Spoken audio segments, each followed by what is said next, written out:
a handsome high school student with a scheming heart. One fateful encounter with a truck, and his soul was whisked away to another dimension. Transmigrated into a chaotic realm of immortals and demons, he began his path to supremacy. But first, Chu Liang frantically dug into his pocket, searching for his legendary weapon. The demoness Hung Ni watched in confusion. His frantic fumbling made her misunderstand, until he gripped something hard and prepared to pull it out, making her gasp in shock. Her mind raced with lewd thoughts, but suddenly, a blinding golden light erupted as he withdrew. A brick, inscribed with the holy words, "Submit to virtue." With a heavy thud, he slammed the golden artifact onto the table. "Found it," he muttered.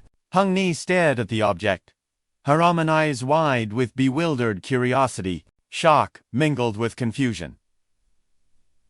Submit to virtue. What kind of divine treasure was this gold ingot? She looked at Soluangs.com, deadpan face. Her face flushed red as she imagined him using that rough object on her body. She pointed at the crude tool in anger. How? How exactly do you use that? You want to play perverted games? I have no interest in you. So Luang looked deep in thought, calculating his next move. As expected, she didn't appreciate the artifact. Hung Ni puffed her cheeks, voicing her dissatisfaction. Why would I accept that? Is this your idea of preparation? Suddenly, Chu Liang pointed dramatically at the window. Look, a wild Ultraman is outside. Caught off guard, Hung Ni turned her head, searching for the distraction. Huh? What? Before she could process the nonsense, he silently ghosted behind her, his expression shifting from goofy to bone-chillingly cold. The golden brick in his hand pulsated with light. With the force of a falling mountain, he smashed it into the back of her skull. The impact was absolute. A blood-curdling scream tore through the room. Green demonic energy leaked from her skull as her eyes burned with hatred. You dare trick me. So Luang watched coldly as she clutched her head in agony. The disguise flickered, and her human form began to crumble like a shattered illusion. Her transformation was grotesque. Skin turned gray, eyes rolled back into her skull. She realized she had been completely played by this human. No more pretending. Monstrous spider legs burst from her back, long and hairy, the room filled with the suffocating, toxic aura of a spider demon. The metamorphosis was complete. She was now encased in Kitna's armor, a horror of many legs screaming in fury. I will kill you. Today, I will send you to the Yellow Springs. You sneak attacking. Yet, facing her murderous rage, Chu Liang remained entirely unmoved. He casually reached into his pants again. Hearing her accusation, he paused, looking innocent. Oh, me! He acted as if the person who just bricked her was a stranger. That wasn't a sneak attack. It was a tactical opening. His face hardened into the mask of a warrior. Spider, demon. You are the largest yokai I have encountered. To think you force me to use my Dharma treasure. The demoness roared in indignation at his shamelessness. Stinkin' scholar! Your logic is as trash as your honor. She raised her claws, unleashing a torrent of killing intent. The monstrous spider face below contorted with wrath. Sharp legs raised like spears, signaling her fury. If I don't crush you, may heaven and earth destroy me. Chu Liang smirked, his body suddenly erupting with golden spiritual energy.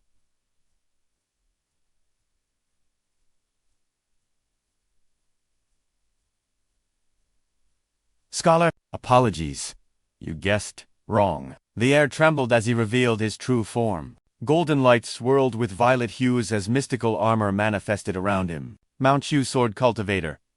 Ever heard of it? His voice dripped with arrogant confidence. I received intel that demons were running a brothel to harvest human essence. The transformation finished, shaking the building's foundation. Clad in the majestic armor of a Taoist hero, his aura surged like a tsunami. He stood ready to execute justice. I act on the sect's command, here to purge the wicked. So Luang declared his title with thunderous authority. I am the disciple of the Mount Shu Sect. So Luang, prepared for exorcism. Blinded by rage, the demoness lost all reason. She didn't care about his background. Mount Shu. Flower Shu? I don't care.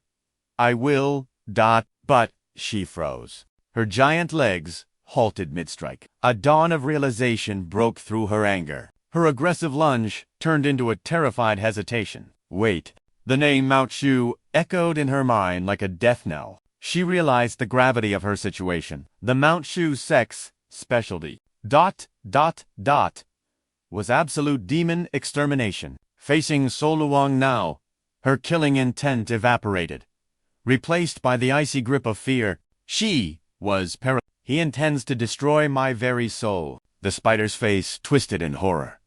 Fangs grinding together to suppress the trembling. There was only one option. I must trap him and flee. Hong Ni unleashed a barrage of thick, sticky webs. They shot out like white pythons, attempting to swallow him whole. The surprise attack forced him to dash backward. Layers of web covered the floor, surging toward Chu Liang to bind him. It was her only chance. She immediately tried to escape the perimeter she created, but the opportunity vanished as quickly as it appeared. A sharp glint flashed in Chu Liang's eyes, trying to run. How naive! You think mere webs can hold a sword, immortal? He summoned his ultimate technique with a wave of his hand. He locked on to the fleeing demonies. Sword control.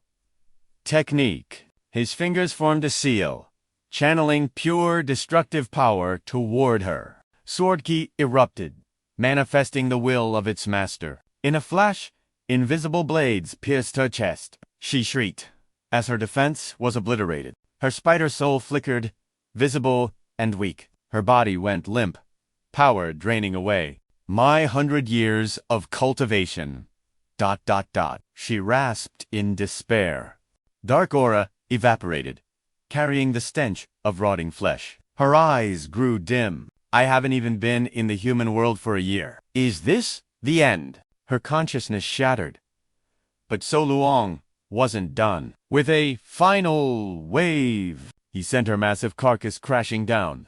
Her head smashed through the floorboards. The sheer weight collapsed the structure, sending her plunging through the building. Floor by floor. People in the corridor screamed as the monster fell past them. Finally, she slammed into the ground floor lobby with an earth-shaking boom. Guests cowered in terror, calling for help. Debris and wood splinters rained down. What fell? A guest near the corpse choked on the thick, demonic miasma. Beneath the floorboards lay a gruesome sight, a mountain of bleached human bones piled high. Panic erupted instantly. This was a demon's den. Hideous spider legs burst forth from the shadows, sending waves of terror through the crowd. The man standing nearby was so paralyzed by fear that his tongue turned into a knot. This. This monster. It was none other than the head courtesan, the breathtaking beauty of the pleasure pavilion. His legs turned to jelly. Unable to stand, he could only crawl away while screaming, "Someone? Call the magistrates! Hurry!" Another patron across the room seemed to hold on to a shred of sanity. He looked down at the abyss of bones, his voice trembling with horror. Just how many souls did she devour to create a grave of this magnitude? The couple on the upper floor let out a breath they didn't know they were holding. Brother, you truly have the devil's own luck. Weren't you planning to spend the night with that red girl demon? Just then, from the shattered corpse of the red girl, a miniature spider demon spirit floated into the air. The terrified guest wanted nothing more than to flee, dragging his leaden legs toward the exit. He wailed as he stumbled. Why did I suddenly get the urge to visit a brothel today of all days? I swear to the heavens, I will never set foot in one again. His companion was equally useless. His limbs, like the panic, was contagious. Witnessing the horrors below, the survivors on the upper floors scrambled in terror, rushing down to witness the aftermath of the calamity. Heavens! The Spider Queen's remnant spirit still hovered amidst the chaos. Confusion warred with fear within her spectral form as she thought, "My divine soul, why has it not scattered to the void? Why do I ascend?" She drifted upward, frantically, seeking a savior in the void, even though her cultivation base had been utterly crippled. Yet, Her consciousness clung stubbornly to existence. Suddenly, she locked eyes with the man watching her, and a shriek tore from her throat. "Has the Reaper come for me?" Chu Liang had been lurking behind the crowd, waiting for this exact moment. Seeing his prey manifest, he crouched down, a predatory grin stretching across his face as he closed the distance. His hands snatched the spirit with distinct precision. "I have been waiting for you, my little treasure." The little demon could only wail in despair, resigning herself to her cruel fate. Does this insidious schemer intend to refine my very soul? Captured within his grasp, her spirit form trembled violently, emitting a strange, iridescent glow as she cursed. "You unreasonable brute, have mercy." With the spirit firmly in hand, Chu Liang finally exhaled a breath of relief, a satisfied smile lighting up his face as he secured his spoils of war. The reward for slaying this demon was finally in the bag. With the chaos settled, he sat in a lotus position to recover his spent ki. This was his first true life-and-death battle with a great demon of the same realm. Fatigue washed over him, but amusement danced in his eyes. Recalling the pathetic state of the little demon, he sneered. That spider was truly a master of concealment and illusion. To think it could hide so perfectly among mortals, yet try to escape so brazenly. However, his ace in the hole was the demon-revealing brick.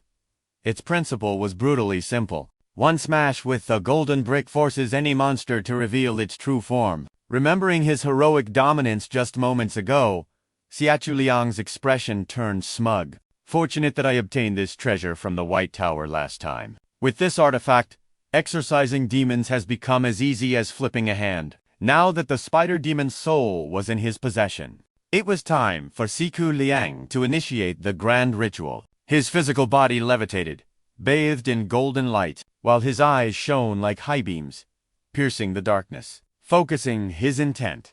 "This is the moment I live for." His consciousness drifted, transcending the physical plane to enter the sea of awareness. Glowing with spiritual energy, his avatar treaded lightly across the mirror-like surface of the water.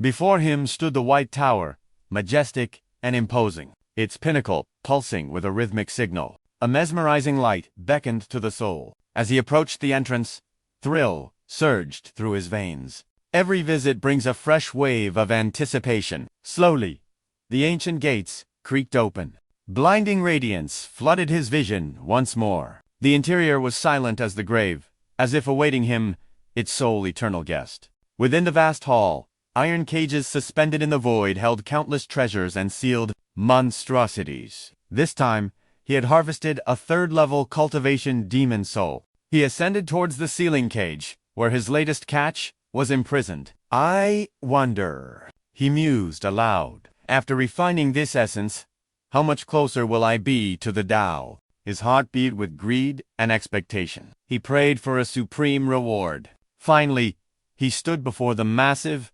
imprisoning structure. Even that shapeless little imp from before refined into the demon-revealing brick. He placed his hand upon the gilded tablet before him. Tension froze his very marrow, his fingers hovering in midair. A silent prayer formed on his lips. "Please, let it be a legendary artifact this time." Chu Liang gulped down the lump in his throat, praying to the heavens for a sliver of fortune. With steel resolve, he reached out to claim his destiny. "Here it comes!" The moment his hand touched the slate, the ancient mechanism roared to life, analyzing the spoils of victory. Suddenly, the little seraph, imprisoned within the spirit cage, erupted with blinding radiance. A terrifying spiritual pressure swept through the void. Chu Liang stood his ground, watching as the holy light intensified, whipping his robes in a wild frenzy. From the brilliance, a supreme artifact descended, floating gently into his palm. The demon-binding rope. Witnessing the divine glow, awe filled his face. His eyes shone with the greed of a collector. To use against enemies. Simply infuse it with your spiritual energy. As the instructions echoed in his mind, Chu Liang immediately began the bonding process. Once a demon reveals its true form, this rope binds them automatically. It locks the four limbs, sealing their combat prowess completely. It doesn't just bind the body, it shatters their fighting spirit and may even unlock hidden personalities. The effect was undeniable. Imagine a ferocious beast reduced to a whimpering mess, its aura crushed, pleading through tears, "Big brother, please spare this lowly one." Looking at the rope, cold sweat trickled down his brow. Not bad. Truly, a supreme treasure. Clutching it to his chest, he prepared to exit the White Tower. Satisfaction swelled within him, with the demon-revealing brick in one hand, and this binding rope in the other. His future demon-hunting career would be smooth sailing, but his daydream was cut short. A disturbance from the outside world, a sect signal flared within his mind. Chu Liang closed his eyes, centering his spirit. ... and activated the spirit return technique, space warped, and he returned to reality. But instantly, two paper cranes assaulted him, pecking his fingers frantically. Urgent message from the sect. The cranes unfolded into a letter. Chu Liang remained calm as he read, "My disciple, your master has a grave emergency. Come to my peak immediately. I have a mission for you. If you have finished your cultivation," he scanned to the bottom line. Sensing a headache approaching. Chu Liang gasped, reading the letter. Irritation bubbled up in his chest. "Master, 20 straight hours of drinking. Again. A supreme bookworm who rides on the floor without her wine or scrolls. Yet she had the audacity to write such a lengthy missive. Knowing her chaotic nature, a chill ran down Chu Liang's spine. His mind drifted back to the chaos outside the brothel. The local officials had already handled the aftermath. As the staff scrubbed away the carnage, they bowed low before him. Eternal gratitude, young hero, for slaying the demon. Safe travels. Chu Liang waved a hand, hiding his embarrassment. No need for such words. Farewell. Glancing at the ruins he left behind, he quickly comforted himself. Demon subjugation always comes with necessary property damage. Not my fault. Remembering the urgent summon, he rode his sword, cutting through the clouds, back to At the sect gates, 2 guards barred his path. "Halt. Present your sect token immediately." He flashed his jade medallion. "Master summoned me. It must be urgent." Rushing to her quarters, his heart pounded with worry, he hammered on the door. "Master, disciple has returned. Is everything all right?" Bursting into the room, he braced for the worst. But the sight that greeted him made him sigh. There she was, wine jar in one hand, draped over her chair like a wet towel. Completely wasted. Seeing her senseless state, Chu Liang shook his head. "Old woman, do you have no shred of dignity left? I should have known." He straightened his robes. "I am Chu Liang, a sword cultivator of Mount Shu, currently rethinking my life choices." The clouds drift idly as seasons change, gazing at the mortal world below. A sense of alienation washed over him. This view, so familiar, yet so foreign. Memories of a past life surfaced. He had been in this world for 6 months. Before this, he was just an ordinary student, a fresh high school graduate in China. That fateful morning, he walked out of his family's shop. While his mother prepared to leave, she teased him with a smile. "So early! Where's our province's top scholar rushing off to?" He laughed it off. "Mom, stop it. The exam scores are out. I'm just meeting some friends to celebrate. The hellish exams were over." Freedom hung in the air, and even his strict mother had loosened the reins. "All right," she called out. "Stay safe on the road." "I will," he shouted back. But halfway down the street, he paused. Turning back, he yelled, "Mom, don't wait up for dinner." That was his last message. From the shadows, something approached. A truck slammed into him. Crash! Darkness swallowed the world instantly. "I guess she really won't be waiting for me to eat." Stranger still, his soul drifted across the cosmos. He woke in a chaotic realm plagued by beasts, a world teetering on the brink of destruction. Here, demons reigned and dark gods walked the earth. Humanity only survived thanks to the 9 heavens and 10 earths, the great immortal sects.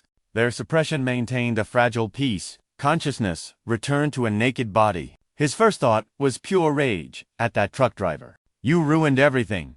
He felt weightless. How long have I been falling? Suddenly, gravity took hold. He crashed through a roof. Ouch. ...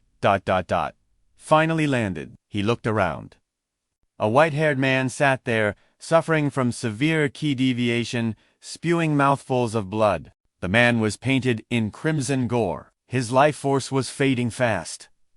I'm done for. It's over. It was a grotesque sight. One body stark naked, the other drenched in the metallic scent of death. Bam!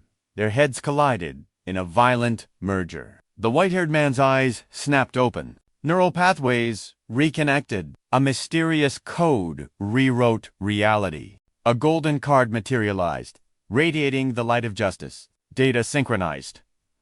Identity confirmed.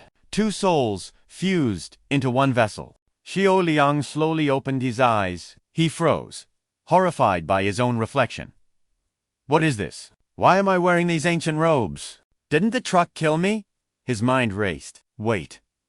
Something isn't right. He began to piece the impossible puzzle together. The alley was narrow. How did a massive truck even fit in there? And the force of that impact. It punched a hole through dimensions. His jaw dropped. To achieve faster-than-light travel and cross universes. The energy required. You possess technology to change civilization, and you use it to run me over. Rage boiled in his gut. Flames of resentment danced in his eyes. But then, forget it. Zzz. A bolt of lightning seared through his brain. Arg. My head. The world faded to black. The memories of the original host flooded in like a tidal wave. He saw a 7-year-old boy, trembling, hiding in the rafters. The terror of a child, paralyzed by fear. Below, the boy's family lay slaughtered. A massive beast prowled the room, its yellow eyes scanning for survivors. It looked up.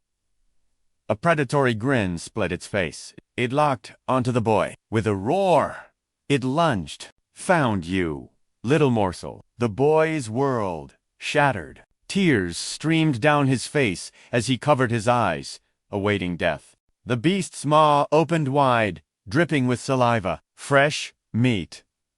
So tender.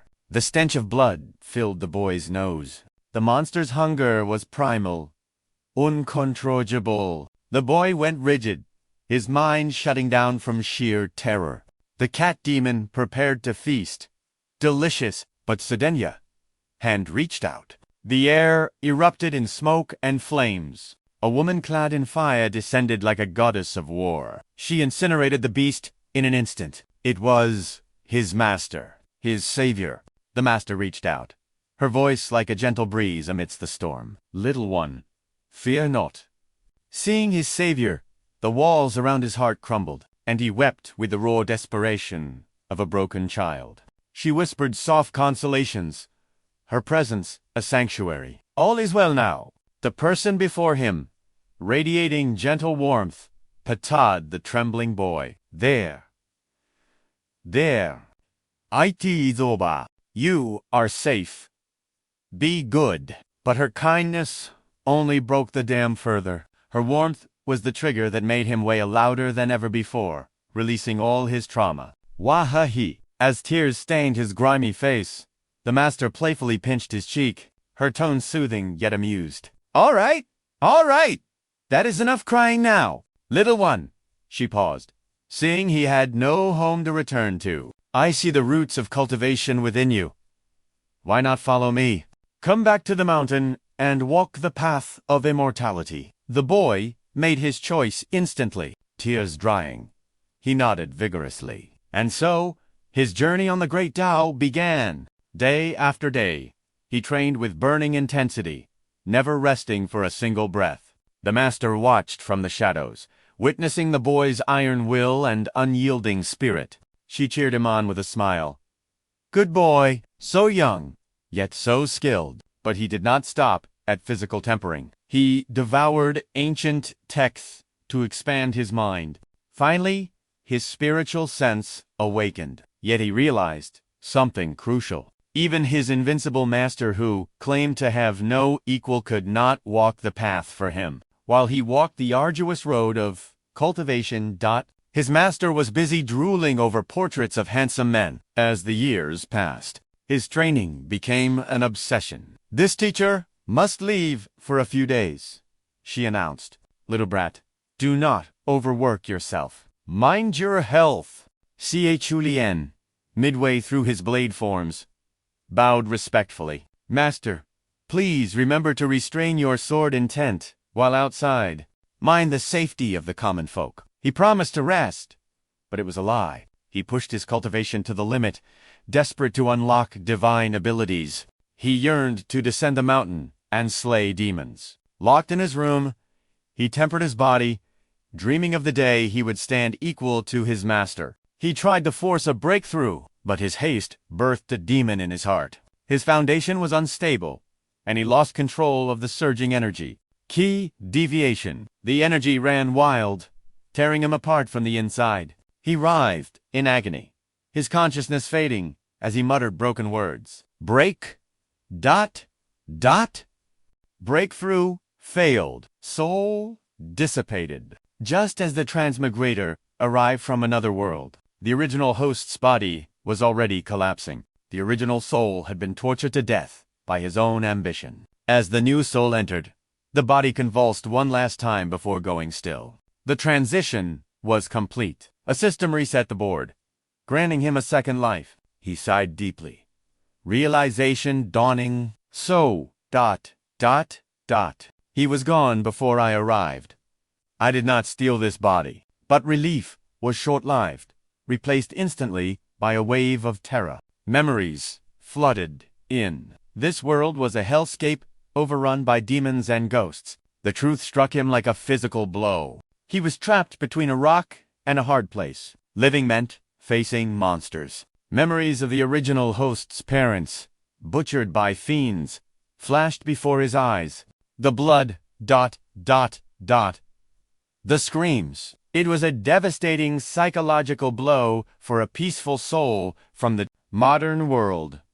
However, as a man from Earth, he understood one universal truth. Fear stems from a lack of firepower. He imagined holding a weapon. With a weapon in hand, Chu Liang felt the fear recede. If he could attain the Tao and become invincible, he would simply purge every demon in existence. To increase firepower, he needed cultivation. He had the talent, and he was a disciple of Mount Shu, the premier sect. The starting conditions were perfect. But the true miracle happened when he focused inward. Floating in his spiritual sea was a structure not present in the original memories. A mysterious, white pagoda.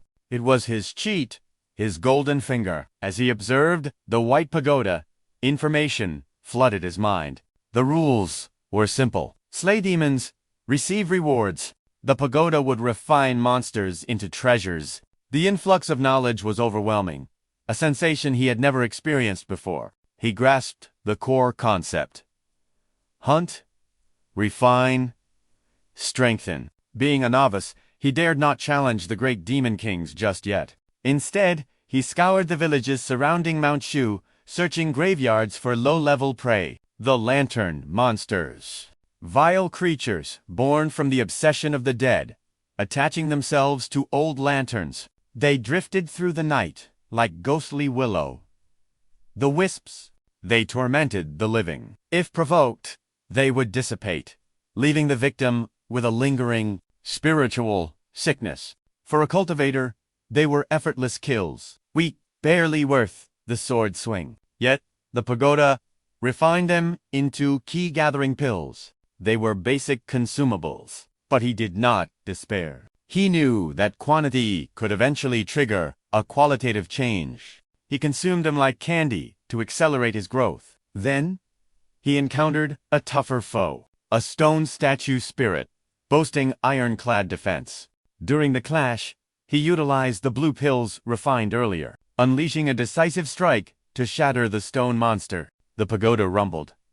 Upon refining the stone's spirit, it granted him his first true treasure, the demon-revealing brick. Its function was divine, yet brutal. Shine it on a demon, and they reveal their true form. Shine it on a human, and they suffer a concussion. No disguise could hide from it. Weighing the heavy brick in his handa tool to persuade the enemy, his eyes gleamed with excitement. He marveled at his first drop. Miraculous. In this world, pills, artifacts, and divine arts were the currency of power. Other disciples enslaved themselves to sect missions for meager scraps. But he only needed to slaughter demons to reap the rewards. The stronger the prey, the more legendary the loot. His combat prowess began to skyrocket. He had established a perfect loop. Because he feared demons, he would exterminate them all. Gone was the panic of the newcomer. Now he slept soundly, dreaming of his majestic figure standing atop a mountain of demon corpses. But meanwhile, elsewhere, after waking up in this strange new world, I finally grasped the previous owner's dying wish. Every dawn brought a surge of energy, and he stretched toward the sun. Ah! Another glorious day begins. But cutting back to reality, exhaustion weighed heavy on his shoulders after a marathon of sword flight. At long last, the destination appeared. Mount Shu's legendary Silver Sword Peak. It was the most desolate of all the peaks. Above, the heavens were a canvas of azure and gold, while below, an eerie silence reigned, void of any human soul. Chu Liang descended with the grace of a falling leaf. The silence seemed to judge him. Yet a storm brewed within his heart, and every step forward felt heavy with dread. His heart hammered against his ribs like a war drum, bracing for the inevitable impact. His master had sent a message, a letter containing exactly 23 words regarding a summit, a phenomenon so rare it signaled a catastrophe. He froze before the entrance. The hand reaching out to push the gates open trembled and pulled back. No, he needed to be perfect. He smoothed his hair and straightened his robes. This was a solemn occasion, and his appearance must reflect the gravity of the situation. Convinced his jade-like handsomeness was now blinding enough to charm the heavens themselves, he regained his composure. It was time to face destiny. Radiating confidence, he pushed the doors open. Master, your disciple has returned. Your message sounded direct. Is the emergency? But the sight greeting him was a beauty lounging in sloth. This was Chu Liang's revered master. Summoning every ounce of her spiritual energy, she groaned a single complaint. Too loud. Chu Liang let out a sigh that could move mountains. She rubbed her bleary eyes, the sunlight piercing her hangover. Reality had not yet set in. She mumbled, "Is the sun up already? Behold, the Empress Phoenix, Di Nu Feng. Master of one of Mount Shu's 36 peaks." The air hung heavy with awkward silence. Not a word was spoken until she broke the silence, her voice still thick with wine. "Little C, what are you doing here?" A dozen question marks materialized over his head. His voice dripped with helplessness. "Master, you sent a paper crane summoning me back urgently." Her face was a portrait of pure confusion. She racked her brain. "Did I really?" Then the fog cleared. Her eyes snapped open and she roared. I remember now." Fixing her disheveled robes, she began the tale. Yesterday, the sect leader summoned the Council of Elders for a high-priority gathering. It concerns the preparations for the 11th annual Mount Shu Summit. She stretched lazily. "You know of it, don't you? The tournament to crown the Supreme Disciple." Chu Liang nodded solemnly. "I am aware." Immediately, his master launched into a tirade about her grievances. "I'll be blunt. I couldn't care less about their politics. But when it came to that old fossil, Wang Zhuo, I simply cannot stand his arrogant posturing." Chu Liang listened intently as her fury rose. She began to impersonate the pompous elder. "And do you know what he dared to claim? that the champion of Mount Shu would undoubtedly come from his jade sword peak. Her expression twisted into pure, sneering contempt. She practically spat the words out.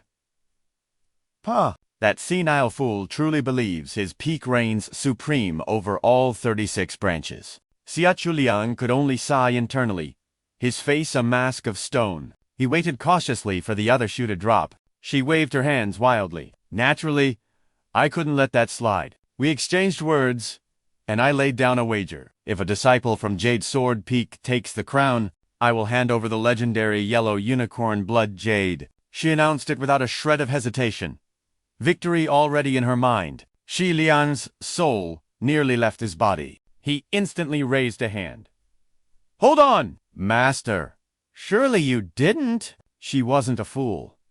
She had ensured the penalty for Wang Zhuan was equally devastating. If he loses, he will face ruin. But if a disciple of Silver Sword Peak claims the title, he must surrender his seat of power to me.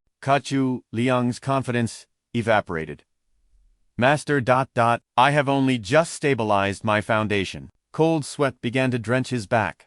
Ignoring his panic, she asked, So, I summoned you to decide who among our peaks should represent us in the tournament. At the mention of choosing Chu, Liang's mouth twitched. He pointed a trembling finger at himself. We... We only have one disciple. Me. She clapped her hands in delight. Excellent.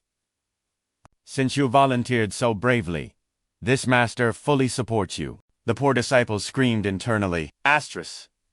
I am merely at the 3rd realm. How can I clash with monsters at the 4th or 5th realms? Yet his master looked at him with teary-eyed pride. To see you so eager to crush Jade Sword Peak. This master is truly moved. Chu Liang's expression shattered into pure horror. His jaw hit the floor. This wasn't a request, it was tyranny. Ah, wait. He thought of the terrifying elites of the rival peak, and despair swallowed him whole. Their faction was a breeding ground for monsters. He pleaded, Master, please. Jade Sword Peak is a titan compared to us. They command an army of hundreds. They even possess geniuses who have already formed their golden cores. Their victory is practically written in the stars. He looked down at his own hands, trembling. And as for this lowly disciple, he pictured the enemies, their power aura surging to the heavens. He was an ant. Yet there sat his master, perched on her throne of rock, casually ordering him to slay dragons. Chu Liang's face went completely blank. I only just broke through to the divine intent realm a few days ago. His mind raced. Asterisk, has the wine finally rotted her brain? The head disciple was the face of the entire Mount Shu Sect. The competition would be a bloodbath. The one who stood at the apex would command absolute authority. Among the 36 peak masters, all were legends, except his master, who was dead last. If the 4 great guardian elders...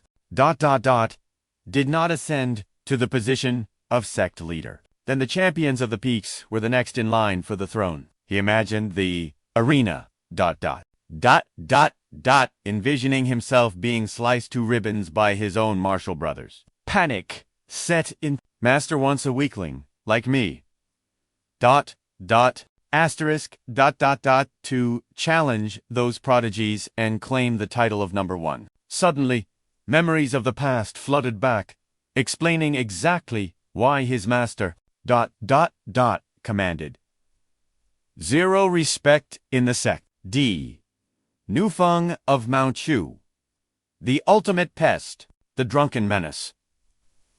But a god of war when it counted. With a temper as fiery as a dragon's breath, she seized the Peak Master title through sheer dominance. Yet, the sect leader trembled at the thought of entrusting a student to her chaotic care, fearing she would ruin them. Destiny forced her hand. She descended the mountain to hunt for a disciple herself. She discovered Chu Liang, a gem with rare cultivation aptitude. The sect watched in silence, knowing the torture that awaited him under her tutelage. She never took another disciple. Chu Liang often scoffed internally. His master's logic was as twisted as a pretzel. Seeing his hesitation, she offered a heavy-handed pat of encouragement. Do not let the pressure crush you. You still have 6 months to prepare. If you seize that title, this master will reward you handsomely. But Chu Liang barely heard her. His gaze was locked onto the treasure hanging at her chest. He marveled at her recklessness. Gambling their only sect treasure was madness. Misinterpreting his silence as confidence, she doubled down on her promises. If you take first place, I will move heaven and earth to grant your every desire. I will hold nothing back. Suddenly, she froze. She felt his eyes boring into her ample bosom. Her face flushed crimson, not from shyness, but from rising fury. Oblivious to the killing intent, Chu Liang continued to study the forbidden zone. Her expression darkened like a storm cloud. Spiritual energy flared as she raised a hand to strike. Her voice dropped to a demonic growl. Your courage is swollen, brat. You dare covet my body. Realizing the lethal misunderstanding, he panicked. No, master. Wait, it is not what you think. Regaining his composure, he bowed formally. I was staring at the Imperial Spirit Jade Blood. A treasure of that caliber requires my utmost preparation. However, the path to victory is treacherous. If I fail, I pray for your mercy. He wisely lowered her expectations to avoid a future beating. Sensing his sincerity, her killing aura dissipated. She scratched her head, laughing awkwardly. Oh, you were eyeing the jade? Well, that is acceptable. She cleared her throat. Just focus on your training. If you become the chief disciple, I rise to the seat of peaks. The resources will flow like water. The fantasy of wealth made her eyes sparkle with greed. She leaned in with a wicked proposal. At that time, we shall split the winnings, 30. I take the 70, naturally. Agreed. Before he could protest the robbery, she was lost in her delusion. Disciple takes his leave. Chu Liang shouted, vanishing instantly as he sprinted out the door. Her manic laughter chased him down the hall. Once safe, Chu Liang let out a heavy sigh, summoning his flying sword. He fled the scene of the crime. 6 months to challenge the peak of the Golden Core realm. He pondered the impossible odds. But I possess the White Pagoda. With the rewards from demon hunting, I have a fighting chance. Time to visit the Sword Pavilion. I need to cash in today's harvest. The thought of rare treasures wiped the worry from his eyes. He soared through the clouds, letting the high-altitude wind cleanse his spirit. Ahead lay the Sky-Region Peak, the crown jewel of the 36 mountains and the seat of the sect leader. The sky was alive with cultivators, riding spirit beasts and flying swords. Below the infinite palace lay the sect's beating heart. Chu Liang descended into the chaos. Disciples from every peak flowed like a river toward the Sword Pavilion. He touched down gracefully. The hall was packed, a chaotic market of magical exchange. The name Sword Pavilion came from the currency they worshipped here. He approached the counter, greeted by a cheerful attendant. Greetings, senior brother. Welcome back. Here are the sword coins for your completed missions. Seeing the pouch of currency, Chu Liang grinned. Many thanks, Junior's sister. In the cultivation world, mortal gold is dust. Only spiritual power holds value. To standardize trade, Mount Shu minted its own currency from pure spirit stones. In the ancient days, they were crude, round lumps known as bun coins. But forgers ran rampant, forcing a change to the complex butterfly coins. Today, they use the intricate sword coins. We know. With his pockets full, he headed to the second floor to hunt for new bounties. The second level was the domain of the High Elders, a place where grave matters were settled, and troublesome disciples were disciplined. Chu Liang strode in with confidence, because his master, the infamous Phoenix Empress, was a walking disaster. The elders often pitied her sole disciple. Peeking behind the door, Chu Liang called out warmly, Elder Shen, I have come to bother you again. Elder Shen's face lit up with a weary smile.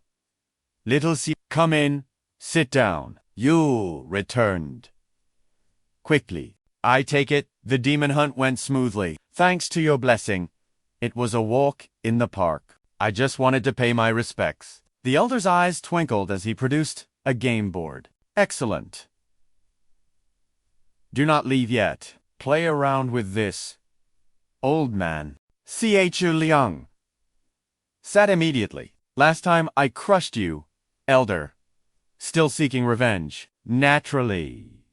I have meditated on my defeat and devised a killer strategy. Prepare to weep, Brett. We play by the old rules. Chu Liang wore a fox-like grin, his eyes gleaming with mischief. If this disciple claims victory, you owe me that juicy insider scoop, elder. Elder Shen gritted his teeth, accepting the challenge. Bring it on. 30 minutes later, the sun hung high in the heavens. Outside the window, birds drifted lazily across the azure sky, oblivious to the silent battle raging within. Elder Shen was cornered, his white brows knitted together in deep concentration. Sitting opposite him, Chu Liang remained the picture of calm, casually tossing out a taunt. Elder Shen knew this was the end. He was trapped in a deadlock, his mind racing desperately for an escape route that simply didn't exist. The elder scratched his head. TCHI. Yield. Chu Liang kept his face impassive, but inside, his heart was pounding with anticipation. He could barely sit still. Elder Shen laughed, a sound of pure helplessness. You, little brat, you have been planning that victory smile from the start. Don't look so innocent. Every move on this board cut like a blade. It was the killing blow. He patted his belly and sighed. Hey, I truly cannot compete with your generation anymore. Chu Liang bowed politely. This disciple merely had a stroke of luck. Even a master stumbles occasionally, right? Elder Shen stroked his pristine white beard, his eyes narrowing. Enough games. Aside from greeting this old man, what brings you here? Chu Liang scratched his cheek, grinning sheepishly. Heh. Well, there are over 100 missions in the divine intent realm, and I am drowning in choices. I figured you would know best. I prefer demon slaying, the elder hummed. Let me think. There is one that might suit your tastes. Found it. Elder Shen waved his hand, commanding the air itself. A wooden tablet shuddered on the high shelf, before floating down to hover directly before them. It is. See? What you make of this? Chu Liang immediately grabbed it, his eyes scanning the inscription. Xingju City. The Ming officials' estate. Objective. Exorcism. In the cultivation world, power is divided into 3 gates and 9 realms. The human gate requires self-cultivation through body forging, key condensation, and finally, divine intent. The earth gate focuses on external forces, the golden core, 5 elements, and Dharma body. Above that lies the heaven gate, pursuing the great Tao through questioning the way, heavenly origin, and spirit unification. Whether it is the 3 religions, martial artists, demons, or unorthodox sects, the paths may differ, but the destination remains the same. However, physical cultivation in the Zhenghu is brutal. Even the majestic Mount Shu Sect mandates labor in exchange for resources. It seems harsh, but it is the crucible that forges true disciples. Yet, the sect protects its own. Disciples at the divine intent stage are typically forbidden from descending the mountain. They are stuck with menial tasks, like feeding spirit beasts or managing hall duties. But for those who wish to walk the Jianghu, exceptions exist. Mount Shu is unique. Only here are disciples permitted to descend specifically for demon slaying. However, not all demon slaying missions are created equal. There is a vast difference in quality. The most coveted assignments come from wealthy households. Xingju City has no wild mountains, meaning no ancient monsters can hide there. The danger level, negligible. It is a bustling metropolis. Aside from a quick exorcism, one could enjoy a delightful vacation in the mortal world. And these wealthy patrons are generous. They pay the sex fee, but they also offer handsome rewards to the cultivator directly. Those tips go straight into the pocket. Elder Shen really picked a winner. As soon as Chu Liang touched down, the estate erupted into chaos. Servants scrambled in every direction. Quick! Inform the master. The immortal has arrived. Please, great immortal, wait just a moment. The family rushed out to greet him. Young hero, see, you must be exhausted from your journey. Chu Liang returned the bow with practiced grace. It is my duty to serve the common people. The landlord eagerly ushered him inside. Please, young hero, come this way. We can talk as we walk. Two maids followed close behind. The moment he sat, a cup of fragrant tea was placed in his hands. Prince. The maid beamed with a dazzling smile, offering the You have traveled far. Please, drink. Chu Liang wasn't used to such enthusiastic service. He stuttered slightly. Thank you. Once the tea was finished, the landlord finally spoke. With a hero from Mount Shu here, ... The man took a sip, his shoulders relaxing. Our home can finally know peace. Chu Liang set his cup down, his expression serious. Rest assured. Official, Ming. He switched to professional mode instantly. Now, please tell me the specifics. The official sighed heavily, the weight of his fear returning as he began his tale. The Ming family has always been virtuous, yet, recently, strange calamities have befallen us. On moonless nights, a suffocating ghostly aura chokes the air, accompanied by wretched cries. 3 days ago, it began. The sound of a cat wailing outside the estate, a voice so full of sorrow and resentment, it chilled the blood. 2 days ago, the creature appeared right at our courtyard gates. It nearly frightened a servant to death. He described a pitch-black cat, its eyes filled with a sickening, intelligent malice. Its body was shrouded in heavy, dark energy. Those who saw it swore the beast was drenched in fresh blood. Then, yesterday, it entered the inner courtyard. My wife and I saw it with our own eyes. When it looked at us, it didn't meow. It screamed like a dying infant. That cat.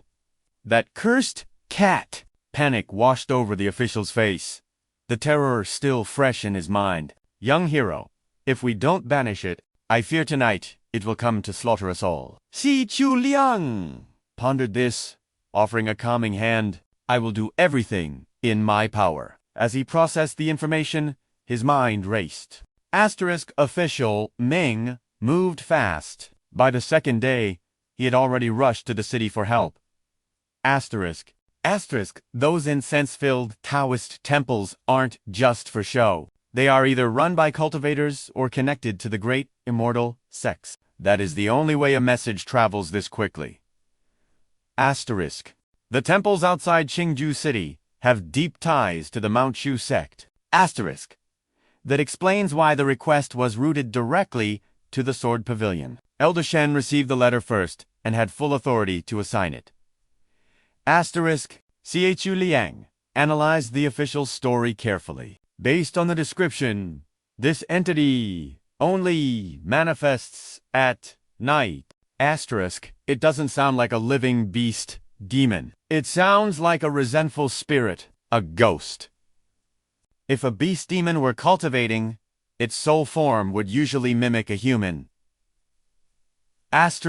In a realm of cultivation, only low-level spirits who died once and lost their memories can truly feel the burning rage of their past lives. Driven by instinct, they commit bizarre acts. That cat demon, likely just a feline soul clinging to existence. Chu Liang turned his gaze back to Master Ming. Tell me, Master Ming, has a cat died within these walls recently? The man hesitated, then shook his head. Impossible. My wife has a heart of gold and treats every living creature with kindness. Even the stray beasts of the city find sanctuary here. As he spoke of his beloved, a look of pure, unadulterated bliss softened his features. Chu Liang wasted no time on idle thoughts. Very well, Master Ming, lead the way. I need to inspect the manor grounds. We must prepare for the exorcism tonight. Hearing this, the master stood abruptly, his voice trembling with relief. He had found his lifeline. Yes, at once. This is a blessing. I apologize for the trouble. young hero. Chu Liang bowed slightly. No need for formalities. Master Ming. Eliminating evil is my duty. Chu Liang scoured every inch of the Ming estate, hunting for a trace of demonic energy. Yet, as the sun began to dip, his search yielded nothing but silence. Twilight descended upon the residence. The sunset painted the sky in melancholic hues of blood and gold, a beauty that belied the terror lurking within. It was the calm before the coming storm. With 0 leads, the 2 men returned to the table. You have worked hard today, young hero. My wife will join us shortly to pay her respects to the immortal cultivator. You flatter me, Chu Liang replied humbly. Suddenly, a servant rushed in from the courtyard. Panic was etched onto her face. Forgive the intrusion. Master, the madam. She says she feels unwell. Her condition has taken a turn for the worse. She cannot even rise from her bed. Please, forgive her absence. Upon hearing his wife was in pain, Master Ming's composure shattered instantly. He scrambled to check on her, but remembered his manners even in his panic. Young hero, Chu, please, excuse me. I must go to her side. He didn't wait for a reply before sprinting away. Watching him go, Chu Liang couldn't help but admire the man's devotion. Such deep affection is rare in this world. The 2 maidservants standing nearby nodded in agreement, their eyes misty. Truly, master and madam have been wed for 15 years, yet their love remains as fresh as the first day. One maid lowered her head, her voice tinged with sorrow. If only fate were kinder. Madam fell ill years ago with no cure. She begged the master to take a concubine for an heir, but he vehemently refused. Tears streamed down their faces as they spoke. Only a woman as saintly as our madam deserves a man as righteous as our master. Moments later, Master Ming returned, his brow glistening with sweat from his haste. Apologies. I did not mean to leave you alone so long. Chu Liang immediately inquired, Is the madam all right? Is it serious? The master sank into his chair, exhaustion weighing heavy in his eyes. She will be fine. The demonic disturbances have terrified her, weakening her spirit. Once the monster is slain, peace will return to her heart. Chu Liang's resolve hardened. He clasped his hands in a formal salute. Rest assured, I will not fail you. But the words had barely left his lips. Bam! A blast of sinister energy slammed through the doors. The feast was sent flying, plates shattering in a chaotic mess. Master Ming shrieked in terror.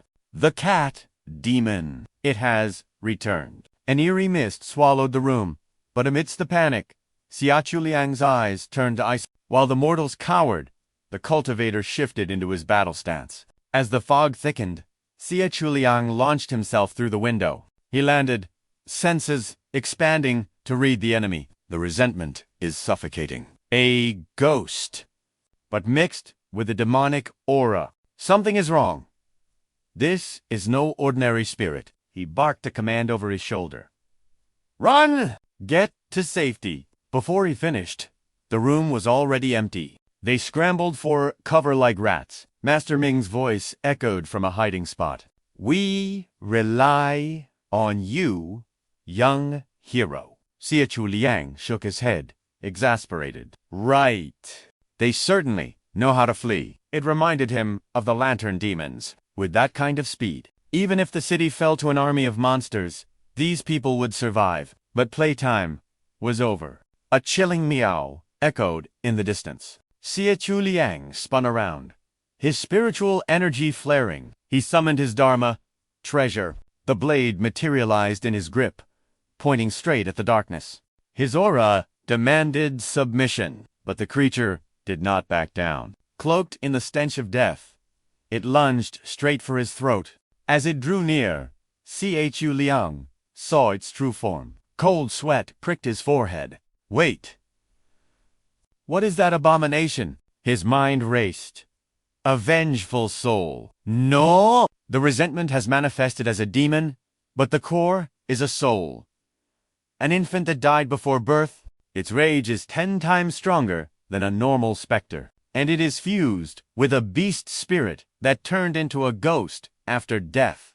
That explains the anomaly. He hesitated, wary of the creature's volatility. A rage soul, a human spirit, and a beast soul, fused into one existence.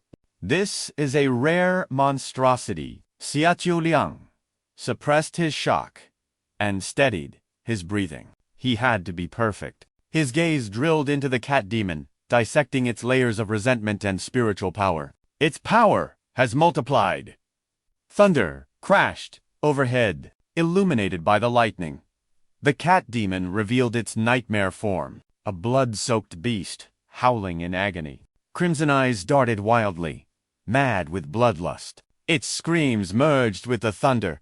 While dark, miasma turned the courtyard into a living hell. Suddenly, it launched into the air, trailing a comet of black energy.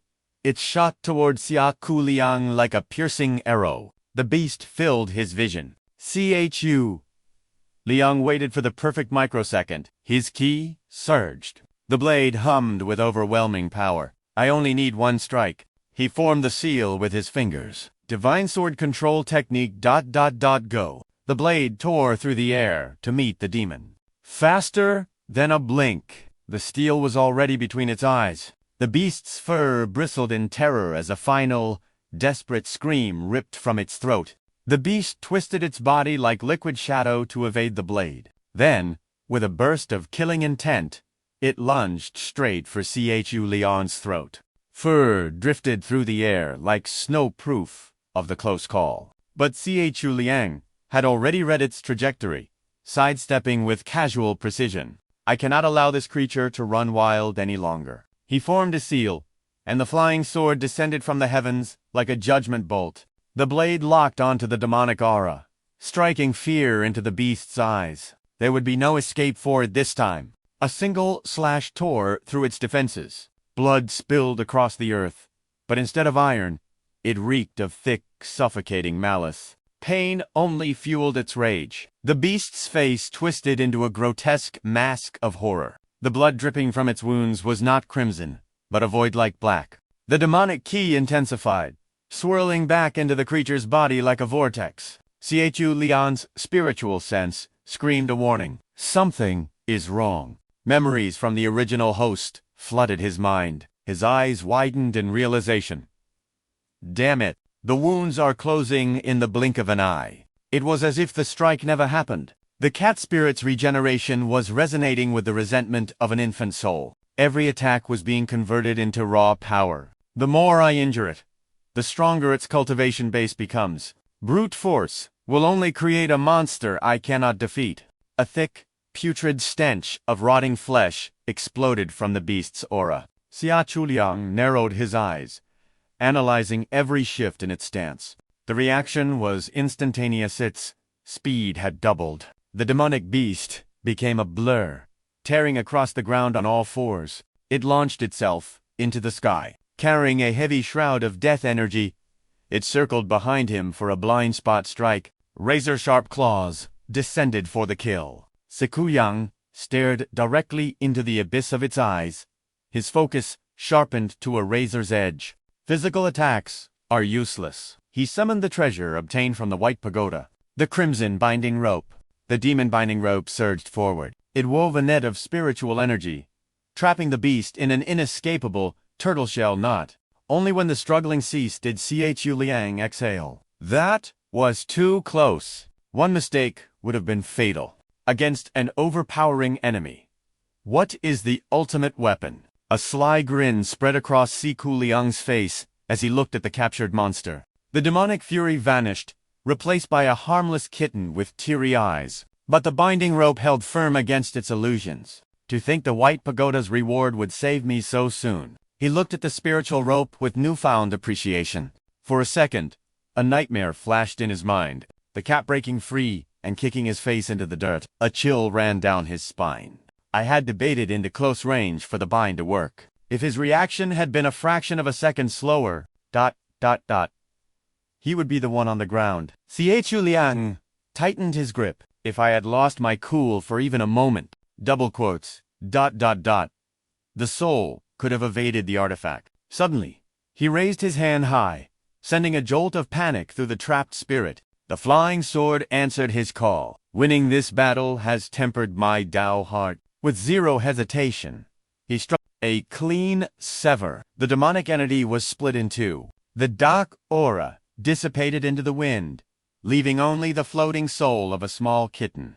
It hovered there, harmless and waiting for his judgment. Looking at the remnant spirit, Chu Liang fell into thought. This cat soul was far trickier than the previous goblin. As the entity faded, the adrenaline finally left his system. Chaos erupted as the estate servants rushed out from their hiding spots. Young hero, see, your martial arts are peerless. I knew the young master of Mount Shu would prevail. One wave of his hand, and the beast fell. Watching them cheer, Chu Liang stood there, deadpan. Your ability to vanish during danger and appear for victory is truly Grandmaster level. The storm passed, and the first light of dawn broke the horizon. A new day brought new schemes. A maid from the Ming household arrived with a message. Hee. Good morning, young hero. The master invites you to a celebratory banquet tonight, she giggled, realizing he was already dressed. Oh my. I thought I'd need to assist with your morning grooming. Chu Liang turned, his expression polite but distant. Your concern is appreciated, but I can handle my own affairs. Go about your duties. The little maid didn't dare argue with a cultivator. As you can, young hero, watching a retreat, Chu Liang's eyes darkened with calculation. He hadn't even washed his face, yet his mind was already spinning. Before tonight's feast, there is one loose thread I must pull. Madam Ming, the woman who never shows her face. Chu Liang stood before the secluded chambers of the mistress. Steeling his nerves, he knocked. Knock! Knock! Who is it? A voice drifted from within. Junior Chu Liang of Mount Shu Sect, he announced. I heard the madam is unwell and came to offer my regards. Her voice was hesitant, weaving a polite refusal. The young hero of Mount Shu. It is ... inconvenient for me to receive guests. Please, return. But Chu Liang stood rooted to the spot like an ancient pine. Just as I thought. Her reaction was completely different from the master's. What exactly is this family hiding? He pressed on. Master Ming mentioned your lingering illness. I possess a secret healing art from the Mount Shu Sect. It may be able to purge the root of your ailment. His voice dropped an octave. Please, allow me to enter and examine you. Silence. Then, the frantic sound of shuffling items inside. Asterisk, clatter, ... thud. Slowly, the chamber door creaked open, revealing the darkness within. Lady Min extended a welcoming hand as the heavy doors creaked open. Waiting within the shadows was a silhouette of undeniable allure, a figure whose face remained obscured, yet whose curves promised danger. Her voice was like silk as she murmured, Young Master Chu, I've kept you waiting. As the light finally pierced the gloom, it revealed a breathtaking beauty in the prime of her youth. Despite her pale complexion, she gestured gracefully. Please, come in. I'm relying on you now. With her permission granted, Chu Liang calmly took his seat, his demeanor unreadable. His hawk-like gaze tracked her every micro-movement. She meticulously lit a candle, the flame dancing to life. Before the soothing sound of pouring water filled the silence, steaming water cascaded into the cup. I must admit, I was quite terrified, she confessed, offering the tea with a trembling hand. Last night, you saved us by exterminating that monster, young hero. I'm feeling much better today, so there is no need for you to waste your energy here. Chu Liang replied with practiced politeness. That is good to hear, as he accepted the cup before him. However, he paused, his eyes narrowing. The cat soul from last night had some unfinished business with you. Lady Min's eyes widened in shock, a flicker of genuine fear betraying her composure. What could it possibly want to ask? She stammered. Sensing her slip, Chu Liang spoke with cutting directness. Call it a deduction, if you will. He began to dissect the events of the previous night. That creature was an anomaly, a twisted fusion of a resentful spirit, a demon soul, and the ghost of an infant. It piqued my curiosity. His voice dropped an octave. Deadly serious. I needed to know why it targeted the Min Manor specifically. Lady Min's expression stiffened, her natural grace cracking under the pressure. She tried to deflect, laughing nervously. Do monsters need a reason to commit evil? Chu Liang remained an unmoving mountain, his expression stoic. Not a muscle twitched on his face as he countered. They do. A resentful spirit seeks the one who murdered it. His words hung in the air, a deliberate threat veiled as an explanation. And an infant soul. He leaned in. It seeks only one thing. Its mother. Across the table, Lady Min froze mid-sip, the teacup trembling against her lips. That cat lingered here for 3 days without harming a soul. It wasn't hunting prey. It was searching for something. She slammed the brakes on her composure. The color drained from her face, her body turning rigid as stone. She could only whisper 2 words. Searching. ... For what? Chu. Liang's gaze pierced through her defenses. I've been wondering that myself. Master Min claims this household is virtuous and never harms living creatures. His voice turned icy. So, perhaps, it was searching for its mother. Lady Min's complexion turned ghastly, her mind reeling as his words echoed like a judgment bell. But it was a demon soul. Does that not imply the mother is also a demon? He smirked. Since I arrived, only one person in this manor has refused to show their face. It seems to be you, madam. She let out a hollow, forced laugh, desperate to regain control. You truly know how to jest, young hero. Me a demon. Chu.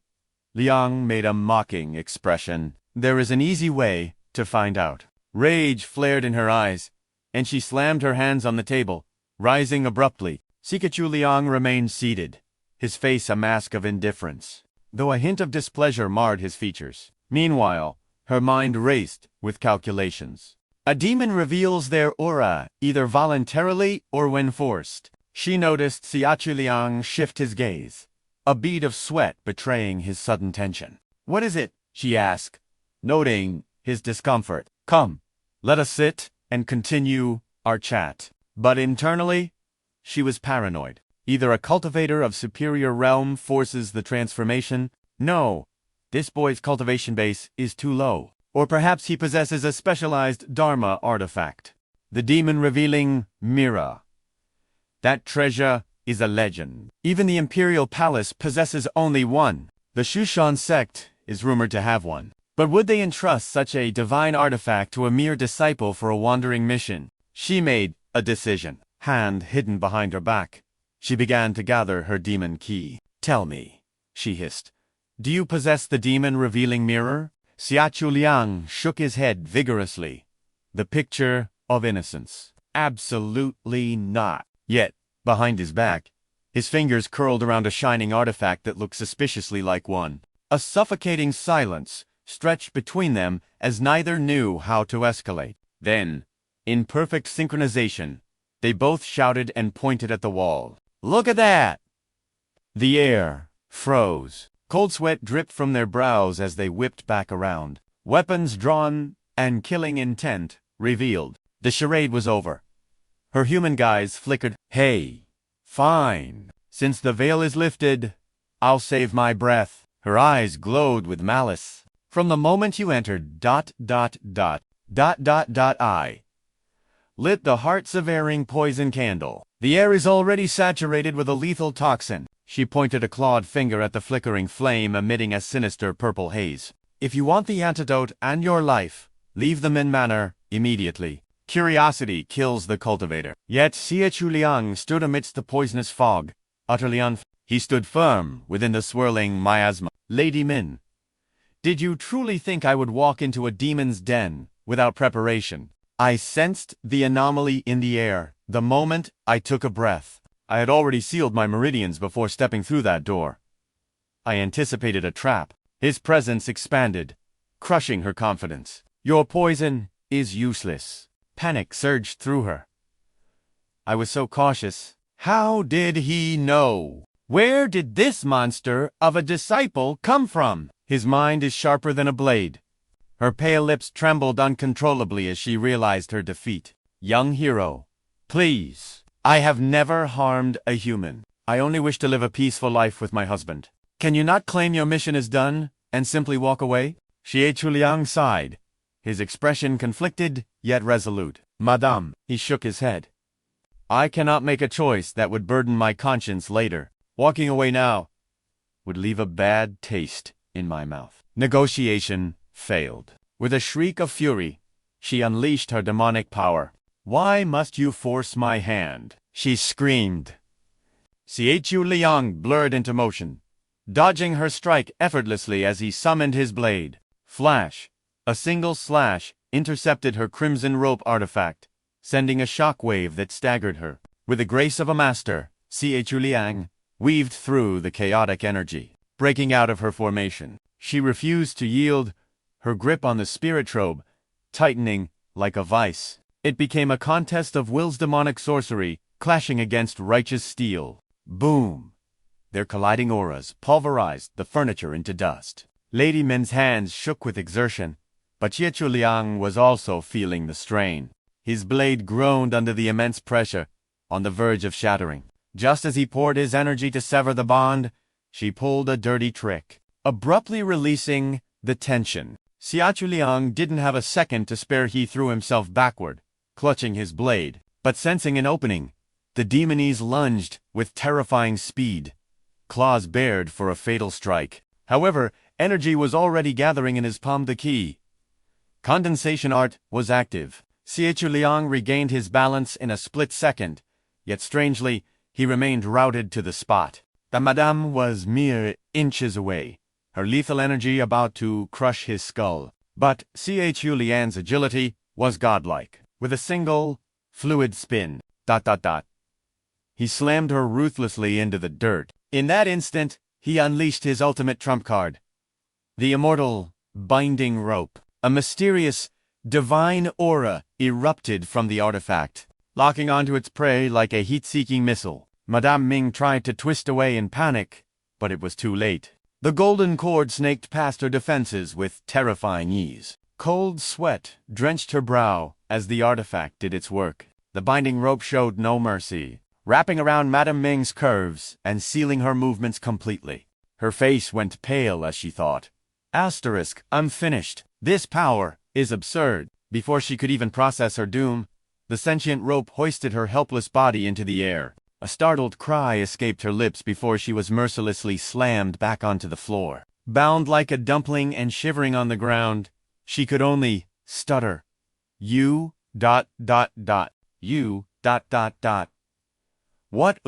What do you intend to do to me? Chu Liang stood over her, controlling the rope with a gaze colder than ice. His looming shadow swallowed the terrified Madame Ming. Staring at the glowing artifact, she realized resistance was futile. She let out a defeated gasp, her body completely immobilized. Closing her eyes, she accepted her fate. Just kill me. Chu Liang's cool facade instantly crumbled into panic. He stammered. Wait. Hold on, madame. That's not... I didn't mean it like that. She immediately switched tactics, feigning a pitiful sob. You won't kill me. Then, what do you want? I thought you were a righteous disciple, but you're just a beast. Before Chu Liang could defend his honor, the door burst open. Wife, I heard a commotion. Are you hurt? Master Ming rushed in, but as he saw the scene before him, his soul practically left his body. His mind short-circuited completely. The three of them froze in a suffocating, awkward silence. The compromising position screamed illicit affair to anyone watching. The master couldn't process the betrayal, his voice trembling in horror. Wife, young hero. He stood there, petrified like a stone statue. He spoke robotically, his brain broken.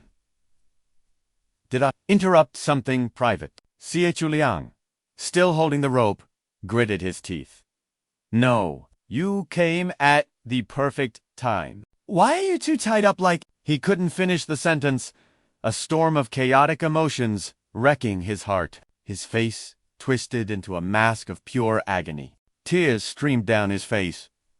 I see. ...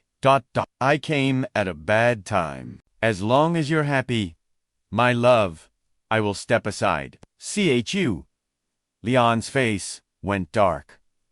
No, Master Ming, listen to me. You are actually just in time. Hearing this, the master trembled, completely misinterpreting the invitation from his savior. In his mind, Chu Liang wore a depraved, villainous expression. One hand for my wife, and the other hand for ... me. His stomach churned with nausea. You ... Surely you don't intend to take us both as a couple? Chu Liang realized the man's delusions were skyrocketing far beyond reality. Enough! He roared. Everyone, calm down, right now. He quickly shoved the control end of the rope into the master's hands. Master Ming, I have zero interest in that. Here, take this artifact and help Madame Ming up. Snapped back to reality. The master instinctively rushed to support his wife, though confusion still clouded his eyes. Young hero, I don't understand what happened, but can we please untie my wife first? Chu Liang rejected the request instantly. His voice turned grave. Master Ming, listen carefully to what I am about to say. The truth regarding the person beside you. I cannot remove the binding seal just yet. Anticipating the revelation, Madame Ming lowered her head in shame while her husband froze. Chu Liang dropped the bombshell. Because Madame Ming is not human. She is a demon. The master's hand on her shoulder shook violently. My wife? ... A monster. He screamed in anguish, unable to accept it. Impossible. Desperately, he hugged her bound form. Absolute nonsense. You are slandering her. Seeing the denial, Chu Liang reached for a tool at his waist. Master Ming, if you doubt my words, I have a method to force her true form to manifest right now. The threat sent a shiver of terror through the couple. Madame Ming buried her face in her husband's chest, her voice trembling. No, ... please, don't. Chu Liang paused, hiding the artifact behind his back. She gently pushed her husband away, tears marring her exquisite beauty. My love, I have never dared to tell you the truth. As the illusion faded, the master's face turned ash-gray at the sight of his beloved, finally revealing her true nature. Crystal tears rolled down her cheeks as she turned away. From beneath her robes, a fluffy cattail revealed itself after years of hiding. I am truly a demon. Master Ming clenched his jaw, processing the shocking reality. Then, ignoring all logic, he pulled her into a tight embrace. Tears flowed freely from his eyes. So what? You are gentle and kind. Even if you are a demon, my heart does not change. Madame Ming, hearing his unconditional devotion, let a gentle smile grace her lips. Who says all demons are evil? Finally, she opened up about the secrets of the past. My family and I lived peacefully on the mountain outside the city. We were demons, yes, but we never harmed a single human soul. I lived like that for nearly a century, until the day destiny brought me to you. Her eyes filled with deep affection. The master gasped. Huh? Her voice turned soft as a lullaby. Yes, it was you. But how could you remember saving a stray cat 25 years ago? A buried memory surfaced in the master's mind. Ah, that cat... was you! She nodded. I was young and weak then, surrounded by vicious wolves. I hid trembling beneath the tree roots, trapped with no way out, fighting for every breath. When I finally made a break for the forest edge, I was ensnared by a hunter's trap. As my life force faded, I thought I would never see my family again. But then a young boy passed by and saved my life. The master's face lit up with joy. I remember now. We were just children. I skipped my studies to play in the mountains that day. I found a lovely cat and wanted to nurse it back to health. But the moment I opened the trap, you ran away. I had to, she whispered. I spent the next 15 years cultivating a human form just to find you. My origins were humble. From a mere feline, I cultivated day and night, desperate to transcend my beastly form. When I finally achieved human shape that year, even my critical elder brother could find no flaw in my transformation. Eager to witness the mortal world, I wandered beneath the weeping sky. But fate plays strange games. Amidst the torrential downpour, our destinies collided. A handsome scholar sought shelter from the storm's fury. A delicate beauty held an umbrella against the heavens' tears. The rain fell like a curtain between worlds. Yet, the storm faded into the background. Eyes met, and time stood still. A shy glance exchanged, etching a memory that would last a lifetime. I believed it was our first encounter, but destiny had crossed our paths once before. As the wealthy merchant listened to the truth, joy radiated from him, and he tightly grasped her hands. Madame Ming spoke softly, her voice trembling. It was like a lucid dream. To fall in love, to become your wife. I still struggle to believe this happiness is real. Tears betrayed her composure. I never knew mortal life could hold such bliss. Until the day I carried a child.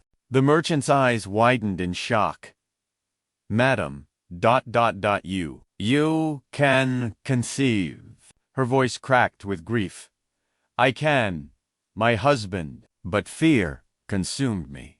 During pregnancy, my transformation arts failed me. It was a demon fetus. The moment of birth would reveal my true nature to the world. Her hands clenched into trembling fists behind her back. That is why I hid away at my mother's home. As the confession continued, Madame Ming's composure shattered. Cold sweat drenched her robes as she stammered, repeating the same haunting words. The truth is,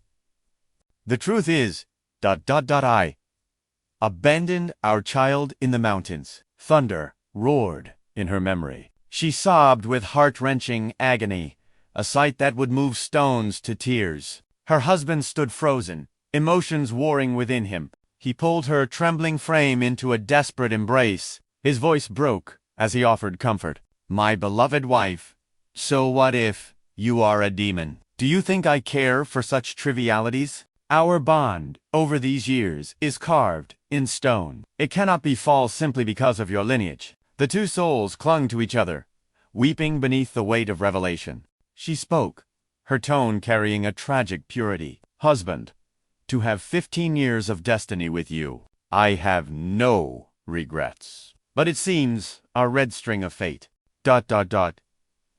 has finally snapped. As she spoke, her energy wavered, and demonic aura began to bleed out. I never imagined our abandoned child would become a vengeful wraith. This is my retribution for that sin. Her body swayed, but she summoned the strength to push the merchant away, resigned to her doom. She turned toward Chu Liang, who was casually enjoying his melon. Do as you will. Slice me down. The merchant screamed in protest. Madam, no. He tried to chase her, his heart tearing apart with every step. My wife, you are mistaken. If there is karma to pay, let it fall on me. Desperation lent him speed as he scrambled to block the path, shielding her with his own frail, mortal body. I beg you, young hero, CHU. Take my entire fortune, every coin I possess. I only ask that you spare us. Leave us a path to live. Please, just spare my wife. Chu Liang stood at a crossroads. In this world, demons dwelling among humans violated the natural order. One sword strike to slay the demon would be justice served. Yet, the merchant's pleas echoed in the air. Young hero, please. But beneath Chu Liang's calm exterior, the gears of calculation were turning. Killing the demon meant exchanging her core for treasures at the White Tower. However, sparing her and taking the merchant's gold. That was also a lucrative path. The accumulated wealth of several mortal generations was nothing to scoff at.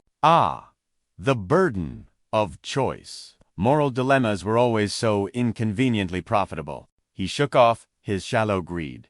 His expression hardened into solemnity.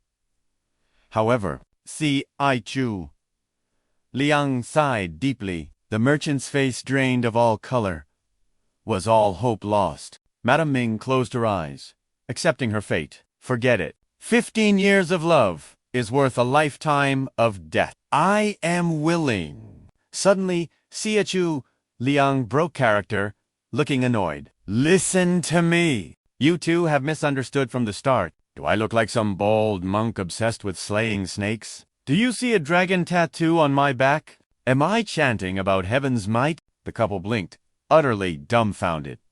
Huh? Suddenly, the immortal binding rope loosened around Madame Ming, slithering back to Chu Liang's sleeve. Using the rope was merely a precaution. I could hardly explain the situation while you were trussed up like a holiday turkey. Now, listen closely. If Madame Ming truly has never harmed a human soul, then follow me back to the sect. Chu Liang turned, beckoning them with an air of authority. I do not ask you to return to execute yet. I intend to request a canonization for Madame Ming. His words shattered the tension. Madame, do you not wish... to secure a future where you and Merchant Ming lose nothing? The couple stood there, processing the words, their minds reeling from the sudden shift. Madame Ming had feared eternal separation. Chu Liang smiled. If you accompany me to Mount Shu, I will officially sponsor your canonization. Hearing this promise, her face lit up with disbelief and radiance. Canonization? Truly, I agree. I am more than willing. Young hero, do you mean it? But while she rejoiced, the merchant stood frozen in terror, thinking his wife was being lured away to a nunnery. It was like a lightning bolt to his heart. He clutched his chest in agony.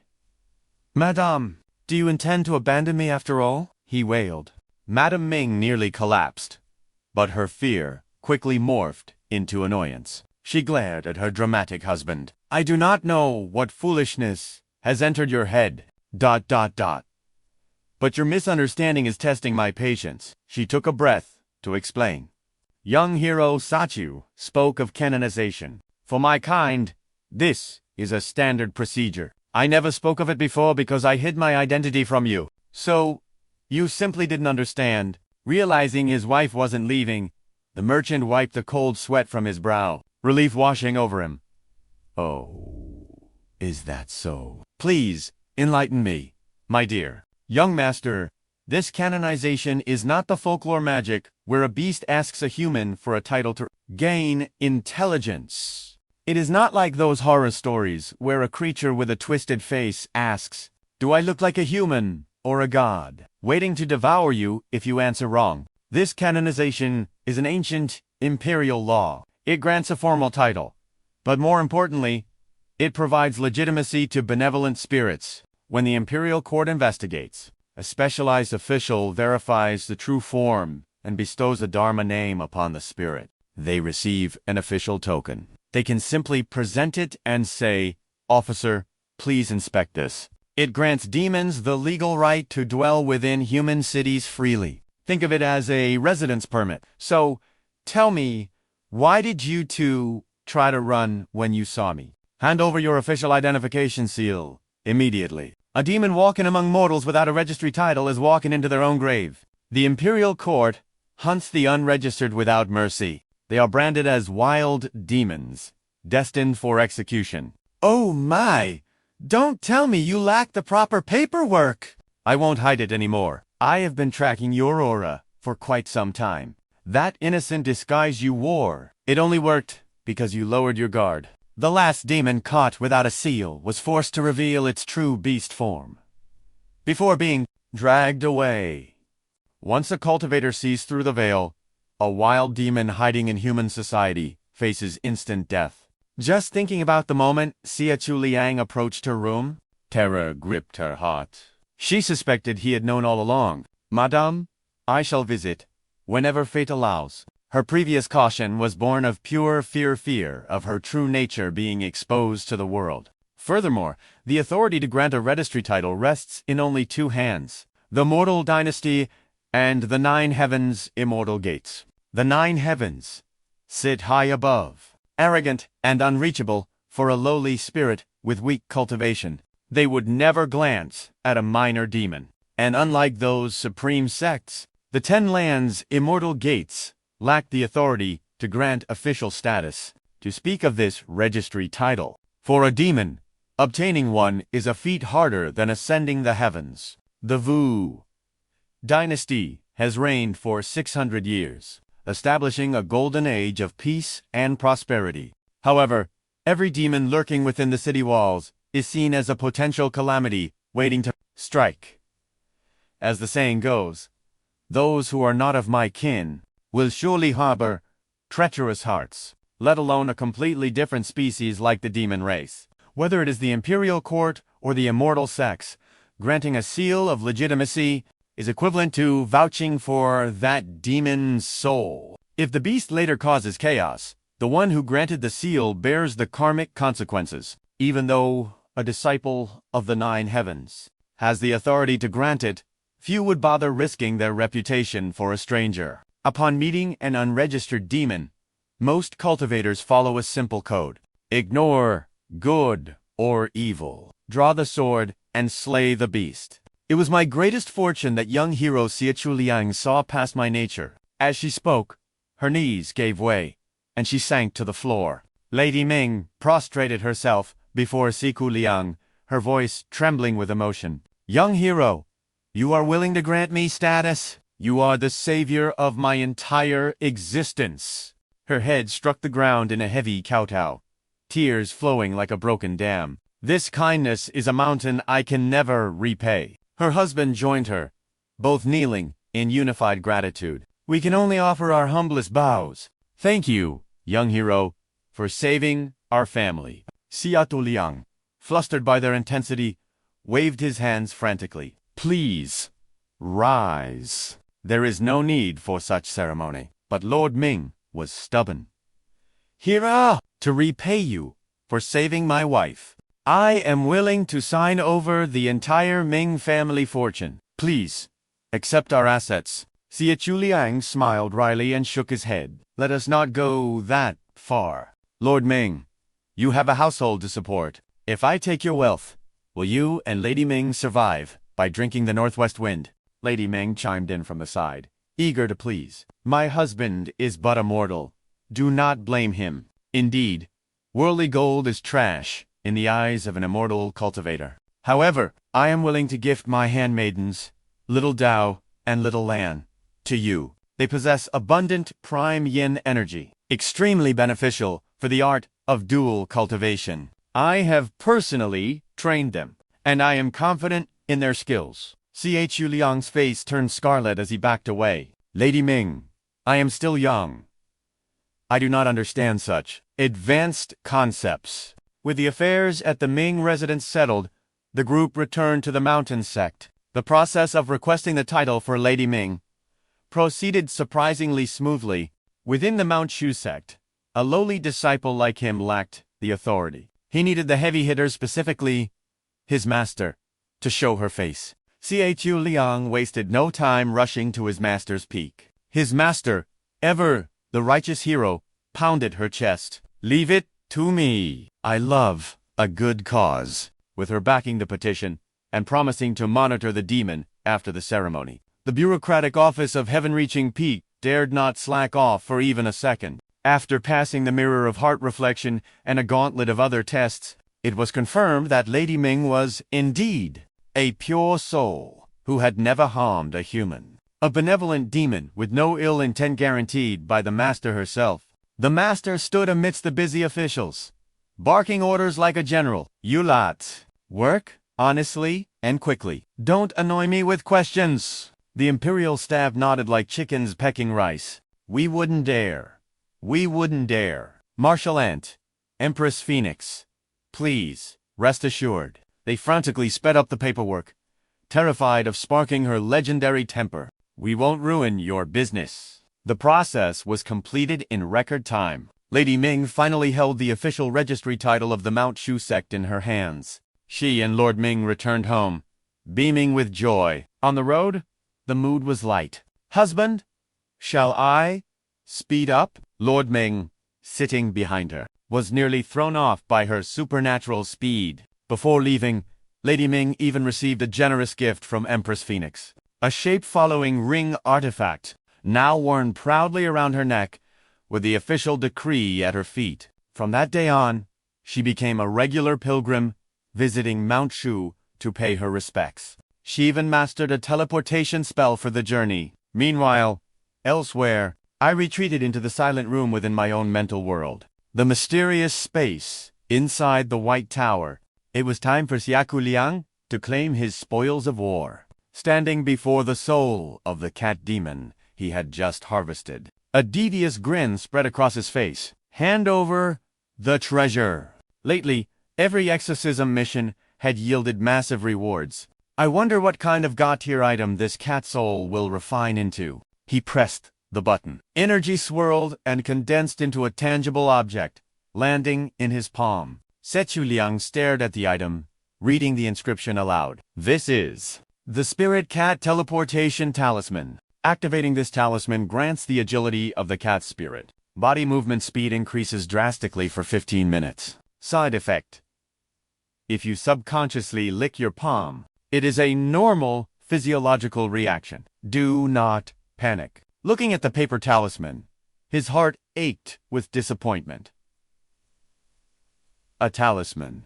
This is the first time the tower has given me a consumable item. Even the weak spider demon dropped a permanent artifact. The cat soul was far stronger, so why did it only yield a single-use tool? Is this a joke? Chu Liang could only sigh and accept his fate. Forget it. Since it's a one-time use item, its burst power must be insane. In a life-or-death moment, this speed could change everything. See how Chu Liang comforted himself, carefully tucking the talisman into his robes. He would treat it as a hidden ace up his sleeve. Suddenly, a noise from the outside world pierced his meditation.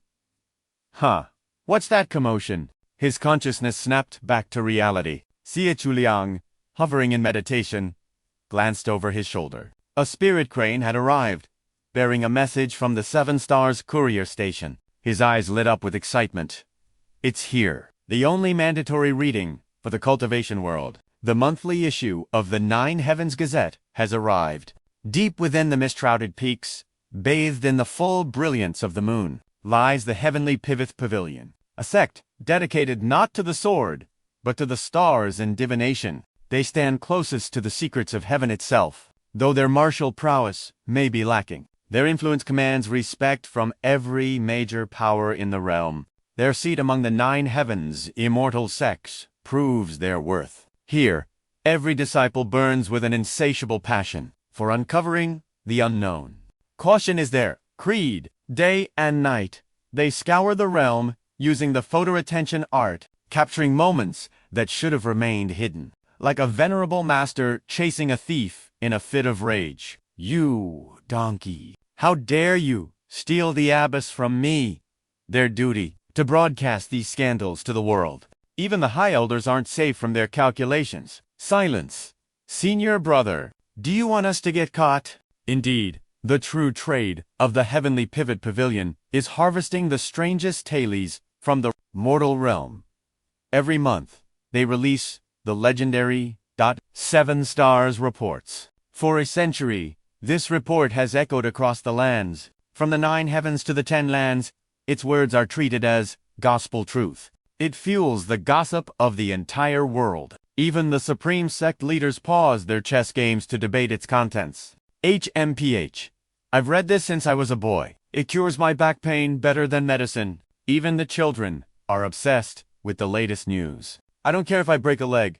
I'm acting like an immortal today. We follow the reports. Script. Suddenly, a carrier swan descended from the clouds. From its beak, the latest edition fell. Chu Liang caught it with a grin of pure anticipation. Much obliged. He was dying to know what he missed while he was away. Let's see what chaos has befallen the cultivation world. Since he was preparing to descend the mountain, he needed to know the lay of the land. Every page was a masterpiece, crafted to keep the reader hooked. Even in a peaceful month, they knew how to spin a tale to avoid boredom. It chronicled every shift in power. But usually, The turbulence was found among the lower ranks, the ones at the apex. They are the treasures of heaven and earth, unchanged for 100 years, until now. The first headline struck his eyes. An exquisite pagoda, towering over the peaks of Mount Shu. The Demon Suppression Tower, a divine artifact of the mortal realm. What a tragedy! Seeing the tower, Chu Liang let out a self-deprecating scoff. The tears of an era. Once, Mount Shu could have etched its name atop the 9 heavens. They were the arbiters of justice, their supremacy anchored by that very tower. Under Mount Shu's shadow, all other sects bowed their heads. The Heavenly King Sect, the Ocean King Sect, the Heavenly Pivot Pavilion, the Infinite Sword Sect, the Lunar Sect, the Penglai Sect, Cloud Sparrow Temple, and Foggy Immortal Mountain. But 5 centuries ago, catastrophe struck. Mount Shu lost its ultimate weapon. That loss signaled the beginning of the end. Today, the 10 lands have surged ahead, leaving Mount Shu in the dust of history. Mount Shu has become the runt of the litter. Meanwhile, sects like Penglai and the Heavenly King have risen as the new alphas of the era. Doubt surrounds Mount Shu's place in the 9 heavens. They can only swallow their pride, sipping noodles while admitting they've fallen behind. Forget it. No use dwelling on the past. Chu Liang turned the page, seeking entertainment. And there it was. Myriad Treasures Record, Rank 2. The primordial 7-star sword. Capable of moving mountains and draining seas. Location: the Heavenly Pivot Pavilion. It stood embedded in stone, bathed in the sect's divine light. Chu Liang's face twisted in annoyance. How convenient. The #1 artifact belongs to the authors. Heavenly Pivot Pavilion, sure, its power is God tier. But the Heavenly Pivot Pavilion never fights. They don't participate in the blood and steel of the Their disciples, one half is busy raising spiritual cats, hee, meow meow, while the other half is obsessed with gossip and trick. They spend their lives hunting for scandals. The rest, they just play cards day and night, straight. Flush. King Bomb. Chu Liang sighed at their absurdity. The 7-star sword is wasted on them. Yet, the records mentioned a single instance of it being drawn. A century ago, the vile beast sect awakened and raided the pavilion. That day, one man faced an army. The invaders were formidable, but the 7 stars sword unleashed a single strike. Just one subtle movement, and the beasts were reduced to blood and bone. A second strike followed. A rainbow of sword ki swept across the sky, obliterating 300 beast cultivators in a heartbeat. The beast sect was annihilated instantly. Reading this, cold sweat drenched Chu Liang's back. Is that divine sword truly that terrifying? However, legend dictates that unsheathing the 7-star sword comes with a terrible price. Chu Liang frowned, deep in thought. There must be a hidden cost they aren't telling us. He swiped to the next page. The Myriad Treasures Record, Rank 3. The Heaven-Mirroring Bagua. A path to the divine, currently held by the Foggy Immortal Mountain, another titan of the 9 heavens, with the mystic Bagua at its center. It is a relic fallen from the celestial realm itself, but the whispers of the Jianghu suggests something else. The only reason it's ranked below the 7-star sword is because the Heavenly Pivot Pavilion writes the list. Typical bias. These supreme artifacts are too distant from my reality. Pointless to covet them. Chu Liang swiped through the pages with a bored expression, until his finger froze. His eyes went wide, pupils trembling in shock. Wait a minute. This artifact looks incredibly familiar. Have I seen it? The image showed a deep crimson jade, radiating an oppressive aura. He instinctively grabbed his chest, fingering the pendant beneath his robes. The realization hit him like a thunderbolt. It's actually this thing. Myriad Treasures Record, Rank 5. The Phoenix Spirit Blood Jade. Forged from the ancient divine phoenix, it can reconstruct flesh and blood, warming the body and nourishing the very soul. The Tower of Divine Abilities can amplify a peak lord's power, but this jade, it was glowing with a blinding intensity. Recognition struck him like lightning. No wonder it looked so familiar. He had been staring at this artifact every single day. It was the Phoenix Spirit Blood Jade. The silhouette shimmering within was unmistakably his master, Empress Phoenix, wearing that very gem around her neck. Chu Liang's face went pale as he pictured his master. He tried to deny reality. No way. Could it be? Surely not. Was that the true form of the supreme treasure? Had the #1 artifact in heaven and earth been dangling right in front of his face this whole time? Chu Liang frantically scrolled to the next tab. The myriad treasure pavilion was useless to him right now. He needed better intel. Time to check the 9 provinces wind and cloud record. He had cultivated enough energy last month to unlock the premium information. Big news. Sect Master Gu of the Snow Dragon Mountain has exited seclusion. This was a major move for the 10 great sects. The mist-hidden immortal master also returned. In the battle at Red Furnace Mountain, he annihilated the Silver King of the Ming King sect. The purple-gold Marquis barely escaped with his life. The Ming King sect had been dominating the demonic path for years. They were planning a massive comeback. But this was a brutal slap to their face by the righteous path. One has to wonder how the mysterious sect master of the Ming King sect will retaliate. Things are getting spicy. Chu Liang skipped the boring stuff. A new name caught his eye. In the report, Li Jiao, a female disciple terrorizing the southern region. Ruthless beyond measure. In just 1 month, she slaughtered 3 entire evil sects. The photos showed her sheathing a blade amidst a sea of corpses. She hails from the 3 Absolutes Valley, masters of Gu poison. Chu Liang felt a cold sweat trickle down his back just reading it. With a murderous aura that intense, even her own sect elders must be terrified of her. Back to the wind and cloud record. There was one final update regarding Shu Mountain. Chu Liang tapped the screen. It concerned Wang Juanling, the Lord of Jade Sword Peak. He had slain a dragon in the East Sea to protect the fishermen, a heroic feat that brought glory to the sect. But Chu Liang didn't cheer. He remembered his master's bitter rivalry with the Jade Sword Peak Lord. His expression darkened instantly. Master has always hated him. I have a very bad feeling about this. Suddenly, a sonic boom exploded behind him. A figure tore through the sky, leaving the mountain in a dust storm. I'm heading out for a few days. Don't die while I'm gone. Just as he feared. With Master's competitive personality, she couldn't stand Wang Juanling getting the spotlight. She was going to find trouble. What was he supposed to do with such a chaotic master? Well, she was powerful enough to handle a few EC monsters. Time to get back to the grind. Chu Liang stretched his limbs, shaking off the shock. Destination: the sword washing pavilion. He needed a new mission. As he flew towards the pavilion, the sky was a perfect azure, contrasting with the mortal dwellings below.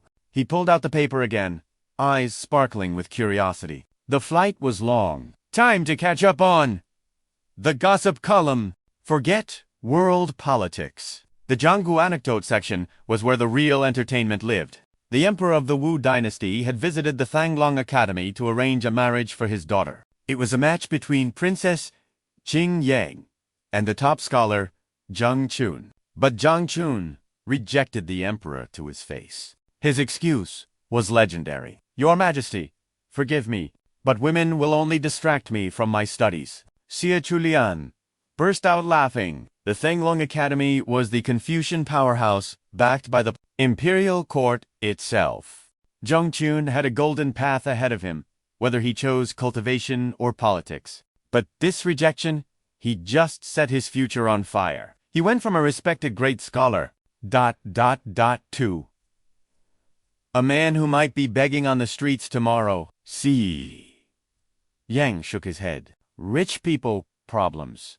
Next up, the Thunder Fortress Lord was offering a massive dowry for his only daughter. Huang Lingar. Yet, not a single hero in the 9 provinces dared to accept the offer. The reason was simple. Huang Lingar had declared she would only marry a man whose cultivation base was higher than hers. Anything less, and they'd be dragon food. Chu Liang landed, chuckling that Huang Lingar has some serious attitude. Walking and reading, he froze. Was that Shu Mountain News in the gossip section? It was about Fairy Jian. Zhang Yubai was spotted at the Zhongnin Drunken Moon Tower, spending the night with Feng Chaoyang of the Heavenly King's sect. Scandal alert! The Heavenly Pavilion doesn't lie, but they definitely imply things before they are confirmed. The cultivation world was exploding. Impossible. Absolutely not. Our fairy Zhang would never.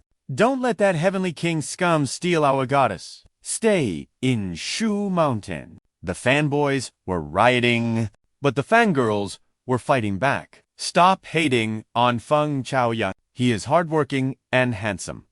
The ideal man. Exactly. He became the strongest disciple of the Heavenly King's sect at 19. They are a power couple. In this dog-eat-dog world, comparison is the thief of joy. Chu Liang drifted away from the competitive crowd. Some gaps between people can never be bridged.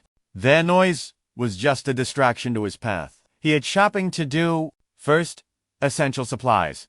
Then a new mission at the Sword Pavilion. Chu Liang stood at the crossroads of power. The Alchemy Hall, the Sword Pavilion, the Guardian Hall. But reality hit him hard as he checked his pouch. He possessed a measly 20 sword coins. Not enough for a single page of a secret manual from the Guardian Hall. As for a flying sword, that was a dream for another lifetime. With a heavy heart, he stepped into the only place he could afford, the Alchemy Hall. This was his only option. He slammed his life savings onto the counter. The senior sister slid the pills over with a smile. Pleasure doing business. Here are your pills. Junior brother, many thanks. Senior sister. His heart bled as the coins vanished. Hard-earned wealth gone in a flash. He secured for spirit-gathering pills, essential fuel for breaking through the divine intent realm. Although his pockets were now empty, it was an investment in his own lethal potential. With these pills, reaching the mid-stage of divine intent was within his grasp. He forced a smile, burying the pain of poverty with the promise of power. Others might have wealth, but he had something better. He could convert every coin into pure strength. A massive return on investment. The path of slaying demons never paused. With the white pagoda in his grasp, he had to maximize its legendary potential. Stepping out of the Alchemy Hall, a new path awaited. Where should he go next? Chu Liang strode into the bustling Sword Exchange Pavilion. Time to hunt for a mission worthy of his talents. A moment later, Chu Liang stood frozen. He had hit a wall. The mission board for the Divine Intent Realm, was a chaotic sea of requests. The good ones were gone, and the rest were a blur. He felt dizzy just looking at the options. Too many choices, he sighed. He needed high rewards and danger. Suddenly, a voice cut through the noise like a blade. A Golden Core senior is leading the team. Guaranteed. Safety. Chu Liang's ears perked up at the sound. Harvesting human-faced jade flowers. We need one divine intent expert. Chu Liang spun around. His interest ignited. Don't walk past your destiny. A luxury team mission for the Jade Essence Flower. Our lineup is elite. Generous rewards. Come take a look. Brothers! Behind the shouters stood 3 hopeful cultivators. And in that moment, Chu Liang could already picture the prize. That flower is mine, he thought. The human-faced jade flower. He moved closer, eyes locked on the target. The recruiter's voice boomed louder. Human-faced jade flower squad, led by a Golden Core powerhouse. A 3-day excursion to Mount Nan. Just one spot left for a divine intent cultivator. We leave immediately. Chu Liang's mind raced. Mount Nan, a team raid. The thought of slaying demons made him drool. For him, monsters meant treasure. The demon binding rope was thirsty, and he was ready to unleash hell. His brick was ready to smash skulls. Team missions meant higher difficulty, and higher difficulty meant ...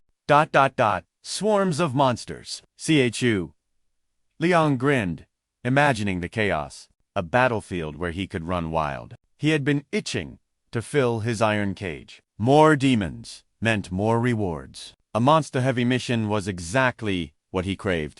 His eyes glittered with greed as he made his decision. "I'm in." He stepped forward with a friendly smile. "Greetings, everyone. Is that spot still open?" The group lit up instantly at his approach. This junior has an eye for greatness. "Where? For up!" The leader rushed over, shaking Chu Liang's hand vigorously. "Ha! Welcome! Welcome! You look like a veteran! Brother! Having you join us is a blessing." Seeing their enthusiasm, Chu Liang thought, ... They were unexpectedly warm for strangers. But Shushan disciples were one big family, after all. No need for walls between brothers. Formalities aside, they grabbed the mission token together. "All right, team, take your badges." The mission order was passed down. Holding the token, the leader threw his arm around CK ... like an old friend. Hee. Mission secured. Let's strategize on the move. "I'm Lin Bei, and you are?" "Brother." Chu Liang replied smoothly. "Senior brother Lin, I am Chu Liang." He bowed respectfully to the group. "Greetings to all senior brothers and senior sister. How may I address you all?" The steady one spoke up first. "No need for formalities. I am Fang Ting. Just call me Brother Fang." Then Fang Ting introduced the others. "This is junior sister Su Zaikin, our team's treasure." He gently pushed the girl forward. She smiled sweetly. "Greetings, senior brother. And I'm Lu Ren." The last one added, "Hello, brother. Chu. We may be from different peaks, but we are all Shushan disciples. No need to be distant." The whole squad radiated friendly vibes. ... laughing and chatting with Chu Liang. With introductions finished, Lin Bei rallied the troops. "Everyone knows each other now. ... So, let's move out." Lin Bei chattered happily as they walked. "By the way, brother Chu, we are all from Jade Sword Peak. Which peak do you hail from?" Chu Liang answered casually, "I am a disciple of Silver Sword Peak." The words hung in the air. ... And the Jade Sword disciples looked at him in horror. It wasn't just a pause. A terrified silence descended upon the group. They froze in their tracks. Tututhan, usually a shadow of silence, froze in place. The word Silver Sword Peak struck a nerve. Even the boisterous lamb back went dead silent. Tututhan's face darkened. She could not believe this nightmare. Even Fuangdin's expression turned grim, his distaste for Soluang undisguised. All three of them instinctively stepped away. Only Lamback remained, though the chatterbox was now visibly awkward around him. Disciples of Mount Shu were usually close as kin, but the feud between Silver Sword and Jade Sword was the one bitter exception. Among the 5 majestic peaks of Mount Shu, shrouded in spiritual mist, unity was the ancient law. Yet, for a generation, 2 peak masters had clashed like fire and water. The master of Jade Sword Peak, Wang Juanling, stood at the head of the peaks, stubborn and overbearing. The Silver Sword Master, Empress Phoenix, was a young prodigy, a woman who bowed to no one under the heavens. Whenever these two met, sparks flew and battles erupted. Whatever grievances the masters held, the disciples of Jade Sword Peak were bound to inherit, especially recently, with the news of their master's latest bet spreading through the sect. Silver Sword Peak had naturally become public enemy number 1. Tututhan drifted further away, the awkwardness suffocating. Lamback suddenly had a thought, but quickly crushed it. Oh well, retreating now would be a loss of face. Fu Hongxin stood behind him, conflicted. He had been so enthusiastic about this silver sword disciple moments ago. Changing his attitude now would be beneath his dignity, right? Tu Than felt no better. Of all the hundreds of disciples in Mount Shu, why'd it have to be Silver Sword Peak? Sigh. Suddenly, Lambak forced a smile. Summoning his previous energy, he laughed loudly. Ha ha! And threw his arm around So Luang's neck again, startling him. Question marks practically floated above So Luang's head as Lambak chatted away. I heard Silver Sword Peak only has one disciple, and today we met. What a twist of fate! Indeed, quite the coincidence. The three behind them stared, baffled by Lambak's shamelessness. Lambak shouted back to his team, "We have accepted the mission scrolls anyway. We need to move out before sunset." They realized they were trapped. The arrow had already left the bow. Brother Lam makes a point. Tu Than gritted her teeth, finding an excuse. The mission tablets are registered. Canceling now is impossible. She swallowed her pride, realizing there was no other path. Tu Than stopped caring about the mission details, her cheeks puffing up in silent rage. If Silver Sword Peak hates us so much, this guy's probably a villain in disguise too. Fu Hongxin walked beside her, sighing deeply. Let it go, junior sister. We will just have to endure this nuisance for one mission. The trio walked in the rear, then suddenly sped up, overtaking the others. They radiated an icy aura that made even the air drop in temperature. Lambak whispered comfortingly from behind. He?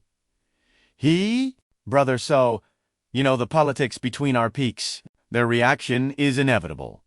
Do not take it to heart. It is fine, as long as there are monsters to kill. Facing three coldbacks, Lambak answered awkwardly. Brother So is right. We are all Mount Shu disciples. Slaying demons and upholding the Tao is what matters. Let me brief you on our team's strength. First is our leader, Brother Fuang. He has reached the early stage of the Golden Core realm. With a Golden Core expert leading us, our safety is guaranteed. Fu Hongxin walked with the swagger of a veteran demon slayer. So Luang observed him, analyzing his aura. Golden Core realm. Now that you mention it, Brother Fuang's sword intent is different from ours. It carries a heavy weight. It seems quite formidable. Lambak added eagerly. A Golden Core brother is incredibly powerful. His divine intent alone is a whole realm above us. That realm is the great divide between mortal and immortal. Most cultivators spend their entire lives banging on that door in vain. We are still miles away from the Golden Core. And then there is little junior sister to Than. We are basically her bodyguards today. This is the very first time. She has descended the mountain for a mission. Her brother is none other than the eldest disciple of our Jade Sword Peak, Tu Duong. Since Brother Tu is in closed-door cultivation, the duty fell to us. So Luang paused. The name rang a bell. Tu Duong.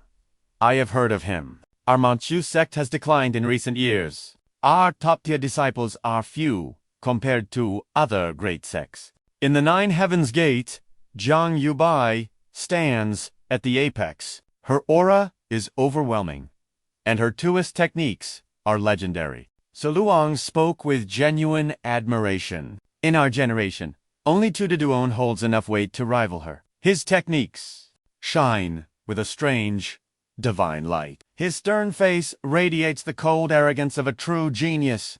Zhang Yubai, Tu Duong. They are the twin stars. Lambak puffed out his chest, hearing his peak praised. Ha ha. To be mentioned in the same breath as Zhang Yubai, our Jade Sword Peak, senior brother, truly has a fearsome reputation. Lambak then looked at So Luang curiously. But typically, disciples in the early divine mind stage like us are like Sister Tu Than. Our first missions are always guided by experienced seniors. But, brother, so you are the unique seedling of Silver Sword Peak. Which senior guided you on your maiden mission? So Luang kept a poker face and replied calmly, I have always completed my demon-slaying missions alone. Lambak looked like he had been struck by lightning. eyes wide. Solo demon hunting. From day one, he gave a thumbs up, all written on his face. That is legendary. Brother So. Starting your path alone is unheard of. So Luang scratched his head, accepting the praise blankly. Hearing you say that, ... am I not normal? He was genuinely curious about how other sects operated. So, what is the normal way? Lambak explained the standard path. First, team missions until the mid to late Divine Mind stage. Only then do we start solo operations. So Luang pondered this information. That sounds logical. Solo missions are weirdly lonely and slow. Moreover, the mission count is low. To accept bulk demon-slaying quests, one needs a team. It seems I need to stack up more missions next time. As the group ventured forth, the air was filled with constant chatter. It seemed junior brother C...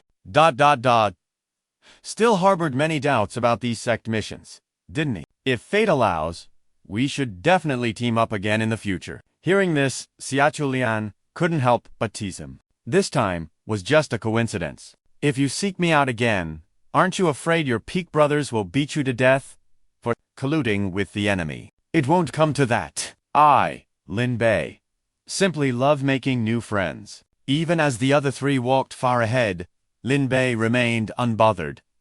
Oh right, I almost forgot to introduce the others' cultivation levels. Lu Ren is just like us, also in the early stage of the divine intent realm. Speaking as he walked, he gripped the mission token tightly, explaining the dangers ahead. The outer region of Mount Zannan is plagued by demons. They hunt under the cover of night, not to mention the toxic miasma that chokes the forest. That covers the team basics. Now, regarding our destination, we are heading to the outskirts of the Zannan mountain range, although guardian beasts lurk there.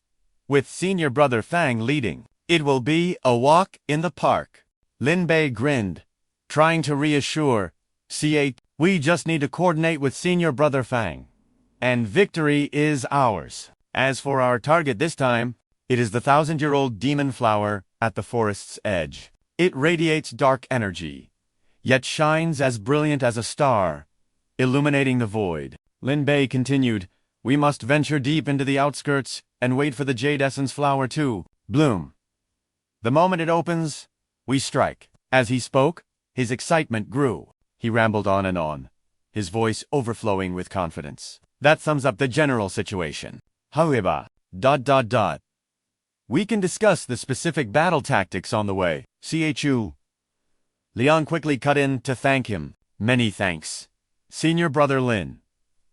That was very thorough. I understand the mission now. Chu Liang feigned excitement for the journey. A wild forest teeming with monsters. How truly miraculous. After some time traveling, the five of them finally reached the edge of heaven-reaching peak. The scenery was nothing short of heroic. Below them, a sea of clouds churned. Suddenly, Ziqing began to chant, a pale orange aura manifesting before her chest. Her hands moved, weaving a summoning seal. Her body swayed in rhythm with the ancient incantation. Far off in the horizon, a responding light flared. A majestic spirit beast descended from the heavens. It homed in on the signal. With a wingspan that blocked out the sun, it circled gracefully before landing softly beside Ziqing. Ziqing beamed with joy, throwing her arms around the beast's neck. And go! Go! Go! Chu Liang watched, his jaw practically hitting the floor. Good heavens ... She summoned a spirit beast. He stood frozen like a statue. We are both in the early divine intent realm. Double quotes ... Yet I am so poor, I don't have 2 coins to rub together. While junior sister raises a beast of this caliber, the wealth gap is too cruel. Ziqing leaped onto the creature's back, calling out to her team, senior brother Fang, senior brother Lu, senior brother Lin. Hurry up, we depart now. The named disciples quickly climbed onto the spirit beast. But when she looked down at Chu Liang, her face twisted in disgust. HMPH, you villain. From Silver Sword Peak. I'm not inviting you up. She cast a side eye at him. Chu. Liang sighed internally. Rich little junior sister. ... Even if you look at me like that, I still want to ride the wind-ridden eagle. Sensing the awkwardness, Linbei jumped down to invite him. Brother Sihu, over here, please. Chu Liang sat upon the spirit beast, his face glowing with delight. Next stop, Mount Zen Nen. Let's go! Time to slay some demons! He recalled his past travels. ... Forced to use sword kinesis for long-distance flights. Sure, flying swords are fast, and when the adrenaline hits... Standing atop a peak, controlling a flying sword, feels majestic. The blade dances through the air with grace. To the mortals, below... It looks like the descent of a celestial being, but the reality, it's a nightmare. At high speeds, the wind slaps your face relentlessly. His eyes would squint against the gale, snot flowing uncontrollably. See, Chu Liang. Cursed, the memory. The practitioner ends up cold, tired, and looking like a mess. But this, riding a beast, he leaned back, savoring the luxury. This is the true Tao of travel. Linbei turned back to update him. Brother, we are approaching the edge of the mountain range. This place sits on the border of the southern region and the central lands. Mount Zan Non acts as the great barrier between the two realms. Looking down, it resembled a magnificent dragon's spine. Linbei continued his lecture. It stretches for 800 miles. From this height, you can see how the terrain splits into two distinct zones: high peaks, deep valleys, and dense jungles. Countless demons and ghosts call this place home. Even powerful cultivators dare not venture... to deep into the core. Linbei quickly reassured him. But don't worry, Brother Seek. Our destination is merely the outer perimeter. Just a corner of the small forest, separated by dark vegetation. It's not considered too dangerous. The scene was set for a treasure hunt. Somewhere, a senior brother was already eyeing the prize. Linbei kept blabbering. They say the human-faced jade essence flower is a twin bloom. A senior from our Mount Shu Sect found it years ago. But it wasn't right then. Unable to harvest it, he left this mission for the Sword Pavilion. Calculating the blooming cycle, today is the destined day for us to claim it. Chu Liang listened, but his mind began to drift. This senior brother, Lin, is a bit of a chatterbox, isn't he? He watched Linbei's mouth moving non-stop. Chu Liang sighed. Since the moment we met, he hasn't stopped talking for a single second. It's like he'll die if silence takes over. Chu Liang rested his chin on his hand, mentally blocking out the noise. Is he chanting a sutra? Blah, blah, blah. A realization struck him. Senior brother Lin isn't just enthusiastic. He's a compulsive talker. Looking at the three solemn figures sitting far ahead, they aren't sitting away to isolate me. They are isolating Linbei. Half an hour later, darkness swallowed the sky. With a screech that signaled their arrival, the massive spirit beast descended. Having deposited the cultivators at their destination, Zai King's mount took flight, vanishing into the clouds.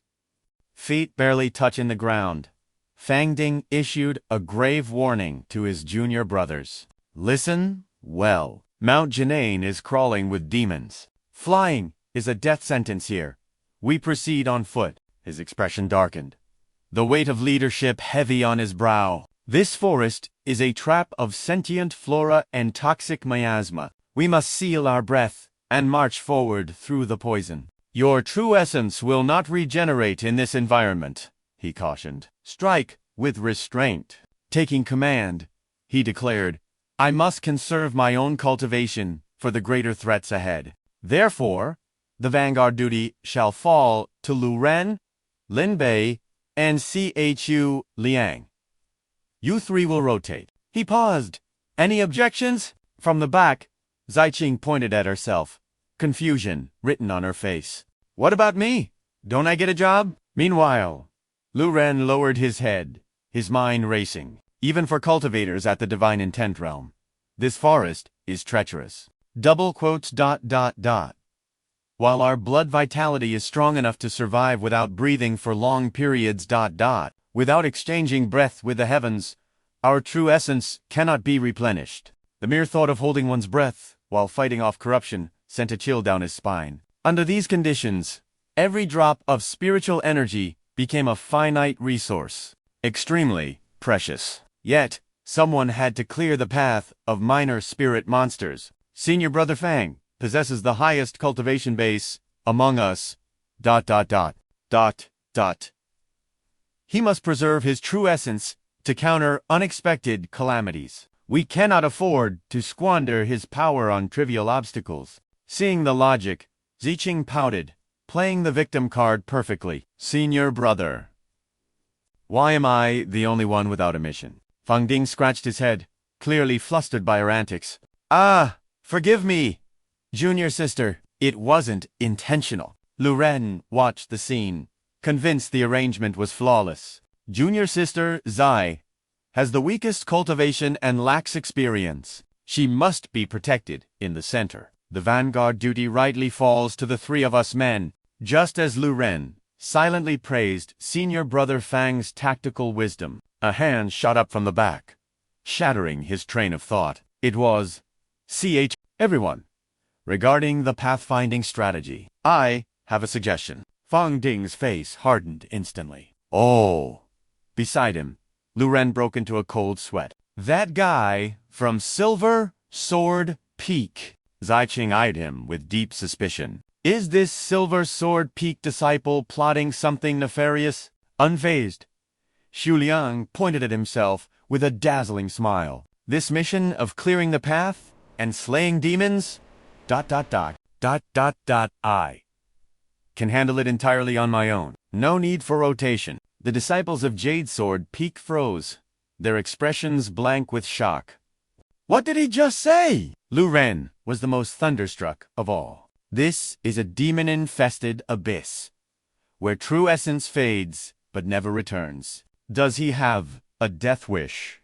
Lu Ren stood frozen, his mind racing in disbelief. This defied all cultivation logic. In the face of the unknown, preserving one's energy is the golden rule of survival. The more true essence one retains, the higher the chance of escaping death. No sane disciple would volunteer for the vanguard position, burning precious ki just to clear a path. He recalled Senior Brother Fang's words.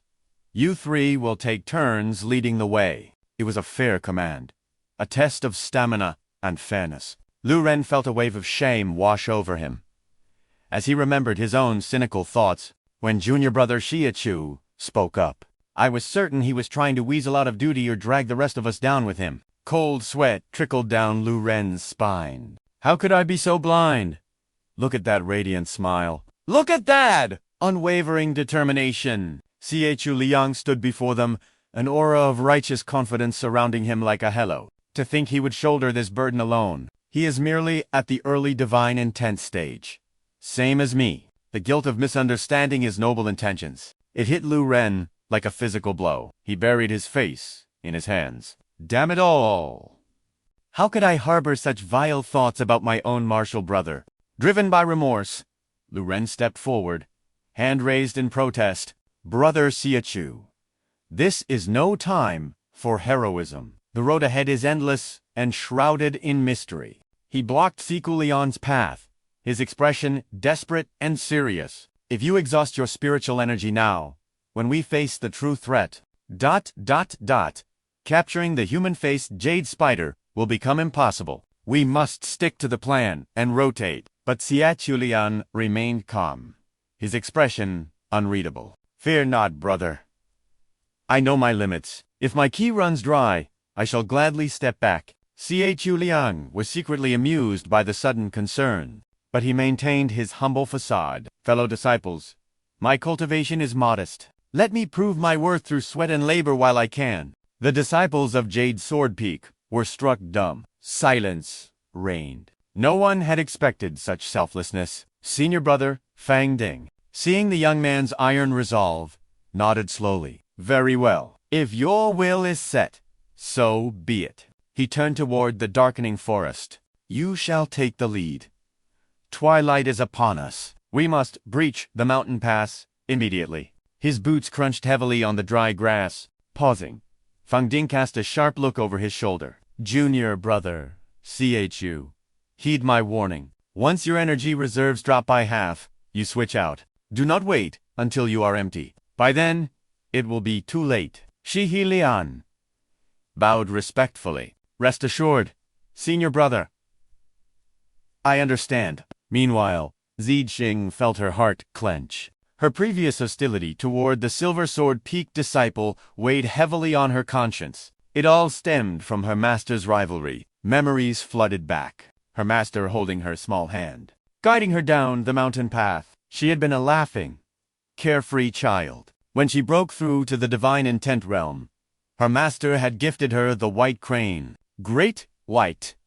To Ziqing, her master was family, her entire world. But the Empress of Silver Sword Peak had always been her master's bitter rival. So, the moment she learned Chu Liang was that woman's disciple, she had marked him as an enemy. She recalled his polite introduction. I am a disciple of Silver Sword Peak, ... She had forced him to ride behind her on Great White, isolating him, making him feel unwelcome. But now, looking at his back, this very disciple was sacrificing himself for the group. As the last rays of sunlight hit Chu Liang, he seemed to shine. She realized the truth. He is doing this to bridge the divide between us. Ziqing shrank back, ashamed of her petty behavior. Isolating him like that. I was truly awful. Unbeknownst to them, Chu Liang was grinning internally, plotting his own gains. Every monster on this path belongs to me. This is free experience points delivered on a silver platter. Ziqing watched him from behind, her cheeks flushed and pink. Actually, when he's quiet like this, he's quite handsome. That smile wasn't so bad either. Her mood shifted from guilt to admiration instantly. He is definitely a good person. She clenched her fist, determination burning in her eyes. I must help senior brother. Without hesitation, she rushed to his side. Senior brother, Chu. She produced 3 glowing pills from her storage pouch. I have 3 key gathering pills. Please, take them for the journey. Chu Liang stared at the pills, his heart skipping a beat. Key gathering pills were excellent for rapid mana recovery lifesavers in a pinch. It was like meat dangled before a hungry cat. Yet, he hesitated. Their true value lay in cultivation. Consuming them just to refill the tank was a massive waste of resources. And in this dangerous forest, he couldn't sit down to absorb them properly. It would be a tragic waste of spirit medicine. Chu Liang raised a hand to decline. Junior sister, this is too much. But seeing Ziqing's expression crumble, panic set in, sweat beaded on his forehead. Ziqing looked ready to cry, thinking her apology was being rejected. Senior brother, I am so sorry, she whimpered. Her heart ached. If he won't even accept this, how can I ever make amends? Seeing her distress, Chu Liang quickly swiped the pills. All right, thank you. Junior sister, heh, think nothing of it. I have plenty more. As she retreated, Chu Liang's expression sharpened. A strange presence, ...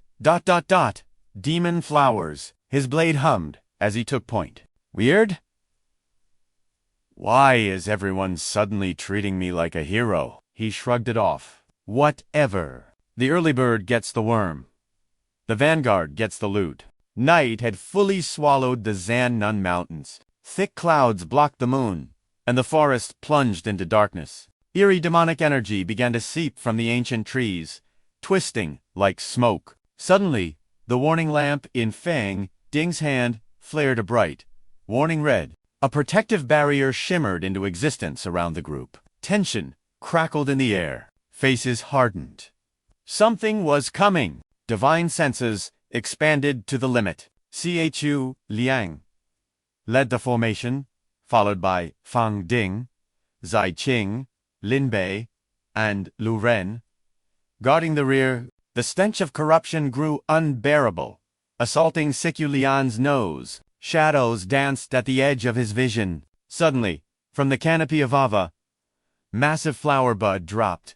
It dangled right over their heads, causing hearts to stop. The bud exploded open, revealing a maw of razor-sharp fangs. See Chu Liang reacted instantly. Ambush! He spun, his body moving on instinct. A single, devastating slash. The blade bit deep into the flower demon. The monster shrieked as it was cleaved in two, spraying a violet liquid. But Zaiqing was too close. The toxic sap splashed onto her defenseless arm. She gasped, clutching the wound as a numbing sensation spread instantly. The flower demons launched their assault, but with a few masterful strokes, So Luang severed them all. 30 minutes of carnage later, he had slaughtered no fewer than 10 of these monstrosities. This zone was a death. Had he not unleashed his spiritual sense in time, he would have been devoured instantly. So Luang shuddered, composing his mind. Fu Hongdin's voice cut through the tension. Everyone, rest and recover. So Luang glanced at Tu Than. The demons had sprayed her with slime earlier. Junior sister, are you unharmed? You were drenched in that filth, weren't you? Tu Than replied softly. I am fine. It was merely a splash. Senior brother so cleared the path almost single-handedly. Yet, the rest of you reacted swiftly with your spiritual sense. Though they spared their physical strength and true ki, their mental energy was drained. Fu Hongxin spoke with the weight of a leader. For a cultivator, essence, ki, and spirit form the Holy Trinity. A deficiency in one spells doom. Sensing their fatigue, he commanded, retract your spiritual sense for now. Meditate. I shall stand guard. As the four sat in the lotus position, Lambak noticed something. Brother So, are you holding up all right? So Luang smiled politely. Thanks to Junior Sister Tu's key gathering pill, my condition is excellent. Lambak opened his mouth, but So Luang cut him off. Enough, Brother Lam. I must enter meditation. So Luang's consciousness instantly shifted to the White Tower. Junior Sister wasted no expense on those pills. I cannot let her generosity go in vain. He strode into his sea of consciousness. With the White Tower, every monster captured was a fortune waiting to be seized. He approached the containment cage. Inside, the flower demons arrived. Without hesitation, he slammed the refined button. The tower dispensed its rewards. 100 flower umbrella, detoxification pills, and flower essence. Half to heal internal injuries, half for the flesh. Capable of neutralizing 100 poisons. But the umbrella, it leaves a lingering fragrance. Last week was glazed glass, this week, rose. Next week, heather. The scent clings to the body for an eternity. Still, the utility was undeniable. He embraced the loot greedily. Meanwhile, in the physical world, Junior Sister Tu was facing a crisis. She stared at the ground with mournful eyes. A pristine maiden could not bear to sit on the filthy earth. The rock before her was caked in grime. She hesitated, caught between disgust and exhaustion. My cultivation is low, she reasoned. I must preserve every ounce of strength for the final battle. Useless during the journey, she kicked a pebble in frustration. Abandoning meditation, Tu Than began to wander. Her curiosity would be her undoing. Her eyes darted around, seeking amusement. Rustle. A sound from behind. Tu Than froze, terror flooding her gaze. Who is there? The rustling grew louder, closer. Cold sweat dripped from her pale face. Suddenly a shadow lunged from the brush. A toad, but not just any toad. Its skin was a tapestry of repulsive warts and oozing slime. A toxic, nightmare-made flesh. Tu Than screamed. She flailed wildly. A filthy toad. She scrambled backward, letting out a high-pitched shriek. Disgusting. Get away. Tears streamed down her face as she dodged. Fear paralyzed her limbs. It's just a beast, not a demon. My spiritual sense ignored it. It nearly scared the soul out of me. Her legs turned to jelly. Fu Hongxin heard the commotion instantly. Junior Sister, But inside the White Tower, Chu Liang was still happily smashing the refine button. The disciples of Jade's Sword Peak whipped around. Even Fuangxin abandoned his defensive stance. He sprinted toward the scream. But while they were distracted, a flower demon materialized from the shadows behind her, silent, deadly, ready to strike. It lunged. Sharp fangs sank deep into her ankle. Tuthon shrieked, kicking wildly in blind panic. Court deaths. Fuang Din roared. He channeled his energy into his blade. A surge of power erupted. A lightning-clad slash tore through the air. It pierced the flower demon instantly. The monster disintegrated under the force of the strike. Chu Liang snapped back to reality. What was that explosion? Through the dissipating smoke, he saw Fuangxin. He spun around. The scene was chaotic. The earth itself had been scarred by the attack. The team rushed to Than. Junior sister, activate the Art of Life Renewal. Quickly! Is she all right? Chu Liang stood frozen, confused, an ambush. To force senior brother Fuang to strike with such power. A golden core cultivator's blow is truly terrifying. Regaining her composure, Than began the chant for the Art of Life Renewal. Green energy flowed toward her ankle. A scratch like this should vanish instantly, she thought. But fate was cruel. The wound did not close. It festered, turning black and spreading. Tuthon stared in horror. What? What is happening? Tears welled up again. It's spreading. I've been poisoned. The trio gasped. Poison? Fuangxin shook his head in disbelief. Impossible. The green vine flower demons of this forest are non-toxic. Unless... Quotes his eyes widened. It mutated into a purple vine demon. Lambak frantically rummaged through his satchel. This is bad. This is very bad. Our antidotes are only meant for forest miasma. He came up empty-handed. Damn it all!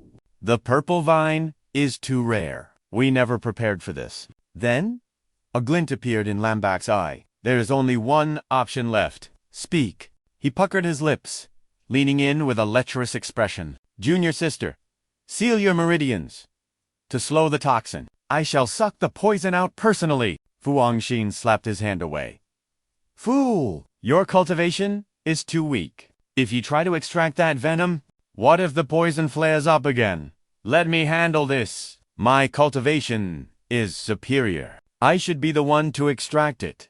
Than recoiled in horror, her expression twisting in sheer disgust. Luke Nam stepped forward, eyes gleaming with predatory intent. Brother Fuyong carries too heavy a burden. Let me assist. We cannot risk our leader's safety, and junior brother Lam's cultivation is too weak. The three of them argued like vultures circling prey. Absolutely not. I proposed the idea first, so the honor belongs to me. Stop making this difficult.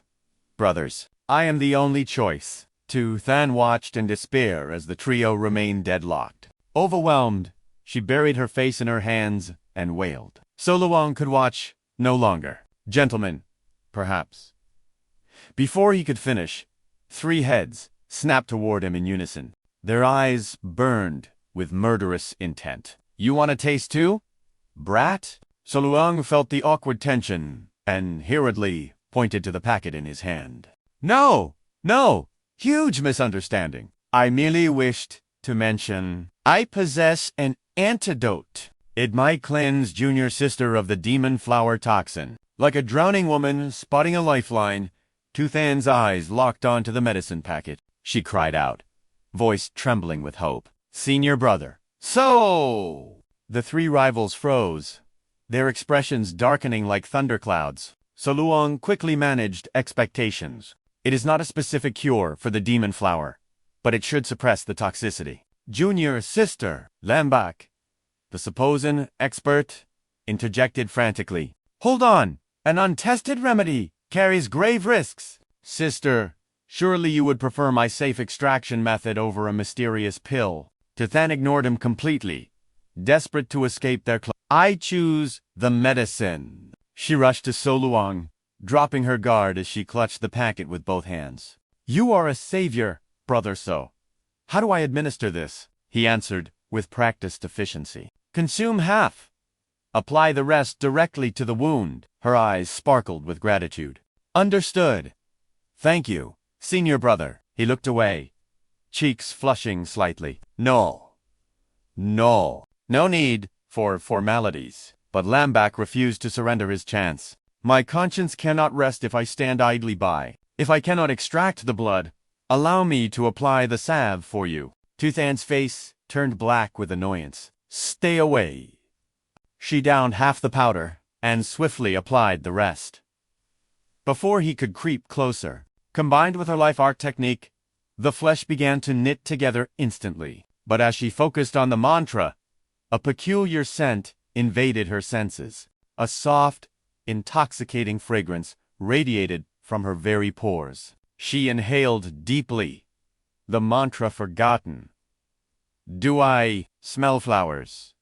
Tu Than drifted into a sudden trance. The scent was refreshing, making her body feel weightless. Pure euphoria washed over her. Then the fragrance deepened, wrapping around her like a heavy blanket. In her mind's eye, she became a single rose blooming in a vast garden. Enraptured by the scent, she rolled amidst the imaginary petals, but the aroma grew overpowering, thick, suffocating, like a sweet quicksand dragging her down. A flicker of danger pierced her haze. Something is wrong. She sniffed the air again. Underneath the sweetness lay a metallic temps, a stench of decay. But realization came too late. The hallucinogenic miasma had already taken hold. Tu Than felt herself sinking into an infinite sea of flowers. She reached up, one hand clawing at the void. Cannot, breathe. The mesmerizing scent became her prison. She struggled against the invisible tide, thrashing in panic. I'm drowning! As the floral ocean swallowed her whole, she let out a broken gasp. Too tight, air, With a violent jolt, Tu Than sat, bolt upright. The illusion shattered, leaving her trembling in reality. What in the heavens was that? She clutched her chest, terrified by the phantom suffocation. So Luang beamed, relieved to see her consciousness return. Junior sister is awake. It seems my medicine did the trick. She looked at him, disoriented and flustered. Brother So, that scent. It lingers on him too. As their eyes met, the fragrance on So Luang seemed to fill the entire world. Through her dazed vision, So Luang appeared as a radiant deity amidst falling petals. He reached out a hand to steady her. Sister, are you steady? How does the body feel? His gentle touch sent a jolt through her system.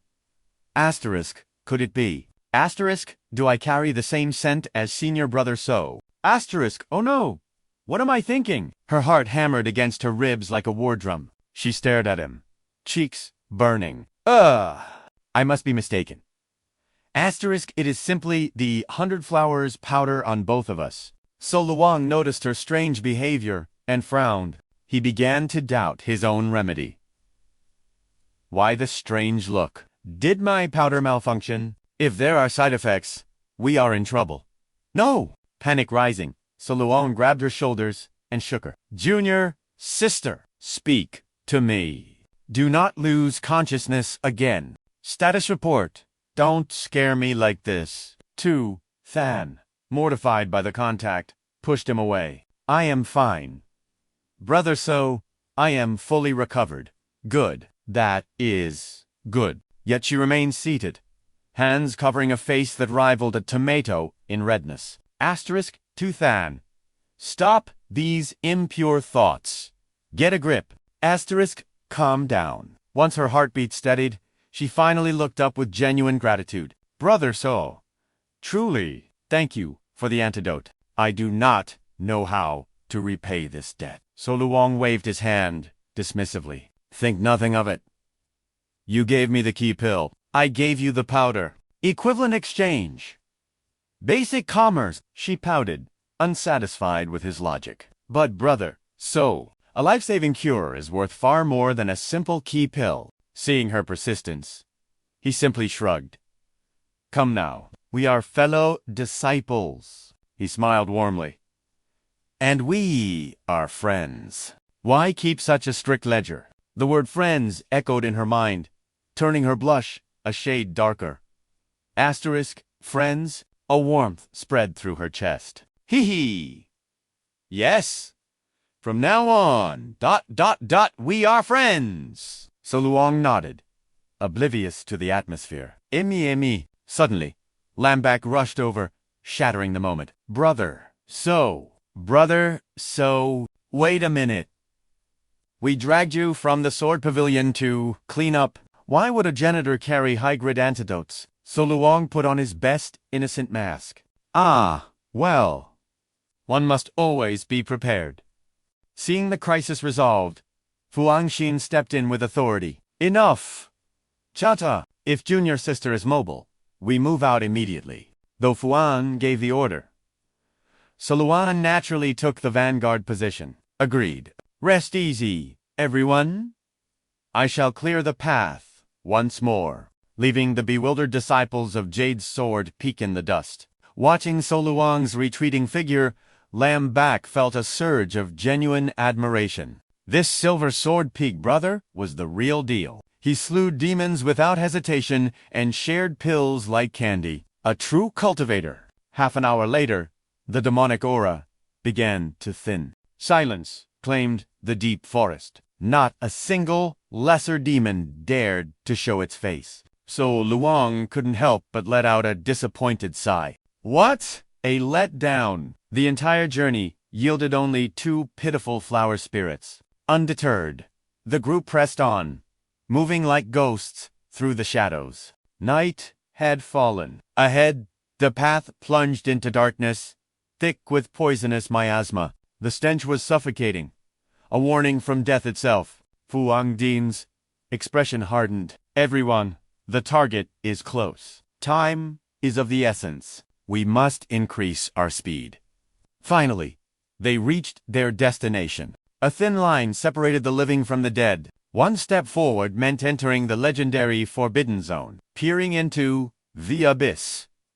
The air grew heavy with purple fog, beautiful yet deadly. The ground was slick with moisture, but Lambak, ever the chaotic element, he stared into the bottomless chasm. A mischievous idea forming in his mind. Such a deep valley, he thought. The echo must be legendary. Without a second thought, he let it out. Abba, Abba, Abba.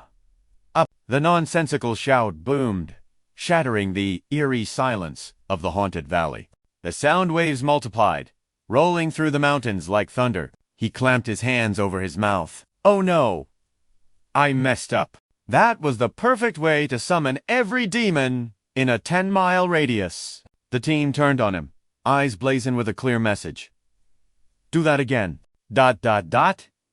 And we will feed you to the beasts ourselves. Ignoring the fool, the rest of the team flared their ki, weapons drawn and ready for war. According to the intel, the human-faced Jade Essence flower waited in the valley ahead. The perimeter seemed clear of lesser demons. ... But danger lurks in the unseen. Stay sharp, Fu Angxin commanded. Luke Nam acknowledged from the rear, while Tathan gripped her weapon, nervous but ready. With a leap of faith, they plunged into the abyss. Down in the depths, silence reigned supreme. Jagged rocks lined the path, shrouded in suffocating spiritual pressure. Purple mist suffocated the world. So Luang marveled at the scene. So quiet, he mused. Who knew such a hellscape could hold such tranquility? Make no mistake, this was the domain of a demon overlord. As they crept closer, a radiance pierced the gloom. A blinding, celestial light erupted before them. There it was, a supreme treasure of the mortal realm, the Jade Essence flower, fully matured. ... It stood proud amidst the toxic miasma, bathing in the moonlight. Its massive roots strangled the life out of the surrounding flora, devouring their essence. It stood alone, the sole victor in this survival of the fittest. Fuang Xin lowered his voice. Target located. Prepare for extraction. The formation tightened. Everyone fell in line with senior brother Fuang's will. Even the jokester, Lam back. Dropped his smile and focused. Luke Num's eyes narrowed into slits. Understood. Tuthan, though a rookie, wore a mask of steel determination. So Luang simply nodded. Lead the way, senior brother. Standing in the shadow of the ancient tree, he looked entirely too calm for the danger ahead. The critical moment arrived.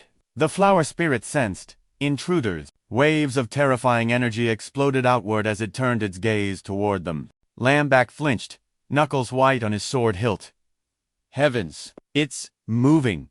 It's coming for us. The team froze in shock. Even Fuang Xin felt a bead of sweat roll down his temple. Hold your ground. Do not panic. This isn't a common plant monster, he explained quickly. Its patterns are unique. It is merely reacting to the fluctuation in spiritual energy. The ancient flower stretched upward, hungry for the moon's essence. Fuang Xin analyzed its movements, and laid out the strategy. Night has fallen. We wait for the moon to reach its zenith. When the moonlight strikes its core, the petals will open. Until then, we tread lightly. So, Luang grimaced. He imagined facing this thing alone, his spiritual essence drained, leaving him a dried husk. They had been briefed on the way here. This was no ordinary herb. To harvest it prematurely would destroy its divinity. Looking at the arrogant bud, the logic was clear. We strike only when it blooms under the full moon. That is the only way to preserve its power. So Luang pondered, unsure of what the blooming form would reveal. He extended his senses cautiously, daring not to disturb the beast. However, he thought, when it blooms, its self-preservation instincts will trigger. One look could trap us in an eternal illusion. A solo attempt is suicide. So Luang recalled the battle formation Fuang Xin had designed. As soon as the petals unfurl, the bronze mirror must be deployed. It is the only way to reflect the Jadason's flower's mystic arts. And knock it unconscious while it is stunned. A second cultivator will strike from the blind spot to harvest the core. Meanwhile, the remaining members will form the three-talent sword array to hold off the guardian. Beasts? The lantern in Fuang Din's hand flared to life. The moment of truth. Fuang Xin signaled. The time is now. Execute the plan. Like arrows released from a bow, they dashed into position. Luke Nam took point with the mirror, muscles tense as he anchored himself. His blade hovered, ready to intercept. Lam back was the harvester. His agility was unmatched, perfect for the snatching grab. The junior sister took her defensive stance, despite being a rookie. Fear did not shake her. She was a statue of concentration. Junior brother, so cover the rear. So Luang took his place beside her. His role was simple. If any monster dared to approach, he would end them. The trap was set. 5 cultivators stood within a glowing green bagua formation, linked by golden runes. Above them, the moon reached its zenith. The jade essence flower began to shift, its transformation imminent. As our leader, senior brother Fang Ding took command of the core formation. I shall guard the heaven position, he declared. Hold the earth and man positions firmly. Watch the perimeter. Moonlight pierced through the cracks in the cavern, fighting to touch the sacred plant. Fang Ding's voice demanded absolute focus. Steel your minds. The critical moment is upon us. The flower had finally absorbed the moon's full spiritual essence. The buds swelled, pulsing with ancient vitality. The auspicious hour struck. Petals unfurled in a magnificent explosion of life, bathing in the moonlight while attracting restless demon ki. Focus, Fang Ding commanded. Slaughter any beast that dares approach. Lin Bei stood nearby, sweat drenching his robes like rain. He didn't dare breathe too loud. Paralyzed by the oppression, the darkness ahead was thick with killing intent. Light Lin Bei, cold sweat soaked through his armor. Chu Liang observed the shadows, his grip tightening on his sword. The first wave of the beast tide was coming. Although junior sister Ziqing was a rookie at demon slaying, her training in the sect had been rigorous. She immediately sensed the disturbance. Greed-filled eyes were watching them from the darkness.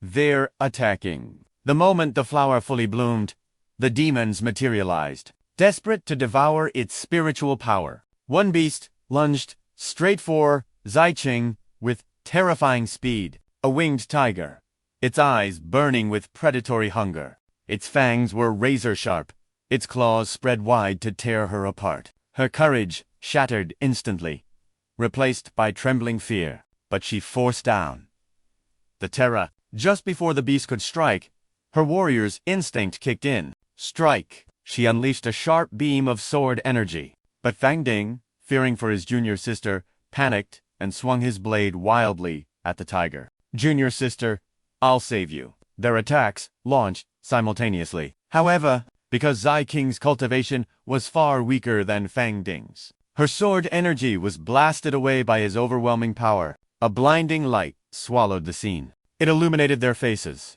Chu Liang watched with a deadpan expression. Heavens! He's using the golden light technique for a mere minion. He couldn't help but sigh as the tiger vaporized into nothingness. Chu Liang's face fell into deep depression. Ah!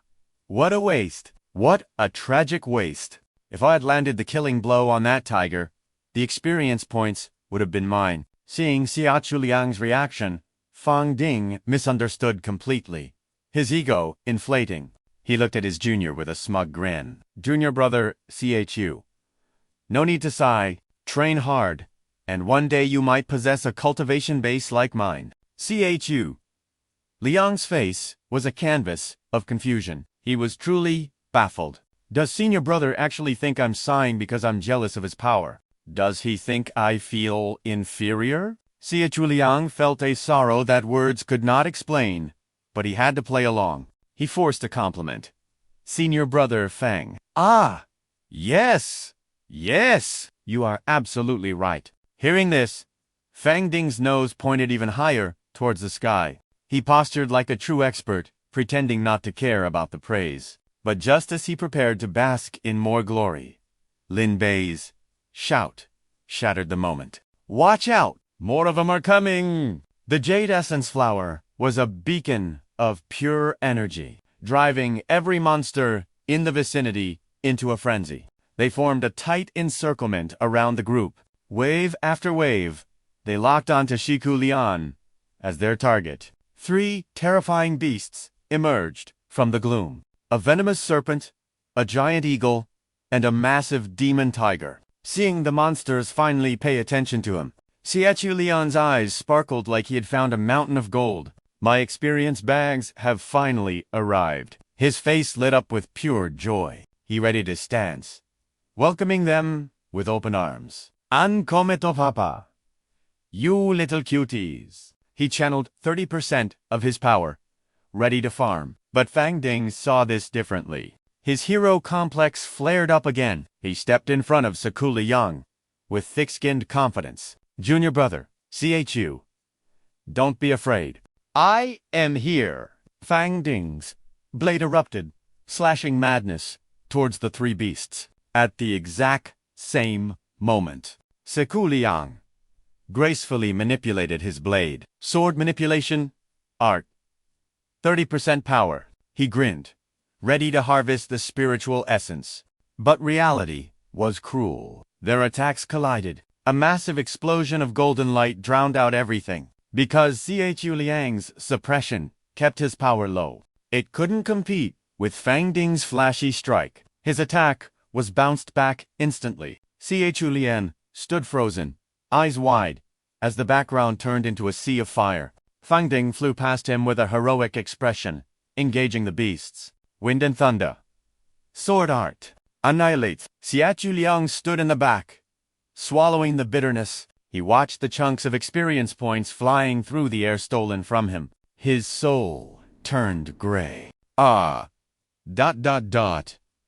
My kill steal. My rewards. Chu Liang held a piece of demon flesh, his heart bleeding acid. He couldn't bear to watch as Fang Ding wiped out the entire mob alone. Chu Liang wanted to cry, but no tears came out. This is like bowing to the heavens at your wedding, dreaming of a blissful night with your wife, only for bandits to kidnap the bride before you enter the room. Reality was a cold, hard slap.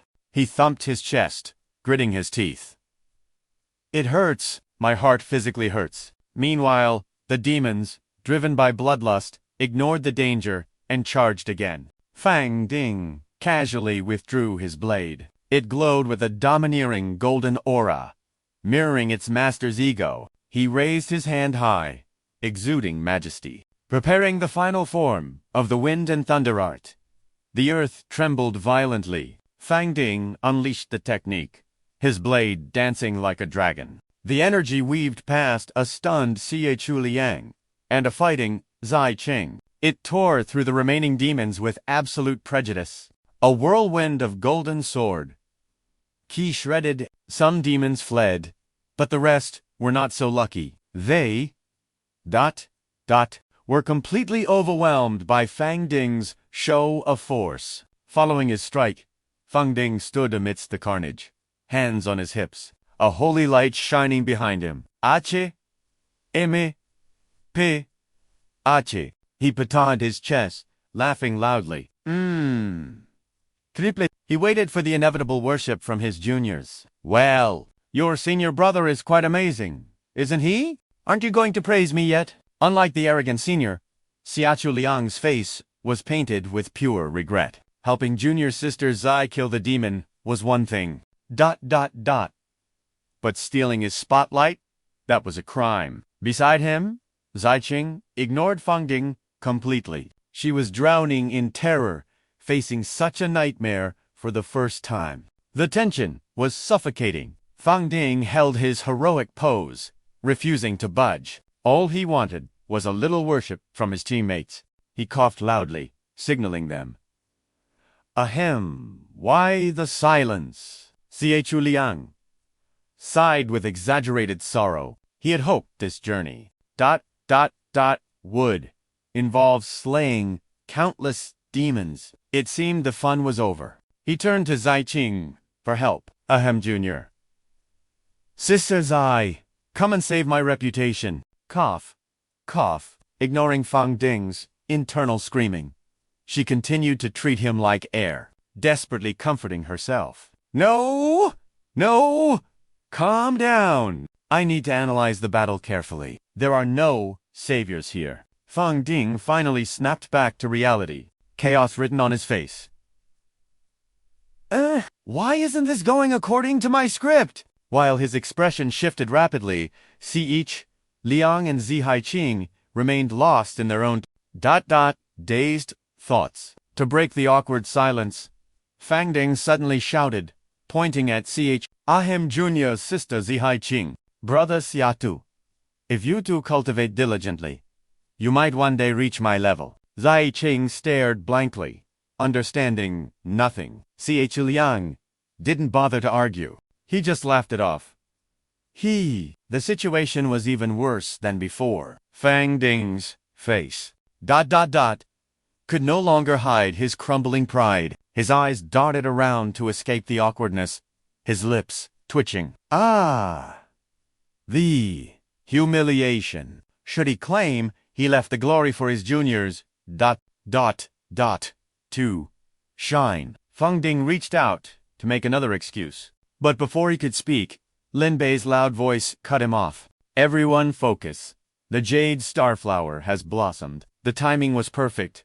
The demonic aura fading. At this very moment, the flower spirit stretched out, devouring the surrounding energy. The blooming was complete. As the bud opened, it released an enchanting mist, sucking the life force from the nearby plants. The next step belonged to Lu Ren. He groaned, heavily hauling the massive bronze mirror toward the demon flower. His body trembled, but he fought down the fear. The bronze mirror reflected the blooming flower spirit, revealing the lingering demonic key hidden within. A miraculous transformation began. A human face slowly emerged, replacing the chaotic aura. Delicate elven ears formed from the petals, a face capable of toppling cities. One of the flowers slowly opened its eyes, revealing pupils of the purest pink crystal. Her small mouth pursed, looking adorable and groggy from sleep. But the reflection in the bronze mirror told a different story. From a stunning beauty in mortal eyes.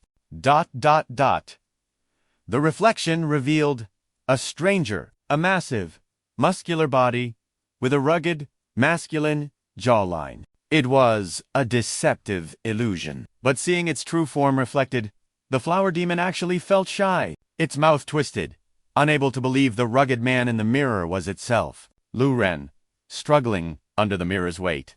Combined with the flower spirit's diva attitude, he was terrified. The moment is now. Lin Bei launched a surprise attack from the rear. One strike to decapitate the demon. The mission was almost... Suddenly, a blur rushed in from the distance with terrifying speed, shocking the group below. In a blink, it crashed into Lin Bei's assault. His focus shattered as a hairy arm blocked his vision. Seeing this creature try to steal the flower, panic set in. Whoa! What the hell is this thing? Its mischievous hand reached for the blade. In Lin Bei's grip, he dodged in pure terror. Don't touch me! Lin Bei used his movement technique to retreat to the ground. The others couldn't react in time, frozen in place like statues. Too dangerous. What is that beast? He was nearly sent to the afterlife just now. Perched on the branch was a monkey, small but agile, with a face full of malicious cunning. The fur on its body, stood on end from excitement. Below, Fangding frowned, realizing the danger. A human-faced ghost. He wasted no words. And instantly unleashed a sword technique at the demon. We're doomed. Why did we encounter this monster? We must end it quickly. The sword key spiraled through the trees, aiming straight for the kill. The creature dodged the blade effortlessly, leaping high and revealing its twisted form. As the attack missed, it glared with blood-red eyes, a sinister grin widening on its face. Amidst the chaos, it snatched the demon flower from the branch. The flower severed from its stem, fleeing with the beast. With a single bound, it left Chu Liang in the dust, happily hugging its prize as it ran. Seeing the mission failing, Fangding stopped thinking and roared, Demon, you aren't going anywhere. His hand summoned a divine weapon, blazing with power. Golden flames erupted. Thunder, prison sword, strike. At his command, the blade shot forth like a mad dragon toward the fleeing demon. The sword slammed into the cliff face, cutting off its escape route by an inch. More blades rained down, forming a cage of lightning to trap it. Panic filled the beast's eyes as its path closed. Fangding maintained the formation, his rage boiling over as he shouted, My sword key has pinned it down. Seize this chance and slay it. The order fell, and everyone unleashed their spiritual techniques. Blades and spells flew through the air. Their faces were set with grim determination. The beast, seeing the barrage of attacks locking onto it, trembled in fear. It clutched the flower tight, clinging to the rock to avoid the deadly strikes. Suddenly, a cunning smirk appeared, as if it knew it wouldn't. Be defeated today. Suddenly, it cast the stealth art. Its body, clutching the flower, vanished into thin air. The 5 disciples dropped their jaws in shock.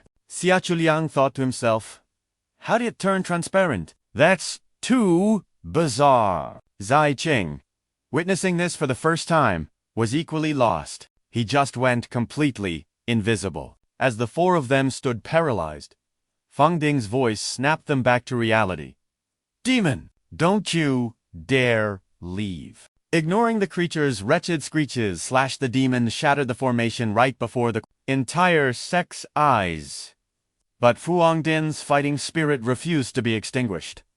He channeled his inner energy, summoning his spiritual artifact once more. his face twisted into a mask of pure fury. With a burst of speed, he gave chase, raining down attacks with savage intensity. "Do not think you can escape me!" Yet, even as Fu Hongxin closed the distance, the little monster merely grinned.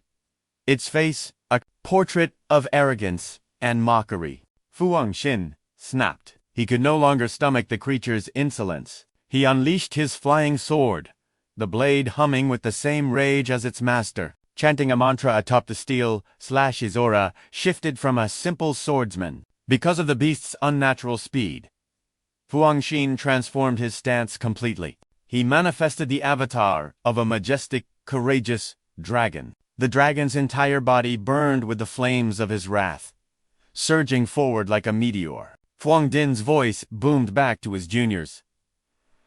"The path ahead is treacherous. Leave the pursuit to me. You all stay here and hold the defensive line." Meanwhile, Chu Liang stood frozen, his gaze locked onto the fleeing demon. His mind raced, calculating the odds. This situation was far from optimistic. With Senior Brother Fuang's cultivation, crushing normal demons should be as easy as slicing melons. But as Chu Liang watched from the treetops, he realized the gravity of the situation. We rookies would only be a burden if we tried to join the chase. The sword technique Senior Brother cultivates is renowned for its explosive speed and power. Yet against this slippery foe, it strikes only air. Chu Liang analyzed the enemy's strange movement techniques, recalling how it danced through the attacks earlier. It dodged blade auras with insulting ease, a punchable face mocking them, while it blatantly stole the flower spirit. Chu Liang silently racked his brain for a solution. To think it dared snatch the treasure right from under our noses. That item is more potent than even the Thunder Sword. Chu Liang tried to recall the creature's escape pattern and its bizarre invisibility arts, but no effective counter-strategy came to mind. This thing was not just fast. It could slip through seals and ignore the killing intent of flying swords. So Liang could not simply watch his senior brother fight alone. Digging into his robes, he frantically searched for a Dharma treasure that could turn the tide. His eyes never left the fading silhouette of Fu Hongxin. He thought, if the senior brother cannot catch him, do I possess anything in my arsenal capable of defying destiny? Ahead, Fu Hongxin remained relentless in his pursuit of the monkey demon. He rode the key dragon through the chaotic tunnel, his body weaving through 1,000 deadly obstacles. Rocks rained down like hail as the cave collapsed. Sweat drenched Fu Din's face, yet his battle stance remained as unshakable as a mountain. Rage fueled his core. This is no ordinary rockfall. Continuing like this is futile. But he refused to yield. He shot forward like an arrow, narrowly evading boulders that sought to crush him. He thought, if these cursed stones keep blocking my path, I will never catch up. Sweat poured from his body, his brows furrowed in concentration. Teeth grit against the strain. The gap between them was widening. Suddenly, the falling rocks crashed down with greater force. The human-faced demon ahead accelerated with terrifying ease, clutching the flower's spirit, its eyes gleaming with the red light of death. Fu Hongxin was being left in the dust. He pushed his limits. Not good. I must close the distance. Suddenly, a blinding light pierced the darkness. The exit. There is light. The cave mouth is ahead.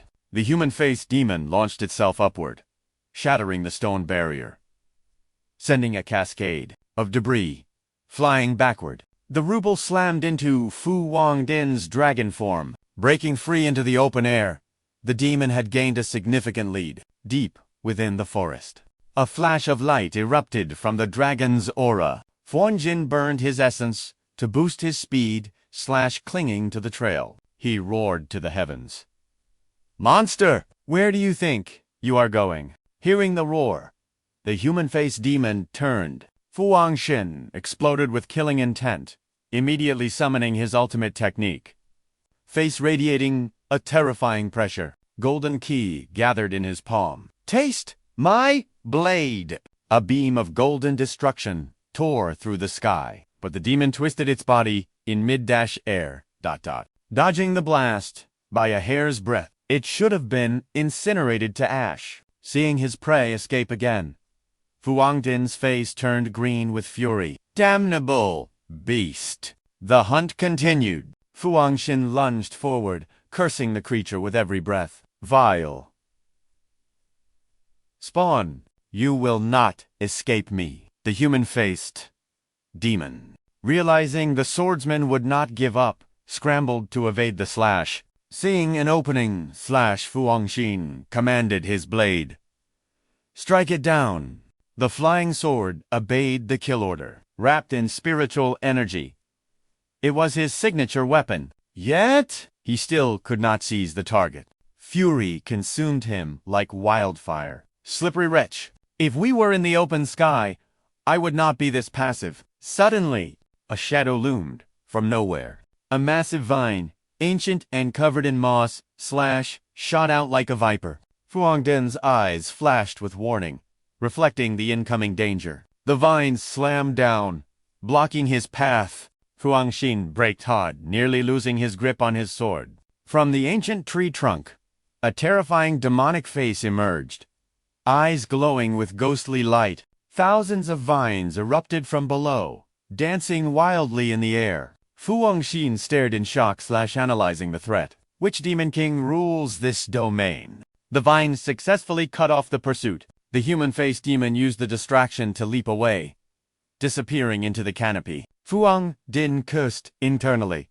No, that bastard is getting away. Suddenly, the vines lashed out at Fu Hongxin, aiming to crush him in a single, devastating blow. Fortunately, his reflexes were gut. He parried the lethal strike with his blade, but with his spiritual energy exhausted. The impact sent him flying backward. He quickly stabilized his spirit, landing on a nearby branch, but his eyes remained fixed on the fleeing shadow, filled with bitter regret. It is over, ... I cannot catch him now. The creature was too agile. The human-faced demon slipped through the net of vines effortlessly. Its body moved like water. Fu Hongdin's expression twisted into ugly frustration, gripping his sword as if to strangle it. My sword, Ki, possesses godlike speed, but it lacks fluidity. It is useless in this complex, rugged terrain. He furrowed his brow, spitting out a curse. Damn it all. The demon king before him glowed with mocking power, whispering unintelligible spells. Fu Hongxin looked up from below, his mind a mess of chaotic thoughts. I have no way to break this seal. To think a Golden Core expert leading the team would fail the mission so miserably. The shame of returning empty-handed was unbearable. The mission had ended in total failure. His companion stared at him with a face dark as thunder. Fangding turned pale, his blood running cold. Upon their return to the sect, he dared not imagine how the master would punish him. His heart screamed in panic. Senior brother, Zi Yan.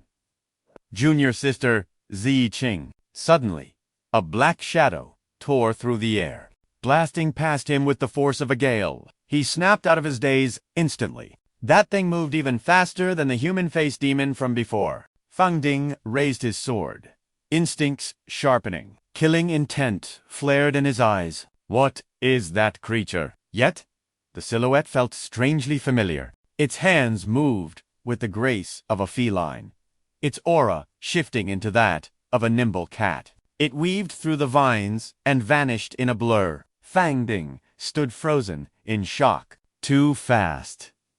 A close-up revealed the truth of that shadow. It was none other than Chu Liang. He had transformed into a swift kitten, surrounded by an aura of cunning trickery. Back at the cavern hideout, Chu Liang regrouped with the others. Recalling the beast's form, he began his analysis. I intentionally let that demon, the human-faced mandrill, escape. He broke down its characteristics.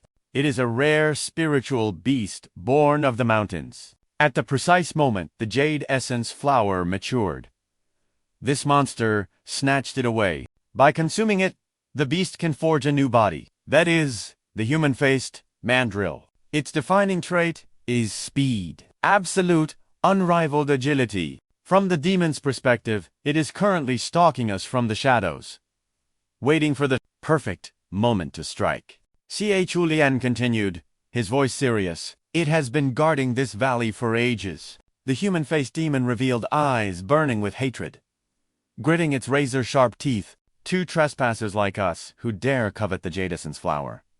It holds a grudge deep enough to demand a massacre. It wants us all dead.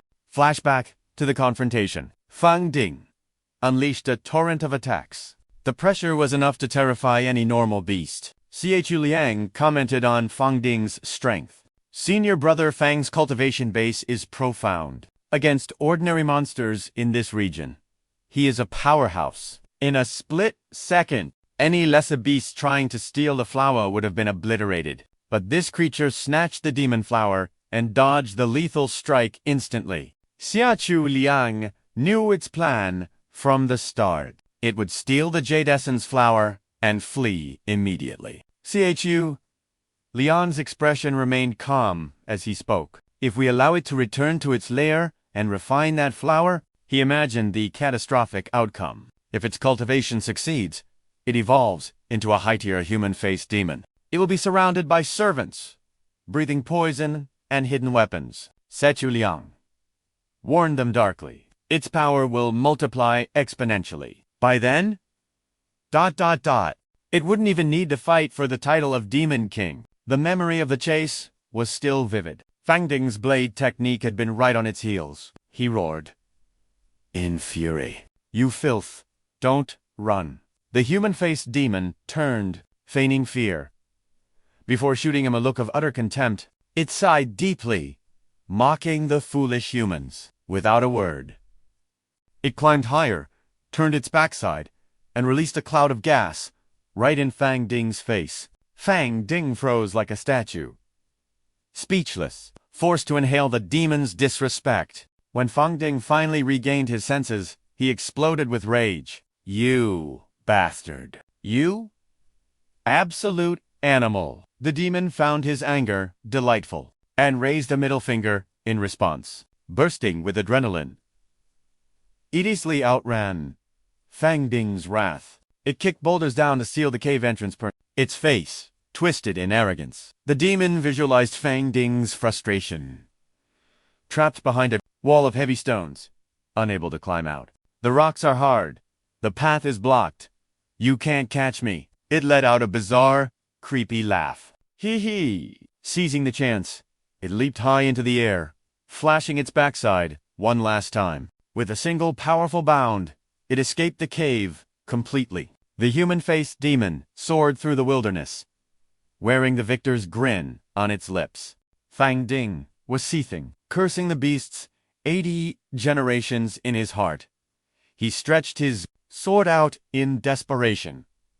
Demon, taste my blade. The strike seemed destined to hit but the creature's body was like water. It dodged with insulting ease. The blade cut only air. Fang Ding refused to give up, slashing again. But once more, it evaded without mercy. Suddenly, a thick vine blocked its path. It seemed trapped at last. But life was never that easy for Fang Ding. Relying on its primate instincts, the demon dodged everything effortlessly. The vines refused to let go, striking out to strangle it, yet it weaved through them like a dancer. Every dodge was accompanied by a piercing, mocking laugh. Moving close to the screen, the demon casually picked its nose. Its skinny legs kicked off the vines, breaking the encirclement. It stroked its chin thoughtfully, imagining Fang Ding hopelessly entangled in the vines behind it. The human, trapped and humiliated.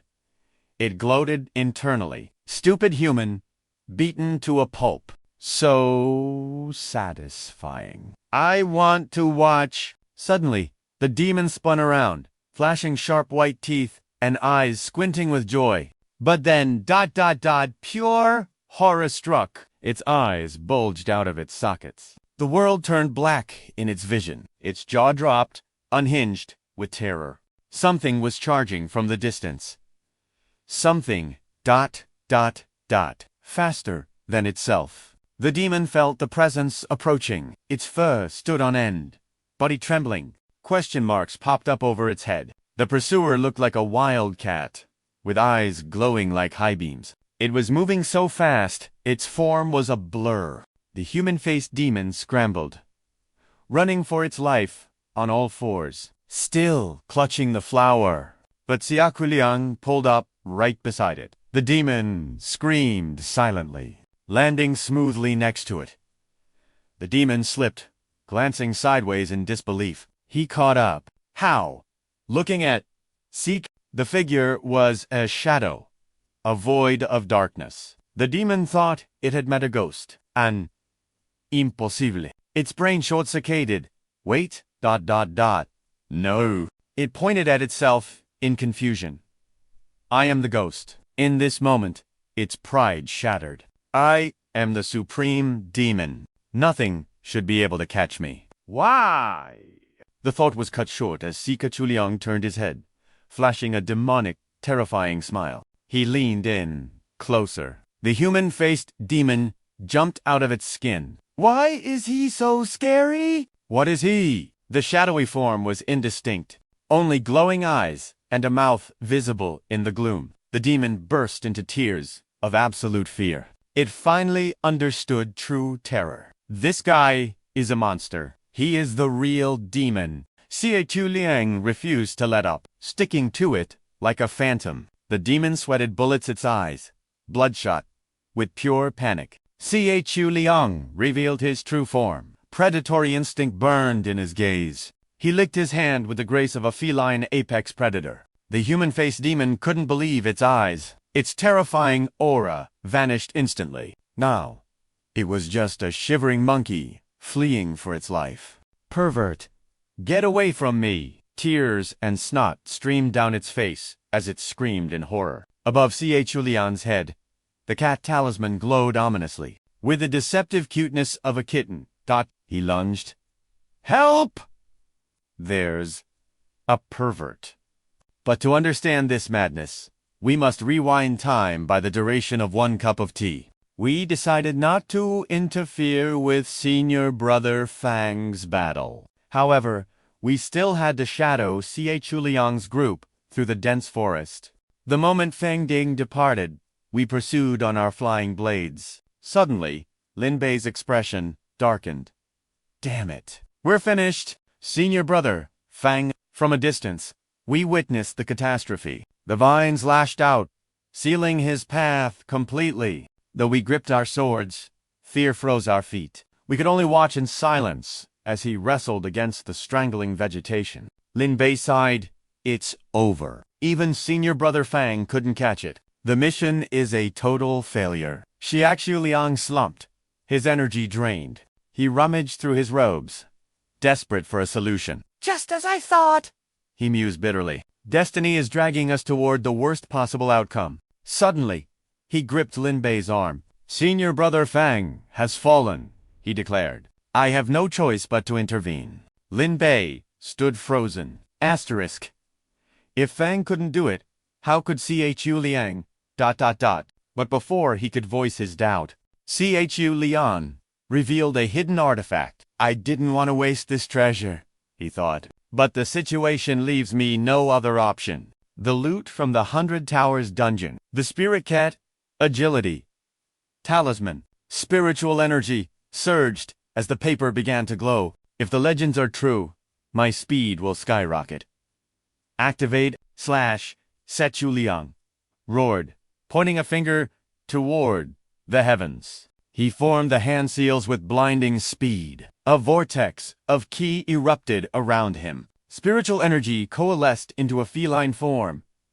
Meow. Meow. Rainbow light exploded from his palm. His features began to shift, warping into something new. Only his determined eyes remained unchanged. It was a legendary transformation sequence. A pillar of pink light engulfed him. His hair defied gravity, tying itself into twin tails. A golden crest materialized on his chest, the sigil of the orange tabby. Pauldrons of light formed upon his shoulders. He struck the signature pose. spectral paws manifested over his hands. His feet were encased in boots of swiftness. Glowing with feline power, he levitated into the air. Back arched in ecstasy. A mysterious beam shot from his crown. The metamorphosis was nearly complete. Fluffy ears sprouted from his head. The 5 million talisman sealed itself onto his forehead. Chu Liang was no longer a man. He was the ultimate feline warrior. He beckoned like a fortune cat statue. The onlookers gasped in disbelief. Without a word, he dropped to all fours. With explosive force, he launched himself into the canopy. His expression was pure euphoria, like a shadow. He flickered from branch to branch, weightless, untouchable. He left the others in the dust. C.H. Liang grinned maniacally. Asterisk. This spiritual pressure is intoxicating. Asterisk. The effects exceed my calculations. He spotted Fang Ding below. Asterisk. With this speed, the beast has nowhere to hide. Asterisk. You think you can escape. Chu Liang became a blur of motion. He vanished and reappeared constantly. Fang Ding stood paralyzed, unable to comprehend the speed. One leap crossed 1,000 meters. Fang Ding barely dodged the shockwave. The Catman closed in on the monkey demon instantly. A mysterious smile played on his lips. The feral instinct took over. He accelerated, breaking the sound barrier. Asterisk. The thrill of the hunt is addicting. Asterisk. Is this the soul of the spirit cat taking over? His eyes glowed like lanterns in the night. Thank the heavens, this buff is temporary. If I stayed in this form too long, I might lose my humanity forever. The human-faced demon felt a chill down its spine. Something was hunting it. It turned around and screamed in pure terror. Chu Liang's face was inches away. His eyes were shadowed voids of predatory intent. Only a hungry grin was visible. His gaze pierced the darkness like lasers. With unnatural agility, he clung to the tree and flanked the beast. The demon's eyes nearly popped out of its skull. It froze in midair. But Chu Liang was lost in the roleplay. He licked his paw, grooming himself casually in the heat of battle. Asterisk. I can't control it, he thought. Asterisk. The excitement is overwhelming. The human-faced demon stared in confusion. It had never seen a cultivator act like this. The monster whimpered, its mind broken by the absurdity, taking advantage of the confusion. Chu Liang gathered his ki, sensing death. The demon fled. Get away, you freak! Chu Liang gripped his blade, ready to strike. Asterisk. Gotcha! Taste my blade! The ambush was swift and merciless. The sword sang a song of ice and death. Just as the demon tried to cloak itself, / it was cleaved in twain. But it wasn't over. Wherever it fled, Chu Liang was its shadow. It was a race between predator and prey. Chu Liang analyzed its movement patterns. Asterisk. It only dodges. Asterisk. It has 0 counterattack capability. A cruel, feline smirk appeared on his face. Asterisk. High agility. 0 defense. The human-faced demon didn't realize its mistake. It was desperately trying to outrun a sword that never misses. Void form. The ability to phase through attacks and seals. It was the beast's only real talent, but he had already spotted the flaw. Patience was the key to this hunt. All he had to do was wait for the ethereal state to fade. Then, the real execution would begin. Chu Liang watched from the shadows, a predator lying in wait. The beast fled, believing its stamina had recovered. But its time was up. With a flick of his wrist, Chu Liang unleashed the demon-binding rope. The spiritual cord moved like a living serpent, tracking its prey's scent. In a heartbeat, the human-faced demon was in. It panicked, cursing under its breath. This human is absolutely deranged, the creature thought. It remembered its past battles, fighting hordes of savage beasts alone. I fear no death. It roared internally. It struggled violently, fangs grinding together in pure fury. But the power of the demon binding rope was overwhelming. After countless failed attempts, the demon finally gave up. It sat there, defeated and humiliated. Damn it. To die like this. Trussed up like a chicken. The humiliation was worse than death itself. Now, it faced the Reaper. Chu Liang's eyes glowed with a crimson killing intent. He raised his sword high. Judgment Day had arrived. The human-faced demon tried to scream its final defiance. I refused to act.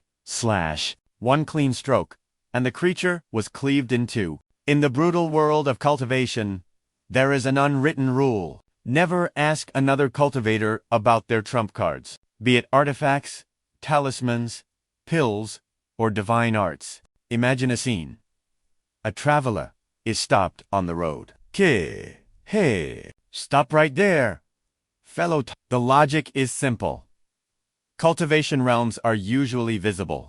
Unless the gap is massive, you cannot hide your level. The bandit sneers, face twisted in arrogance. I am a whole realm above you, boy. So take my advice, ... Don't run. Just be a good dog and hand over your treasures. He demands everything, artifacts, talismans, pills, secret techniques. These are the things cultivators hide to survive. The victim just smiles coldly. Is that so? Because in a life-or-death battle, equipment can bridge the gap, or even reverse it entirely. He doesn't waste words on his cultivation level. Boom! He summons a sword array. Blades dance in the air, forming a domain of absolute death around them. He holds a secret manual in one hand and speaks calmly. I possess an ancient sword formation and 18 fragmented spirit blades. Now, tell me, who is the weak one here? The bandit's arrogance instantly turns to terror. He throws his hands up in surrender. Heavens! You have no martial honor, he screams. You're clearly just a rogue cultivator. How do you have such god-tier equipment? You must have stolen it. I'll report you to the 9 immortal sects. Chu Liang imagining. This scenario felt insulted. You block my path, try to rob me, and now you have the audacity to question the origin of my gear. As he spoke, he commanded his blade to strike. The bandit turned to flee in panic. I knew I should have reported you. I'm going to report. I'm going to... He never finished that sentence. Thwack, thwack. THWACK. The blades turned him into a pincushion. How does Chu Liang explain his treasures? Well, being from a righteous sect like Mount Shu, ... is certainly better than being a rogue cultivator with no backing. The outside world is chaotic. Dirty loot is everywhere. Therefore, no matter where you are, prying into someone's ace in the hole is a declaration of hostility. And, conversely, keeping your true power hidden brings peace of mind. This secrecy was linked to the mysteries of the White Pagoda. But for now, the hunt was over. Chu Liang returned, carrying the precious jade essence. Everyone, I'm back. The team stared at him in disbelief. Zaiqing gasped, eyes wide. My God. Senior brother, Chu. Were you always this formidable? You kept your skills hidden so well. Fang Ding's jaw practically hit the floor, seeing Chu Liang return safely. Junior brother, how? Did you do it?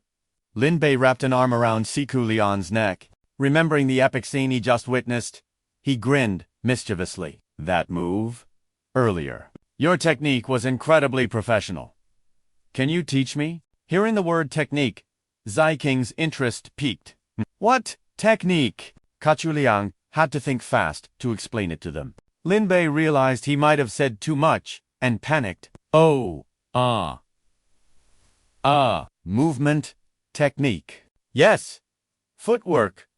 Zaiqing tapped her chin thoughtfully. That actually makes sense. Chu Liang spun a tragic tale for the group. Catching that human-faced demon wasn't skill. I had to use a high-grade divine talisman to boost my speed. It was a one-time use item. My heart bleeds just thinking about the cost. The group nodded solemnly. Ah, so that explains it. Fang Ding found the explanation perfectly logical. With Junior Brother's early-stage cultivation, such speed is naturally impossible. If he had such a divine ability, he would have shown it long ago. It had to be a trump card from the bottom of his chest. Zaicheng looked at him with renewed admiration. He is the sole disciple of Silver Sword Peak.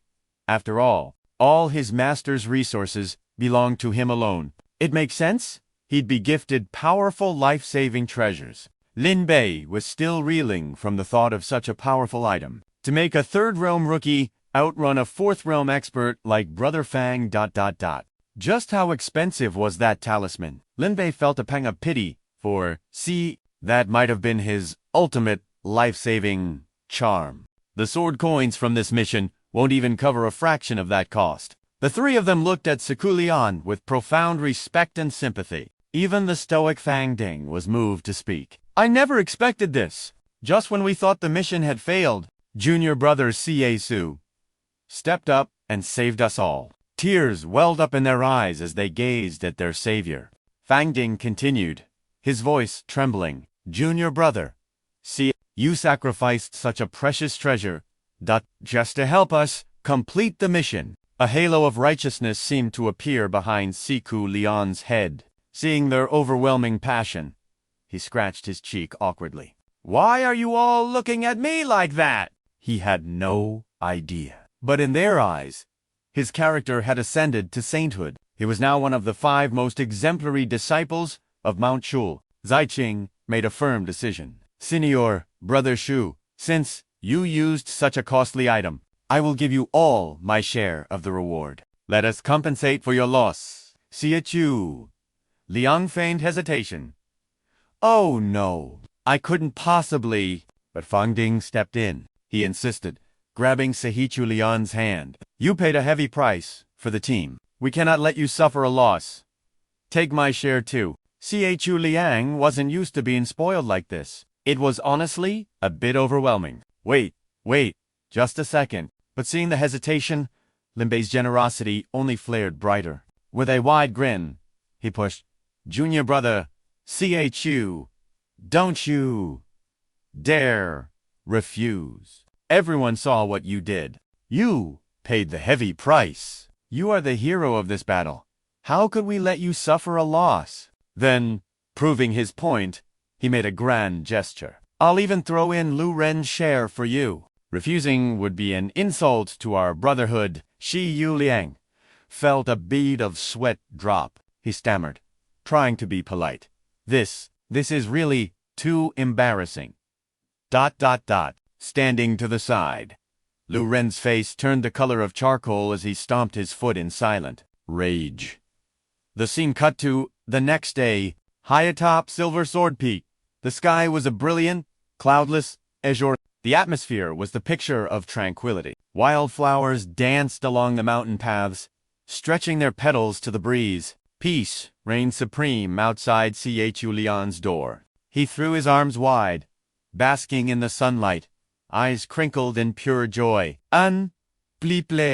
With Master gone for 2 days, I finally hold all the power in my hands. I am the acting ruler of Silver Sword Peak. Chu Liang sprawled onto the grass, soaking in the morning rays. His body was still aching from the fierce battle, but the silence was golden. No nagging, no scolding. He whispered to himself with a satisfied smirk.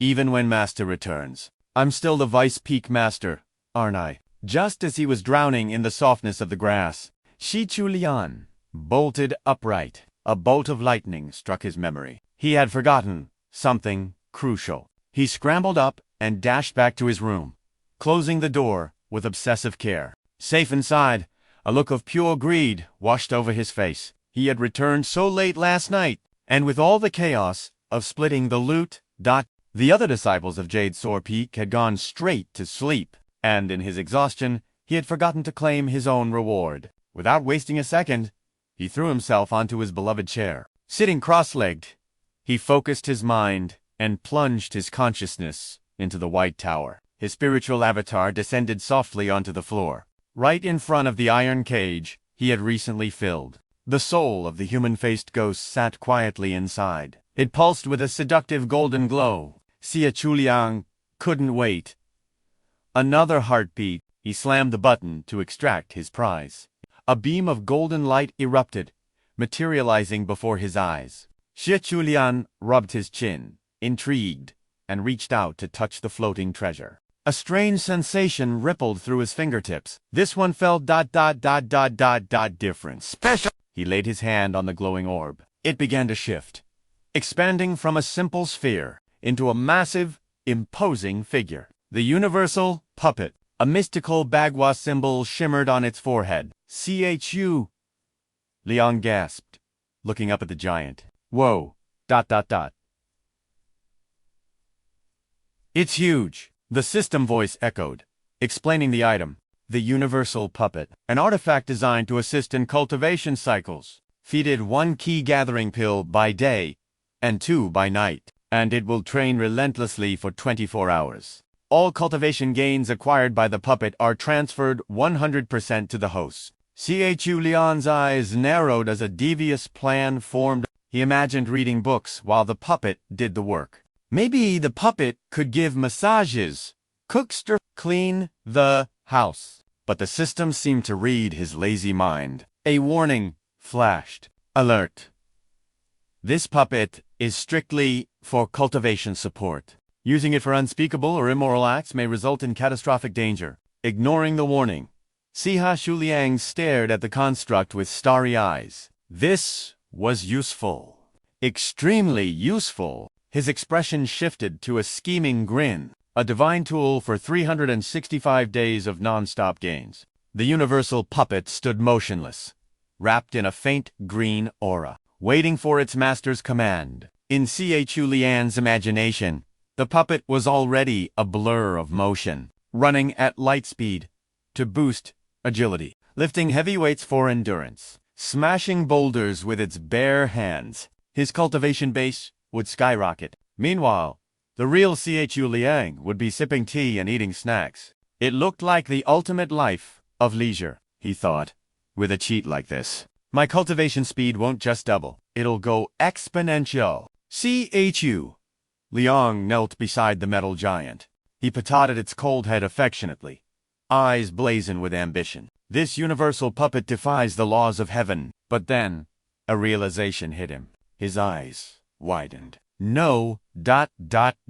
wait. It's not just doubling the speed. In the 9 realms of cultivation, the top tier, the heaven realm, relies on enlightenment. Even a genius, like Zhang Feng, had to focus entirely on the Tao to catch the ribbons of destiny flying in the void. She had to sit, suspended above the water, seeking that one moment of clarity. One moment of insight was worth 15 years of bitter training. Then there was the Earth realm. That was a battle for resources. Personal effort mattered less than wealth.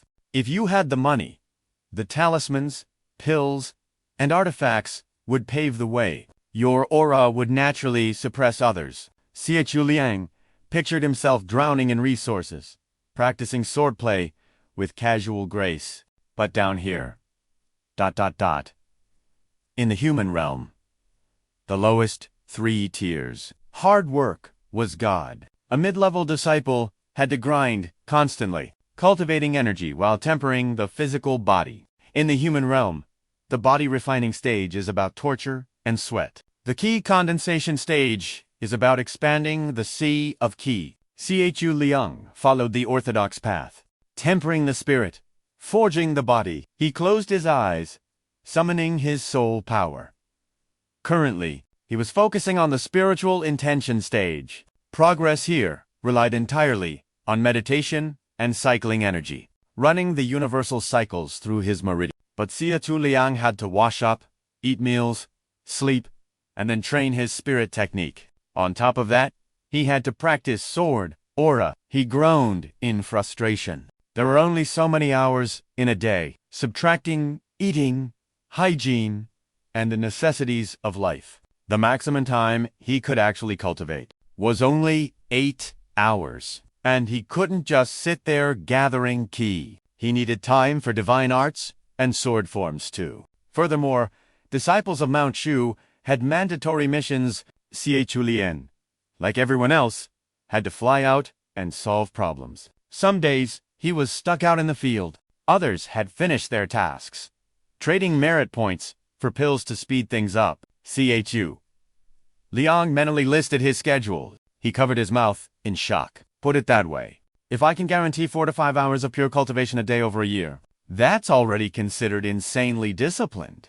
He thought back to his recent missions. The spider demon took a whole night. But the difficulty was ramping up. The underworld mission devoured 2 whole days. The last 2 team missions drained his stamina completely. Chu Liang scratched his head, calculating the grim math. With the frequency of missions, lately, my average training time drops to 2 or 3 hours a day. Time management was becoming a nightmare. Chu Liang sighed, feeling the weight of the path to immortality. If I slack off during meditation, no one can cultivate for me. He looked up at the puppet. A wicked, triumphant smile spread across his face. But the game has changed. With this big guy, I can grind for more than 12 hours a day, automatic and hands-free. The universal puppet seemed to shudder, sensing a dark future ahead. Chu Liang grinned, imagining the ultimate cheat code. With a clone, my cultivation speed would quadruple. But the real prize, time. Precious time to hunt demons and restore justice. Still grinning like a maniac, he reached into his robes. He revealed a gathering ki pill. The pill pulsed with spiritual energy, casting a halo of light. Without a word of warning, he shoved the pill down the puppet's throat. The construct stumbled back from the force. Time to get to work. Spiritual energy began to swirl around Chu. An emerald aura exploded. Outward, the heavenly cycle puppet roared to life. Chu Liang immediately initiated the 9 Heavens Mystic Heart Sutra, the divine intent. Chanting the mantra, he placed a hand on the puppet's head, pouring his ki into it. The command seal ignited. Chu Liang closed his eyes, his mind focusing sharp as a blade. Our Mount Shu techniques might lack, he mused, but our foundation is unshakable like the earth itself. Even the Heavenly King sect and Nanyan recognize our stability. Chu Liang remained deep in his trance, analyzing the flow. At the same cultivation level, a Mount Shu disciple is invincible. The Bagua symbol on the puppet's forehead flared, greedily devouring Chu Liang's energy. Chu Liang didn't flinch. He poured everything he had into the vessel. Now, transferred the cultivation method directly to the core. The puppet's aura went wild, energy surging in violent waves. He waited for the precise moment the technique took root within the construct. Suddenly, his consciousness was pulled into the puppet. Synchronize. With this, his cultivation speed would double without fail. He would leave his peers in the dust. Time seemed to freeze. The featureless wooden figure began to shift. It twisted and morphed, until it became a perfect mirror image of Chu Liang. Back in his own body, he exhaled a long breath. Phew. Technique complete. Inspecting his handiwork, a smug grin spread across his face. Hey! Nailed it. This little guy is actually kinda cute! It looks completely different now that it has my cultivation method. The heavenly cycle puppet had perfectly assimilated his ki. It sat in lotus position, brows furrowed in intense concentration. It was uncanny. Chu Liang thought, from the inside out, it's a perfect copy of me. But... Am I forgetting something? He stroked his chin. What were the instructions for this thing again? He stared at the silent cultivator. Memory struck him like a lightning bolt. Right. 1 gathering, ki pill by day, 2 by night. That keeps it running for a full 24-hour cycle. Chu Liang instantly whipped out an abacus, eyes narrowing. His fingers flew across the beads. Click. 3 pills a day. Not a small amount, but not impossible. Compared to the hell of manual cultivation, it's a fortune. But he looked at his new worker with determination. I can't let production stop, even if I have to hunt down that lantern demon to fund you. Somewhere far away, a lantern demon sneezed violently. Wait a minute. A thought troubled him. This puppet has no sentience, right? 1 pill for the day shift, 2 for the night shift. Why the difference? Suddenly, Chu Liang's aura shifted. He donned the imaginary top hat and monocle of a ruthless tycoon.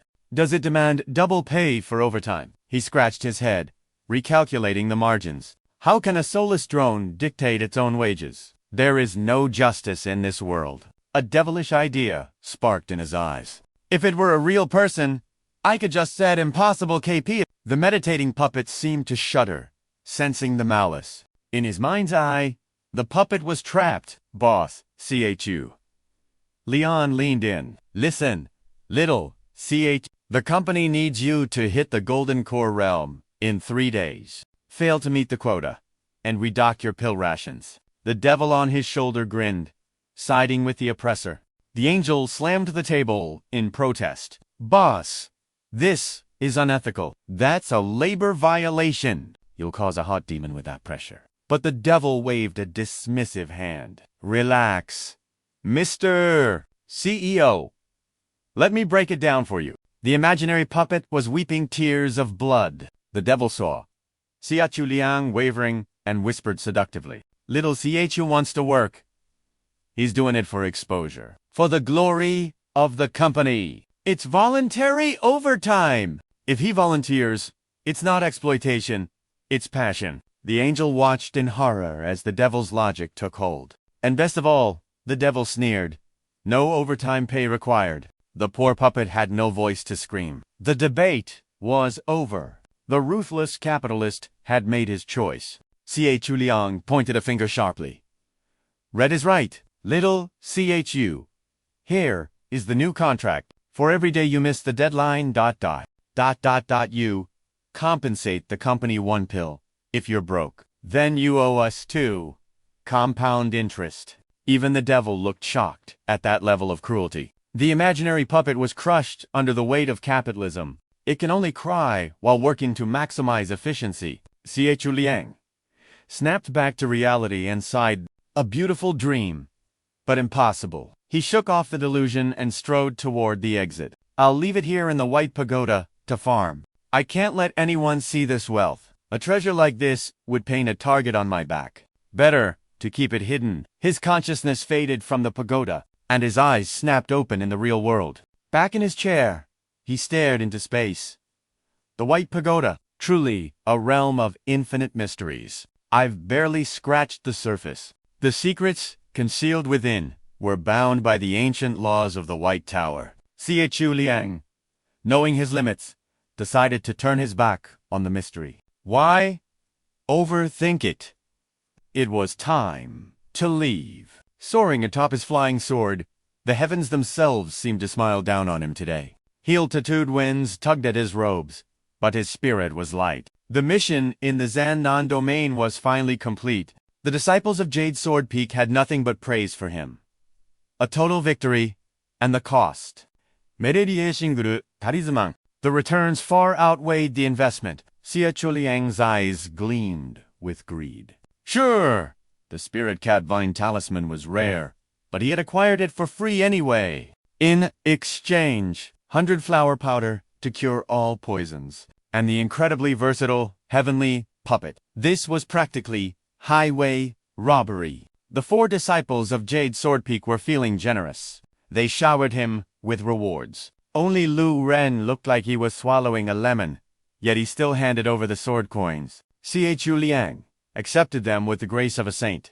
Between the sex bounty and the gifts from his martial siblings, his pockets were heavy. A grand total of 50 sword coins. 50 coins. He would need to survive 5 life-or-death missions to earn this much. His imagination ran wild. He saw himself as an emperor on a throne. Disciples from every sect bowing at his feet, some massaging his shoulders, others fanning him, serving the finest spiritual tea. He had never held such wealth before. With this newfound fortune, a trip to Tongshan Peak was mandatory. The mere thought had him grinning like a maniac. Hey, hey, hey! In a flash, he arrived at the majestic Tongshan Peak. The plaza below was a sea of disciples, a bustling market of spiritual treasures. With coin in hand, hesitation was for the weak. He marched straight into the alchemy hall. Senior sister Qiu Yin handed over the goods. Here are the elixirs you requested.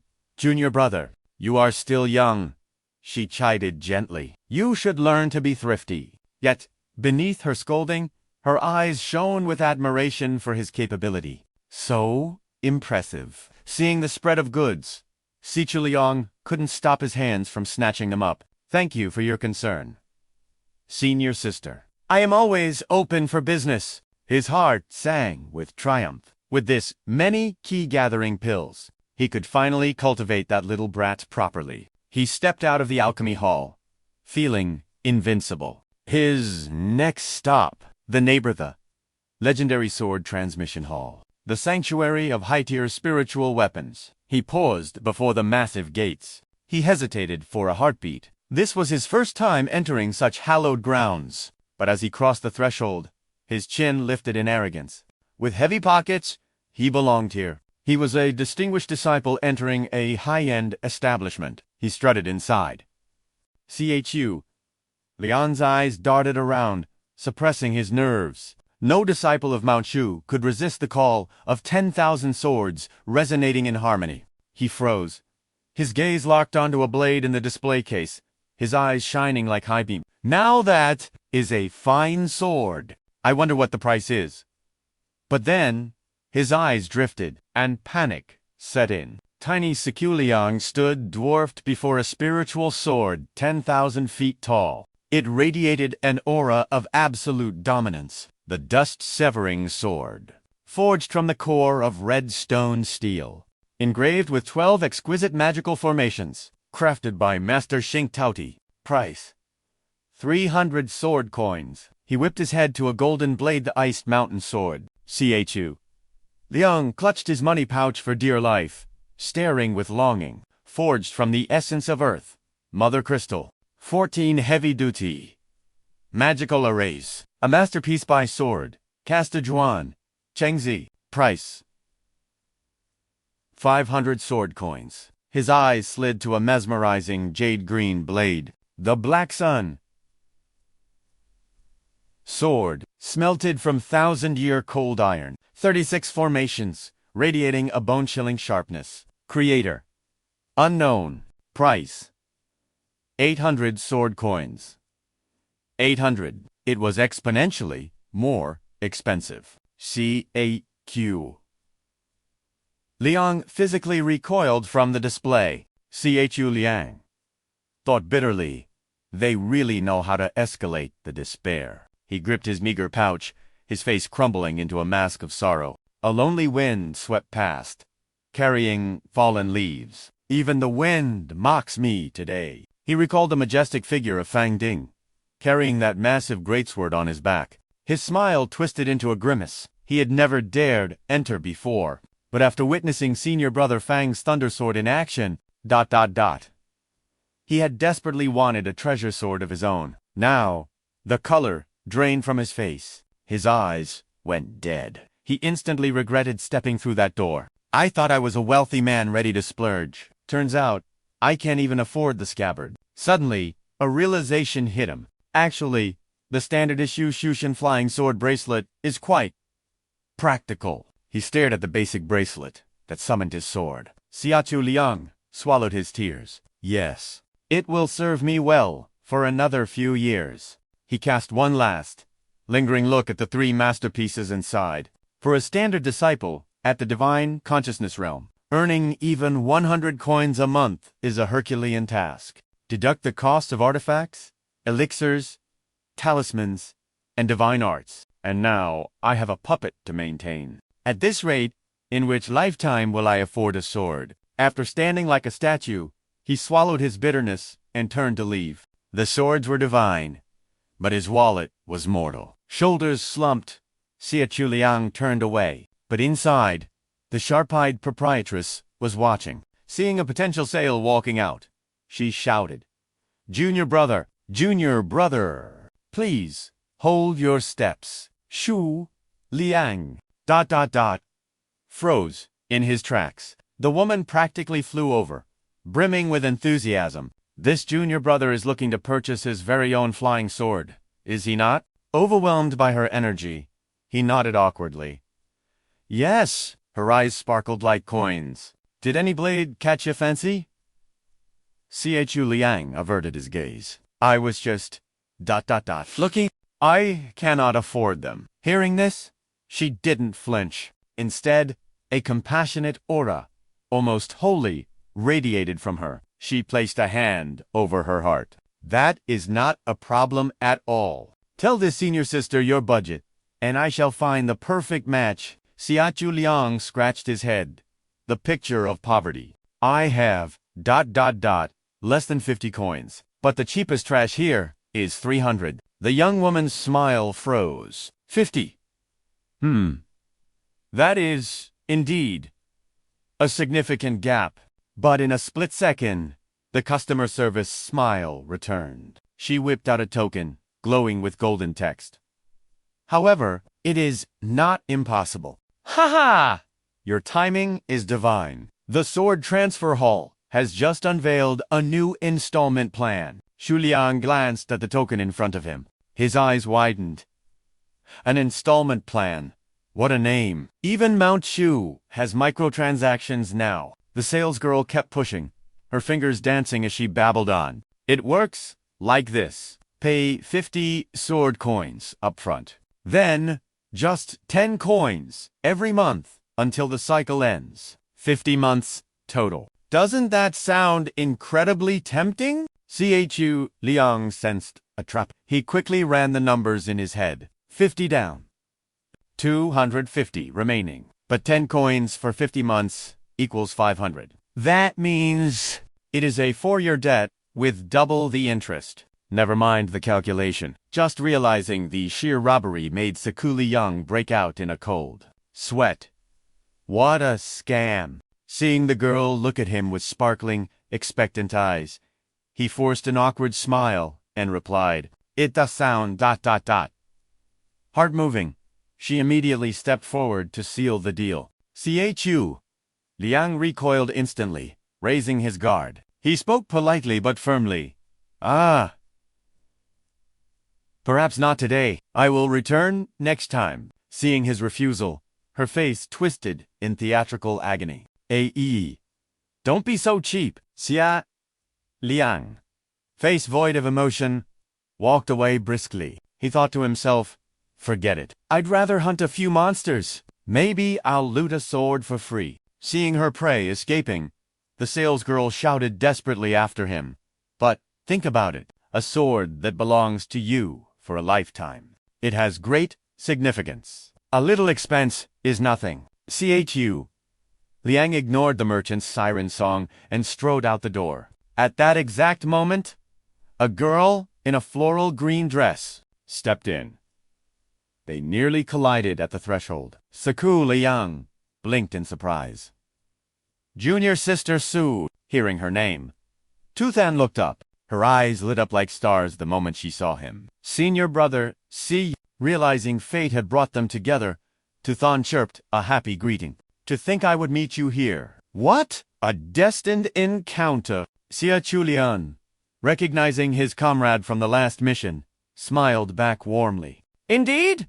Are you here to buy a flying sword too? Than beamed, glad he asked the right question. She placed a hand on her chest, her voice swelling with pride. Yes, my first mission outside was a total success. My big brother said he would reward me with a flying sword. He told me to choose whatever I like. Chu Liang's face filled with envy. Internally, he turned to stone. The rewards from the White Pagoda require me to risk my life fighting demons. Yet her reward is simply having a generous brother. Simple and direct. Though his heart wept, he didn't want to ruin her mood. Chu Liang swallowed his bitterness and said, That is great. Truly great. Tu Than didn't notice his internal crisis. She looked at him with pure curiosity. Hey, senior brother Chu, what kind of sword are you buying? Chu Liang scratched his head awkwardly. I haven't bought one yet. The prices here are ... My funds are insufficient. Tu Than looked surprised. Huh? A thought blossomed in her mind. Does senior brother Siku need my help? Action followed thought. She leaned in close, asking eagerly, Then which sword do you like? I will gift it to you. Chu Liang instinctively stepped back.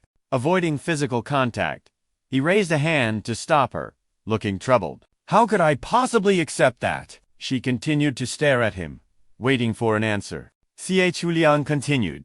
A flying sword is a precious treasure. I cannot accept such a heavy gift. Seeing her stubborn expression, Chu Liang started sweating profusely. This girl is too kind. Such a righteous young lady. But then, he remembered a proverb from a wise sage of Mount Shu.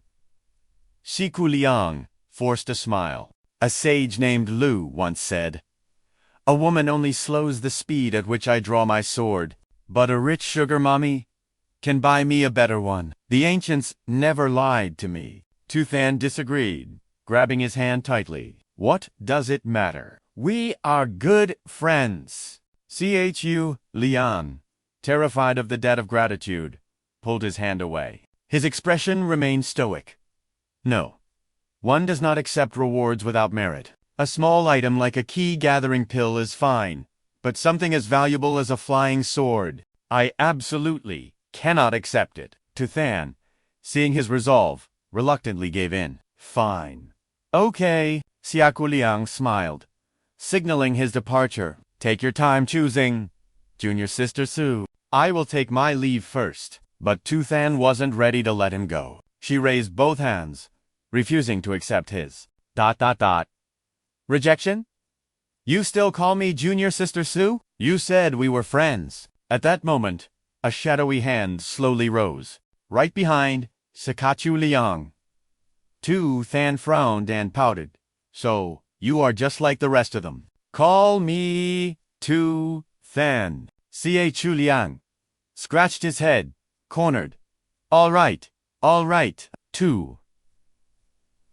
Then, neither of them noticed the hand hovering behind them. Suddenly, the hand slammed onto Chu Liang's shoulder. A gaunt man with a hollow face and a skeletal frame barked out, Tu Than, Junior Sister. Feeling the impact, Chu Liang flinched. Tu Than looked past him towards the voice, her expression instantly turning sour. The man continued, Are you in trouble? Brother Tu Liang is here to save you. Tu Liang didn't give her a chance to speak. He stepped aggressively into Chu Liang's personal space, his aura threatening. I saw you being harassed by this stranger. Two lackeys trailed behind him. One was even thinner, striking a pose, while the fat one beside him acted the fool. Tu Liang tilted his chin up arrogantly. Does Junior Sister Tu Than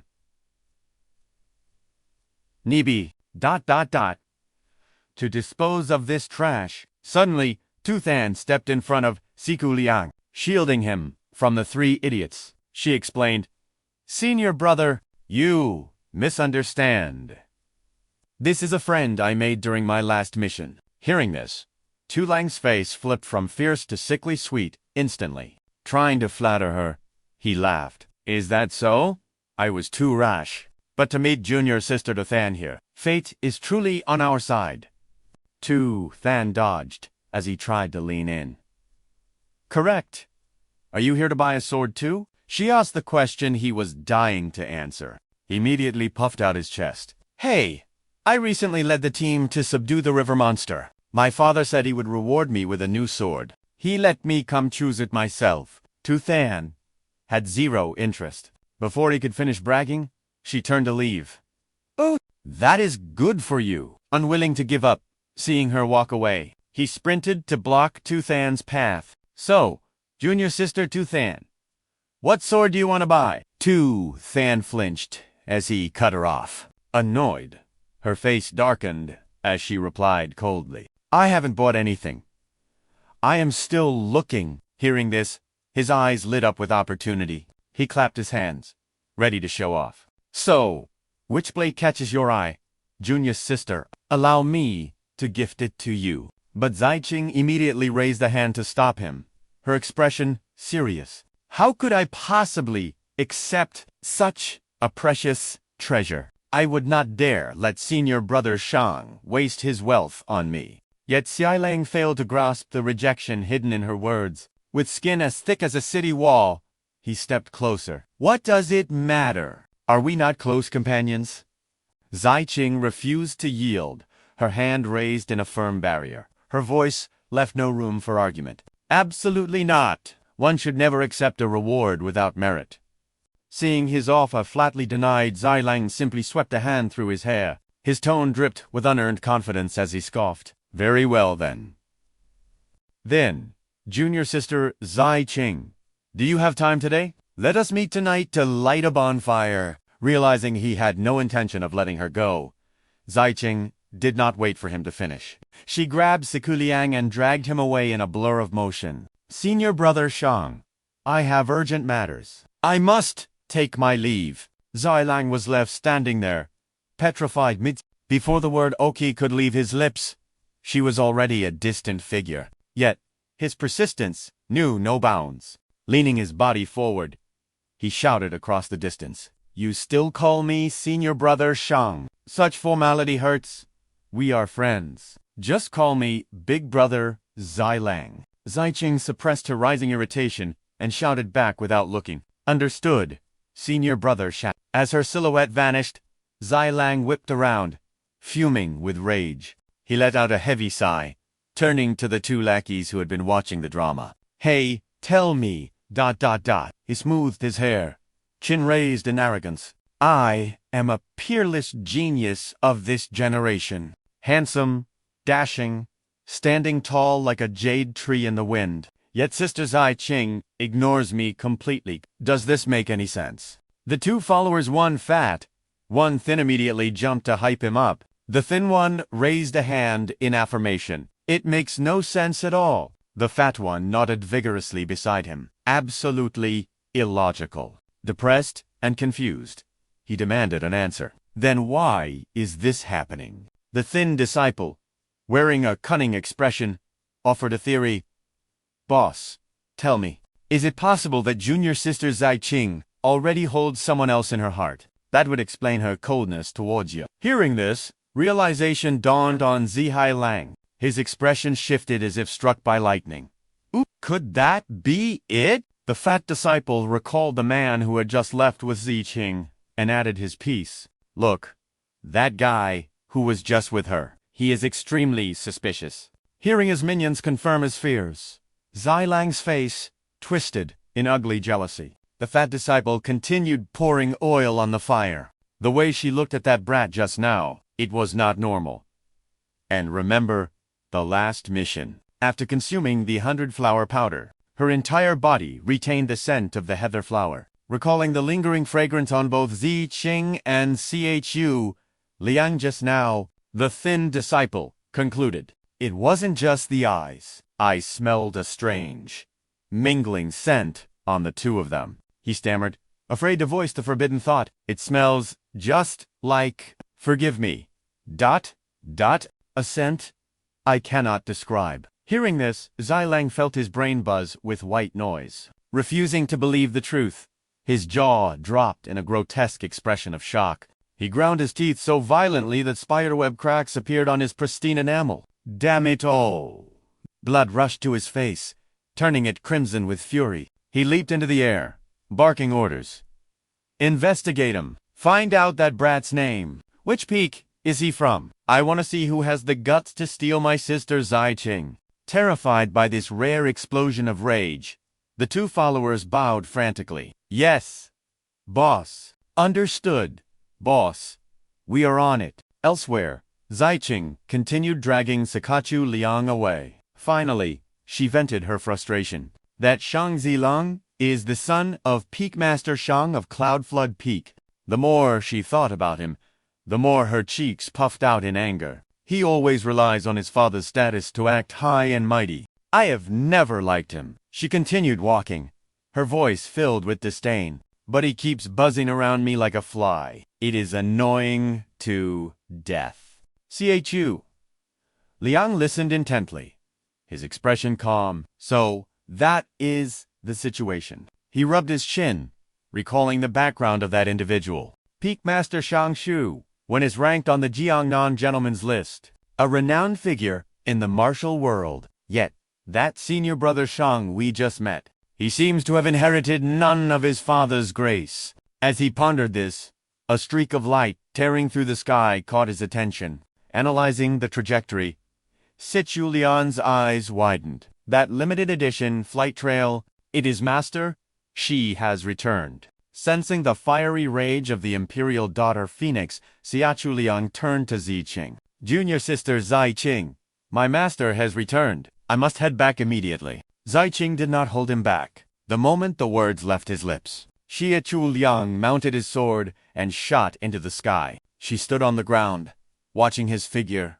recede. She waved a small goodbye, a sigh escaping her lips. We barely exchanged a few words, and he is already gone. Meanwhile, Chu Liang rode the wind, returning to his peak. Back at the peak, the imperial daughter Phoenix was gasping for breath, her jade necklace trembling with her rage. She gripped a wine jar tightly, her face etched with unwillingness. She muttered curses under her breath.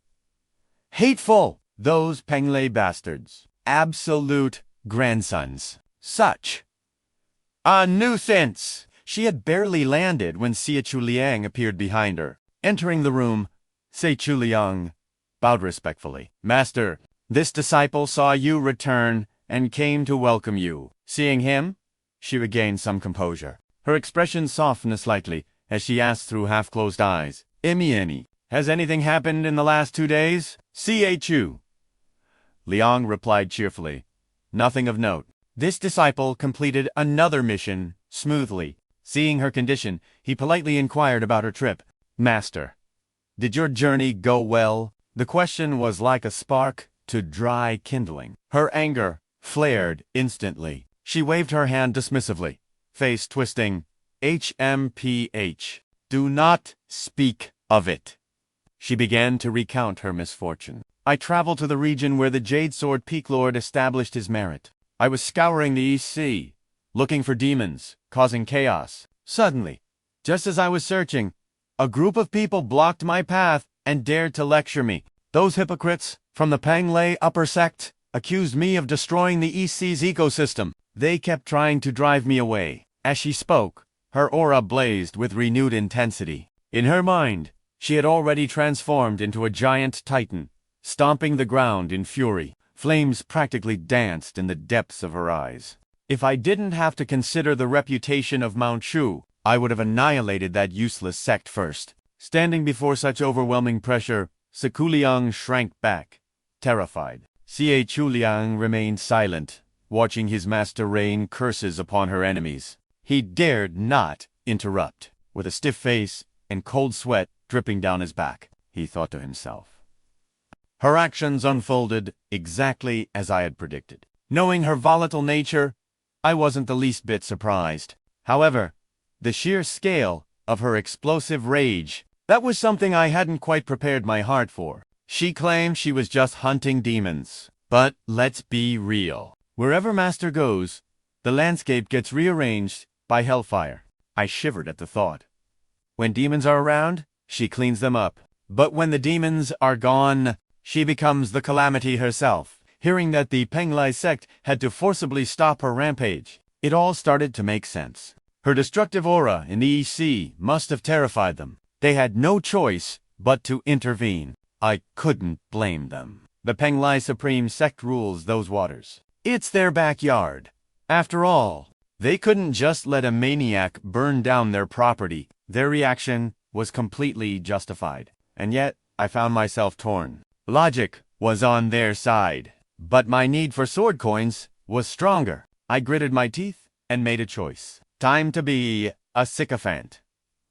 For the sake of funding my cultivation, I threw away my dignity. We stood there, together, cursing the Penglai sect with passion. Bunch of unreasonable tyrants. Exactly. Usually, I'm the peacemaker, But today, I was her loyal echo chamber. But Master Feng wasn't stupid. She sensed a disturbance in the force. She paused, eyeing me with deep suspicion. Something is wrong with you. Panic surged through me. Sweat beaded on my forehead as she leaned in. Since when are you this obedient? You welcomed me back instantly. You're agreeing with me. Her eyes narrowed dangerously. You want something? Don't you? My cover was blown. There was no point in hiding it now. Can't a disciple simply welcome his beloved master? My hands fidgeted, avoiding her piercing gaze. Okay, fine. I actually have a matter to discuss. She didn't look surprised. She leaned back, looking like a queen on her throne. Spit it out. With her permission granted, I recounted the recent mission. I worked with a disciple from Jade Sword Peak, a golden core expert. His cultivation base completely eclipsed mine. His flying sword technique was terrifying. I recalled the sheer brutality of Fang Ding's power. And the scary part, he's not even their ace. The Mount Shu sword tournament is approaching. If I have to fight monsters like that, I'm worried I'll get crushed. Master Feng didn't seem fazed at all. She waved her hand dismissively. You still have time. Just believe in yourself. My expression went flat. I knew she would say something useless like that. There's a reason the sect leader hesitated to let her teach. It wasn't just her chaotic personality. It was because she is a body cultivator, a brute force of nature. That's why the sect leader tried to stop her from taking disciples, even though she begged. I want a student. Give me a student. Silver Sword Peak and Jade Sword Peak are like oil and water. One is fire. The other is ice. Complete opposites. It's a fundamental incompatibility. Body cultivators don't use elegant Taoist magic. They forge their flesh into divine weapons. They don't study the Tao. They punch through it. Her Crimson Flame Phoenix body is legendary. But it's a path of pure destruction. She trains by tempering herself in fire day and night. It's a rare, brutal path, requiring specific destiny and bloodline. Which means ... She has absolutely nothing she can teach me. However, there is a loophole. Mount Shu disciples can acquire skills from the Hall of Guardians. If the master can't teach, the sect provides a marketplace. Since she's clueless about spells, buying them is the only option. That was my true goal today. I flashed my brightest smile. Master, I need your help. I need to get stronger, fast. I've been thinking about my cultivation path. I ignored her bored expression and kept rambling. Hard work is great, sure, but leveling up takes time. My arsenal of skills is pitifully empty. I hit her with the ultimate puppy dog eyes, looking at her with total adoration. So, I was hoping you could grant me some power, she blinked, processing my long-winded speech. All that setup, just to ask for a boost. Divine abilities. She scratched her head, confused. Then, realization dawned on her. Disciple, are you suddenly desperate for power? Did you hit your head? I'm a body cultivator. What kind of magic do you think I can teach you? I smiled. That's why I need to go to the Hall of Guardians. She shrugged, losing interest. Oh, just shopping. Go ahead then. Buy whatever you want. Hook, line, and sinker. I immediately dropped to my knees, clinging to her leg. But, master, I'm broke. Sponsor me, please. She froze. She stared down at her begging disciple with pure disgust. HMPH. So that's your game. All that flattery just to raid my pockets. My eyes burned with determination. It is all for the glory of our sect. She tapped her chin, considering it is for the tournament. If you need pills or artifacts, I can probably find some. Then she opened her empty palms. But money. I don't have a single coin. My soul left my body. I slumped in despair. Impossible. You're a peak lord. Don't you get a massive salary? Chu Liang began to reconstruct the fragments of his past.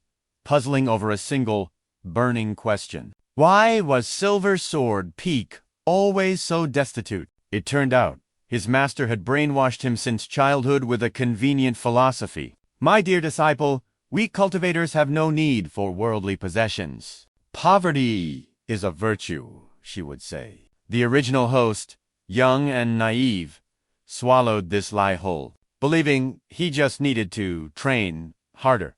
He was accustomed to the hardship from birth. But as he grew older, the sight of other peaks drowning in wealth sparked a seed of doubt. He overheard disciples from other peaks boasting, "Master gave me 30 sword coins today. Let's go feast on hot pot. Done. Senior brother treats. Lead the way." Back then, the original host could only watch from the shadows with envy. Their masters were loaded. Meanwhile, Silver Sword Peak had only one disciple. There was nobody to share resources with, yet he had nothing. As a child, his only dream was to receive a bounty reward like the others.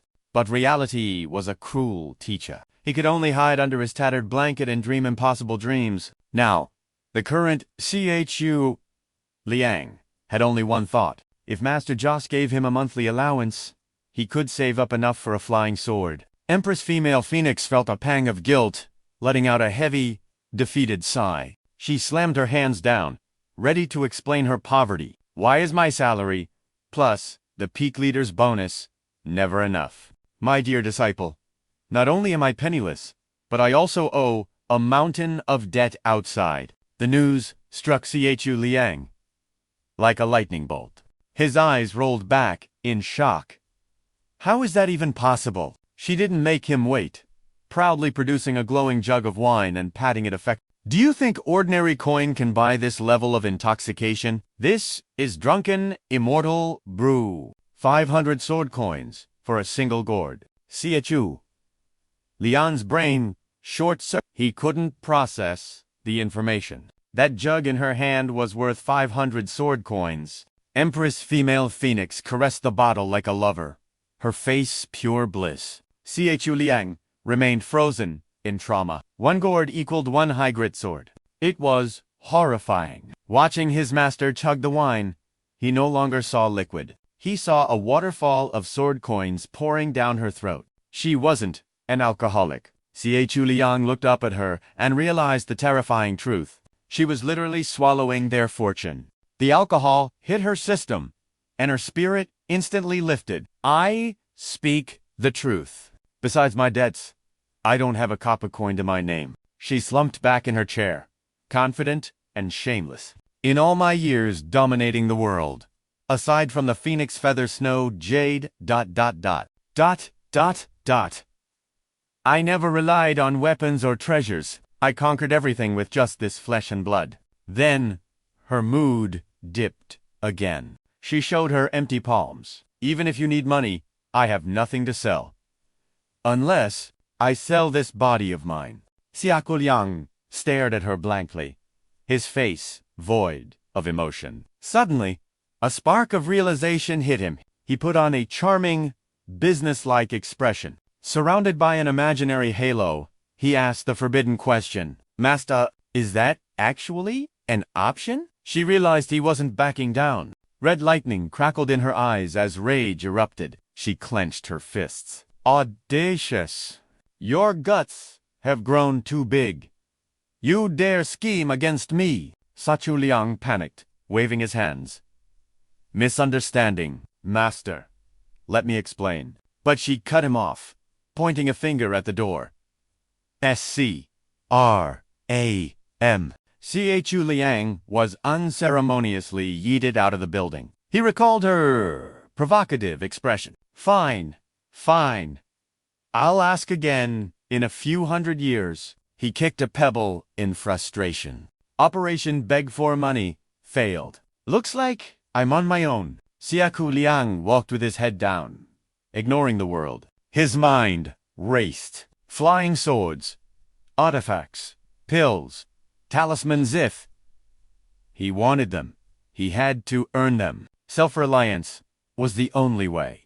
Suddenly, near the monster hunting grounds, Linbei from Jade Sword Peak appeared. Seeing Chu Liang, He waved frantically. Hey, senior, brother, see, you're finally back. Chu Liang recognized the voice and approached. Brother Lin, why are you waiting for me here? Is something wrong? Lin Bei was so excited his limbs were flailing. As soon as Chu Liang got close, he dropped the offer. Obviously, I found a mission with a massive payout. It requires 2 disciples at the divine intent realm who are smart, quick-witted, and devastatingly handsome. He threw his arm around Chu Liang's shoulder, grinning like a fox. In all of Mount Shu, only you and I fit the bill. Hearing the words, massive payout, Chu Liang was instantly sold. Where do we need to go? Lin Bei's eyes lit up. Nanshan Academy, in Yanggu City. The scene shifted to a moonlit night, the lunar glow choked by thin clouds. Outside Yanjia City, at the Nanshan Academy, darkness swallowed the compound. While some lights flickered in the distance, someone was venturing into the forbidden woods. A voice whispered, Brother Shaoan, nobody dares to come near this lake recently. 2 figures trekked deep into the brush, dead leaves crunching underfoot. The one leading the way spoke up, breaking the eerie silence. Why did you ask me to meet you here? Isn't this place... They arrived at a dead silent lake hidden in the forest. The leader finished his thought. Isn't this where Chu Liang committed suicide? The follower kept walking. He replied grimly, if we want to end this nightmare once and for all, we have to start here. Suddenly, a noise pierced the air. Amidst the stillness, the water began to ripple. The student jumped, terror seizing his heart. What was that? A black shadow darted past him. He whipped his head around, his face turning green with fear, summoning every ounce of courage. He stammered out, who's there? He grabbed his companion's sleeve, eyes darting frantically through the dark woods. Shaoan remained calm, continuing his slow march forward, leaving the terrified student to scan for ghosts. Nothing. The movement stopped. The student clutched his chest, cold sweat pouring down his face. He tried to convince himself, it's fine. Everything is fine. It is merely the howling wind. No need to let fear consume you. While his companion trembled in terror, the one known as Shaoan remained as still as a statue. The other man, his face drained of all blood, stammered to the unmoving, Shaoan, I truly do not know what else there is to explain. In my eyes, this matter has absolutely nothing to do with me. He continued his desperate defense. Back when everyone was tormenting Chu Liang, I never even laid a hand on her. At most, I just called her ugly a few times. Besides, she is already dead. What more can be done? Hearing these callous words, Shaoan's expression darkened, burying all emotion beneath a mask of gloom. Finally, he broke his silence. His voice drifted out, cold and filled with a demonic chill. That is correct. You did nothing at all. The other man's face turned corpse white as he replied in a trembling whisper. Come on! Stop speaking in riddles! But the moment Shaoan felt the man's hand touch his shoulder, he snapped his head around abruptly. He bored into the man's soul with eyes sharp as daggers and asked, Then, do you still recognize me? Hearing that voice so terrifyingly unfamiliar, the man stumbled backward. Brother. He cowered behind Shaoan, his body shrinking in fear. Hey Shaoan, what exactly do you want? If there is nothing else, I refuse to stay in this accursed place with you a moment longer. Tomorrow, I will move into Yanjiao City, so I never have to live in such fear again. But Shaoan had no interest in his ramblings. He spun around, uttering a single name, Zhang Song. As Shaoan finally stood face to face with Zhang Song, his face was revealed, half of it drenched in crimson blood, with one eye bulging in a grotesque mutation. Shaoan whispered, You, Do you truly not recognize who I am? Confronted by that horrific visage, Zhang Song was consumed by terror. His jaw dropped in shock, unable to believe the nightmare before him. Unable to process the reality of what he was seeing, He let out a blood-curdling scream. Fear paralyzed him, sending him crashing to the ground as his mind went blank. He could only wail in despair. Shaoan's face began to rot rapidly, the skin peeling away to reveal raw, crimson flesh underneath in a gruesome display. Piece by piece, the skin sloughed off until nothing remained of his humanity. The situation had spiraled into madness show and had completely transformed into a walking corpse. The creature tilted its head, staring with demonic intent. Zhang Song scrambled backward, screaming, "Saitu Yan! It is Saitu Yan!" He collapsed and frantically crawled away on all fours. As he crawled, he sobbed and begged, "Please spare me! Spare me! I beg you." Mustering his last ounce of sanity, he scrambled to his feet and ran for his life. "Spare me! Help Teresa! Ego stop!" Shaoan did not pursue. He simply stood there, watching his prey flee. Zhang Song's feet pounded against the rough, damp earth as he sprinted through the darkness. He kept glancing over his shoulder, terrified that the monster was right behind him. He pushed his body to the limit to escape the forest. The moon rose high, illuminating, his face flushed and gasping for air. Asterisk, huff. Huff. Seeing no one chasing him, he wiped the cold sweat from his forehead and let out a triumphant laugh. Huff. I escaped. But suddenly, a hand clamped tight around his throat. He gagged, unable to breathe. Ack, ... ack, ... His own hand had moved on its own accord. It squeezed tighter and tighter against his windpipe. His mind raced. What is happening? Asterisk, ack, ... arg, ... Asterisk. In that moment, the horrifying truth about Saitu Yan dawned on him. His eyes rolled back, whites filling with burst capillaries. He could bear it no longer, and choked out a plea. "Spare me, please, spare me." But before he could finish, foam and saliva dripped from his mouth. Suddenly, Zhang Song's face began to warp, his skin wrinkling and dissolving into dark, ominous energy, dispersing into the air. It was too late for salvation. His face now mirrored the horror of Shaoan from moments ago. Half of his features obliterated, no longer human. A muffled scream escaped him.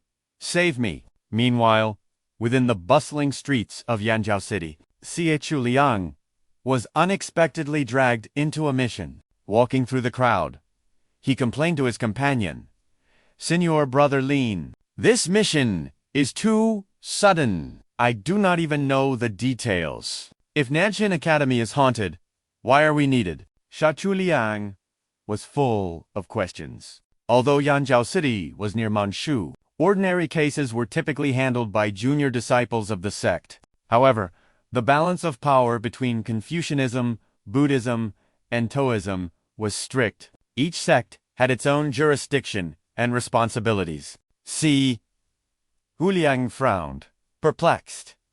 Shouldn't matters of the academy be handled by the Confucian cultivators? Walking beside him, Linbei grinned mischievously and explained, Hey!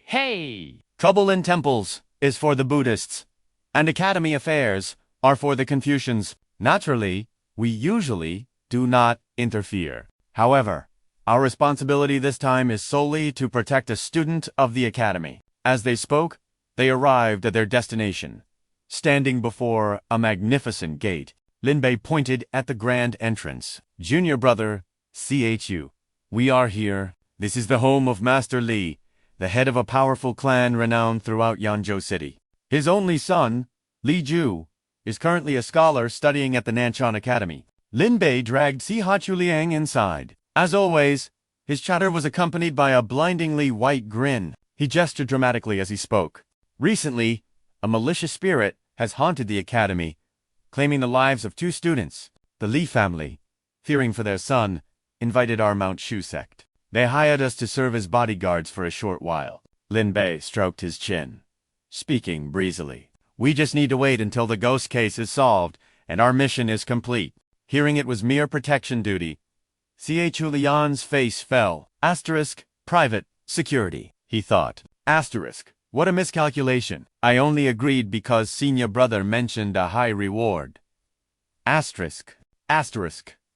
I am afraid there won't be any demons for me to slay. Seeing his junior zoned out, Lin Bei nudged him and whispered about the payment. By the way, regarding the payment, it is calculated by the day. Hearing this, Chu Liang's eyes instantly lit up like two blazing suns. Oh, that changes everything. Chu Liang quickly did the mental math. Asterisk, if I finish this bodyguard gig, obtaining my own flying sword is no longer just a dream. He calculated the silver taels needed to purchase a flying sword from the sect. The relationship between cultivation sects and the mortal world ran deep. Transactions and offerings of gold and silver were vital. They fueled the sect's production of spiritual artifacts that required mortal wealth to maintain. It was enough to shock the common folk. To use actual gold and silver to hire disciples of an immortal sect. This Li family was truly filthy rich. Moments later, the entire Li clan assembled at the gates, anticipating the arrival of the illustrious disciples. Elder Li, the patriarch, stepped forward with a beaming smile. The esteemed young heroes of Mount Shu have finally graced us with their presence. The wait was over. Lin Bei, a man who possessed a tongue as sharp as any sword, when it came to socializing, wasted no time. The moment he laid eyes on the welcoming committee, he waved enthusiastically, his aura radiating pure friendliness. Please, Uncle Li, dispense with the formalities. We are merely humble juniors from the sect. I am Lin Bei. Without missing a beat, he gestured toward his companion. And this stoic fellow is Chu Liang, my martial brother. Displaying a complete lack of social barriers, Lin Bei practically teleported to the patriarch's side, grinning from ear to ear. You look barely a few years older than my own father. I shall call you Uncle Li. From now on, that makes your son my sworn brother. And Chu Liang, do not stand on ceremony. Treat this magnificent estate as your own home. Chu Liang, witnessing this overwhelming display of familiarity, felt a twinge of second-hand embarrassment. Yet, he mused internally, having a companion with such terrifying social skills certainly saved him the exhaustion of making polite conversation. Ignoring Lin Bei's antics, Chu Liang's sharp gaze swept over the gathered members of the Li clan, analyzing every face. Suddenly, his eyes locked on to a specific figure. Standing silently beside the patriarch was a young man whose aura felt distinctly detached from the festive atmosphere. Chu Liang narrowed his eyes, studying him. This could be none other than the sole heir, Li Ju. The young master kept his head low, using the shadows to veil his true expression. Chu Liang mentally cataloged this detail, sensing a heavy burden weighing on the boy's soul. Not wanting to leave their guests exposed to the elements, the patriarch ushered them into the safety of the manor immediately after the introductions. Walking beside the elder, Lin Bei's mouth moved faster than a cultivation technique. Uncle Li, rest easy. With me here, your son is untouchable. I guarantee his absolute safety. From this moment on, we shall be his shadow. In Mount Shu, just mention the name Lin Bei, and before he could finish his boast, Elder Li interrupted, sweat beading on his forehead as he whispered urgently. My dear nephew, please, listen. There is a slight complication. While I did hire you to protect Li Ju, could you possibly do it from the shadows? Can you ensure that no one else discovers your true identity? Lin Bei's confident stride faltered. He blinked, the request catching him completely off guard. Keep it a secret. But why? The patriarch rubbed his hands together anxiously, lowering his voice to a conspiratorial whisper. Tomorrow, I have arranged for you both to enroll as students at the Nanxian Academy. You will attend classes alongside Li Ju. Once school is over, you return here. However, during the day, you must not let anyone perceive that you are his bodyguards. Lin Bei, never one to make things difficult for a paying client, simply scratched his head and accepted the terms. Uncle Li, if that is your wish, we shall execute it flawlessly. However, his natural curiosity flared up like a spiritual flame. But, if I may be so bold, what is the reason for such secrecy? Elder Li continued to wring his hands, his gaze shifting uneasily. When pressed for an answer, he stammered, "Well, this is, how should I put it? Is it truly so unspeakable?" From a distance, Chu Liang observed the hushed conversation. His gaze drifted toward the silent figure of Li Ju, to hire cultivators for protection, yet desperately tried to hide that fact from the world. A sense of dissonance struck Chu Liang. Something was fundamentally wrong here, but it was not his place to interrogate. He could only wonder, what secrets are they bearing? Nanshan Academy stood as a beacon of knowledge in the southwest, a region where the roots of Confucianism and Taoism had yet to run deep. The structure appeared modest, yet it was embraced by a dense, ancient forest, with a jade-green lake shimmering silently at its flank. Though it had never birthed a prime scholar, it once boasted a third-ranked Manhwa. Tragically, when that scholar was cast into the dungeons, the academy's glory dimmed. Yet, it remained the premier sanctuary for the nobility of Yanzhou City. Plaques hung solemnly before each classroom, guiding the elite to their designated halls. On this particular day, the academy gates opened for a new arrival. Chu Liang, having traded his cultivator's robes for the elegant attire of a scholar, stepped across the threshold. The instructor, calm and dignified, ushered him in and addressed the room. "Everyone, focus. Today, we welcome a new scholar, Chu Liang, to the Kantai class." Dozens of curious eyes turned to assess the newcomer. Trailing behind him was Lin Bei, his face a mask of displeasure. Burdened with luggage, like a common servant, the instructor gestured gracefully toward the rows of desks. "Chu Liang, please select any vacant seat that pleases you. We shall commence our lesson immediately." The master gestured with a welcoming hand, signaling for him to enter. "Chu Liang, choose any empty seat for now. We are about to begin today's lecture." Chu Liang nodded, obeying the arrangement without question. He cupped his fists in a respectful salute.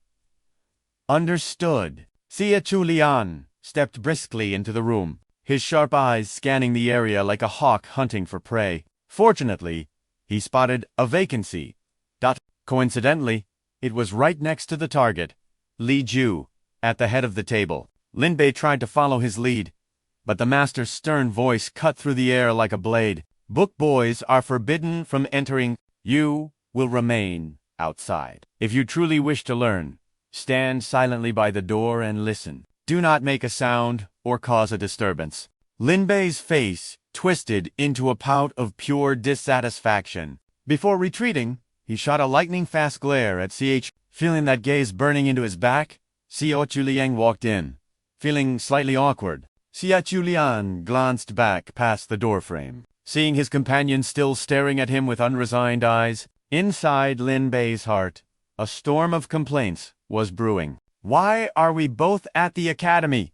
Yet you are the noble student, and I am the lowly book boy." Lin Bei lingered at the threshold, refusing to leave, his face heavy with grievance. "I just don't understand this fate." Chu Liang activated his spiritual sense, sending a telepathic message directly into Lin Bei's mind with a helpless tone. "Enough! The identity of a servant is far better for gathering intelligence. Go scout around the other attendants. Who knows? You might uncover critical clues for this case." Lin Bei sighed in defeat, accepting his mission, and headed out to activate his spy network. Fine. As expected of the diplomatic war god. In just a few short minutes, while Chu Liang sat quietly inside, Lin Bei had already gathered every servant in the area, extracting information like a master interrogator. Meanwhile, Chu Liang was enjoying a vibe that felt suspiciously like his old university days. During the break, Chu Liang stretched his limbs lazily, a nostalgic smile playing on his lips. "Ah, the memories. It has been so long since I attended a class." He gently closed his eyes. His mind drifted back to his school days in China, recalling a teacher's furious scolding. "You little brat, have some patience. You're good at sports, good at chess. You're a pro at gaming too, right? Are you satisfied now? In an exam that determines your entire future, you only ranked third in the whole province." Chu Liang, Chu Liang. Unlike the teacher's boiling rage, The Chu Liang of the past was just a slightly rebellious genius, but his achievements were enough to make anyone jealous. Returning to reality, Chu Liang locked his gaze onto Li Ju from a distance. He calculated internally. Li Ju seems stable for now. It might be better to scout the surroundings first and find someone to chat with. Just as he was lost in these thoughts, Chu Liang looked up to see a young maiden about his age. Her eyes sparkled with curiosity as she observed him, breaking the silence. "Student, Chu Liang, where exactly do you hail from?" Seeing someone strike up a conversation, he responded with a polite, practiced smile. "I come from the city of Hsinchu." The spirited young girl tilted her head, eyes sparkling. "Hsinchu City, you say? Then why travel all this way to Nanshan Academy?" Chu Liang kept his tone gentle, explaining to the lovely junior before him. "It was due to family matters, a necessity rather than a choice. My entire clan relocated here, so naturally, I had no choice but to follow the current." Hearing this reasonable explanation, she pressed no further, her eyes curving into crescent moons as she beamed at him. "Hee, Nanshan Academy is actually quite impressive. In the entire Southwest region, we rank first or second." Seeing how sharp and lively she was, Chu Liang suddenly shifted his tone, leaning in closer, his voice dropping to a conspiratorial whisper. "I thought the same before I arrived, that Nanshan would be a paradise. But ever since stepping foot here, a shadow of anxiety has clouded my mind. Listen closely, young miss." Confused by his sudden change in demeanor, she blinked blankly, unable to grasp his drift. "Anxiety. What is there to worry about?" Chu Liang's expression darkened. He raised a hand to cover his mouth, sealing the sound within their small circle. "I heard a rumor that recently a malevolent spirit has been running rampant in the library." The moment the word spirit left his lips, the atmosphere between them seemed to plunge into an icy darkness. "Young miss... Hearing Chu Liang's ominous words, the girl shrank back, lowering her head. It was as if she knew the dark truth behind the rumors, half wanting to speak, half terrified to utter a word. A look of genuine distress washed over her face. She scanned her surroundings, eyes darting left and right like a frightened rabbit, checking for eavesdroppers. Only when she was certain no one cared did she lower her voice to a hush, whispering back to Chu Liang. "It is true... Something is happening, but brother, do not fear. It only targets a few wicked individuals." Chu Liang's mind raced, analyzing the intel. Asteriska. Few wicked individuals. Asterisk wicked 1. Wicked 2. Wicked 3. Asterisk. Chu Liang calculated internally, his expression hardening into resolve. It seemed he had already grasped the first crucial clue to this mystery. The purple-haired girl, clearly anxious, offered a frantic warning. "However, you absolutely must not tell anyone. I told you this. If the others find out, then ... Li Shuani." A furious roar exploded from behind them, cutting through the air. A male student stomped forward, shouting at her with domineering aggression. "Are you running your loose mouth again?" Juan froze, caught in the act. Upon hearing that voice, terror seized her, and she shook her head violently in denial. The bully stood over her, his gaze radiating menace. "Li Juan, is your tongue itching for trouble?" Ignoring the girl, trembling like a leaf behind him, the bully stepped up to Sakil, his chin raised in arrogance. "And you, the new transfer student, if you want to survive your studies here in peace, do not go sticking your nose where it doesn't belong. Do you hear me?" But just as his threat landed, a chilling voice drifted from behind his back. "Yan Xiao." Hearing his full name, the bully jumped as if struck by lightning. A beautiful woman stood behind him, her aura sharp as a blade. "Why are you acting so ferocious again?" Xiao Hu recognized that voice instantly. It was Teacher Song. He realized he was doomed.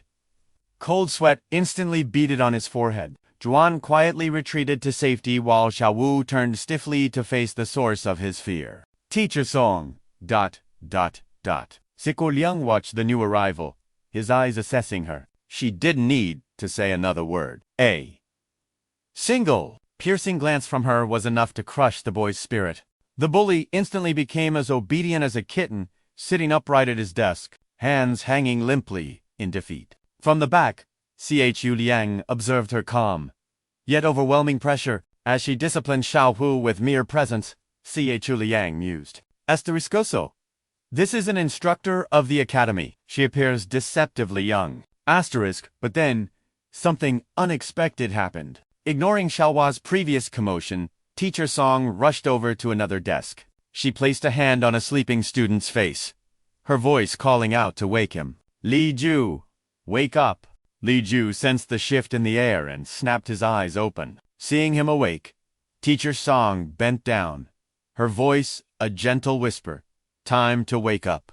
Startled by her sudden proximity, the fog of sleep vanished instantly. He shouted, Teacher Song! Standing before the sea of male students, her voice cut through the air, demanding their full attention. Class is in session. At her command, every spine in the room snapped straight, eyes glued to her with unwavering devotion. But Chu Liang, his gaze remained locked on Li Ju. From the moment Teacher Song entered, Li Ju transformed from a corpse into a model student, eyes wide and eager. But Chu Liang noticed something else. ... It wasn't just him. The entire male population of the class had been resurrected by her mere presence. Quite the contrast to the soul-draining lecture they endured earlier. Bodies sprawled across the desks in a collective coma of boredom. Suddenly, the old master's roar shattered the peace like thunder. Half the class is over. Wake up, you useless disciples. Wake up. Chu Liang glanced sideways at Li Ju, who was now sitting with the posture of a saint. He scoffed internally. This guy was a slumped mess just moments ago. What changed? It wasn't just Li Ju. The entire room had undergone a miraculous transformation. Dead eyes were now sparkling with life and anticipation. As soon as Teacher Song stepped across the threshold, the atmosphere shifted. Every male student radiated adoration, eyes tracking her like sunflowers to the sun. Chu Liang frowned, bewildered. She spoke a single phrase, soft as a spring breeze. Let us begin. The effect was instant. Her melodic voice was a potent elixir, infinitely more effective than the old master's rasping shouts. Flashback to the start of the lesson. Song Qingyi stood at the podium, her gaze locking onto Chu Liang for a split second. She addressed the room. Do we have a new face among us today? Allow me to introduce myself. I am Song Qingyi. She placed a delicate hand over her heart, her voice flowing like water. A picture of perfect grace and humility. I teach poetry and literature at Nanshan Academy. Chu Liang felt the weight of her attention and instinctively straightened his spine. His warrior instincts flared. There is something different about this woman, he analyzed. Song Qingyi. Despite her youthful appearance, her internal energy was profound. She was a cultivator of no small skill. She paced through the aisles, her movements light as a feather. Heads turned in unison, following her every step like puppets on strings. It was a simple lecture, yet she made every word captivating. The noon bell finally tolled. The young masters and their book boys flooded out for the break. Finally, Chu Liang and Lin Bei reunited in the courtyard. The moment they were clear, Chu Liang cut to the chase. Report. What intel have you gathered from the outside? Lin Bei stood there, lunchbox in one hand, the other trembling with excitement.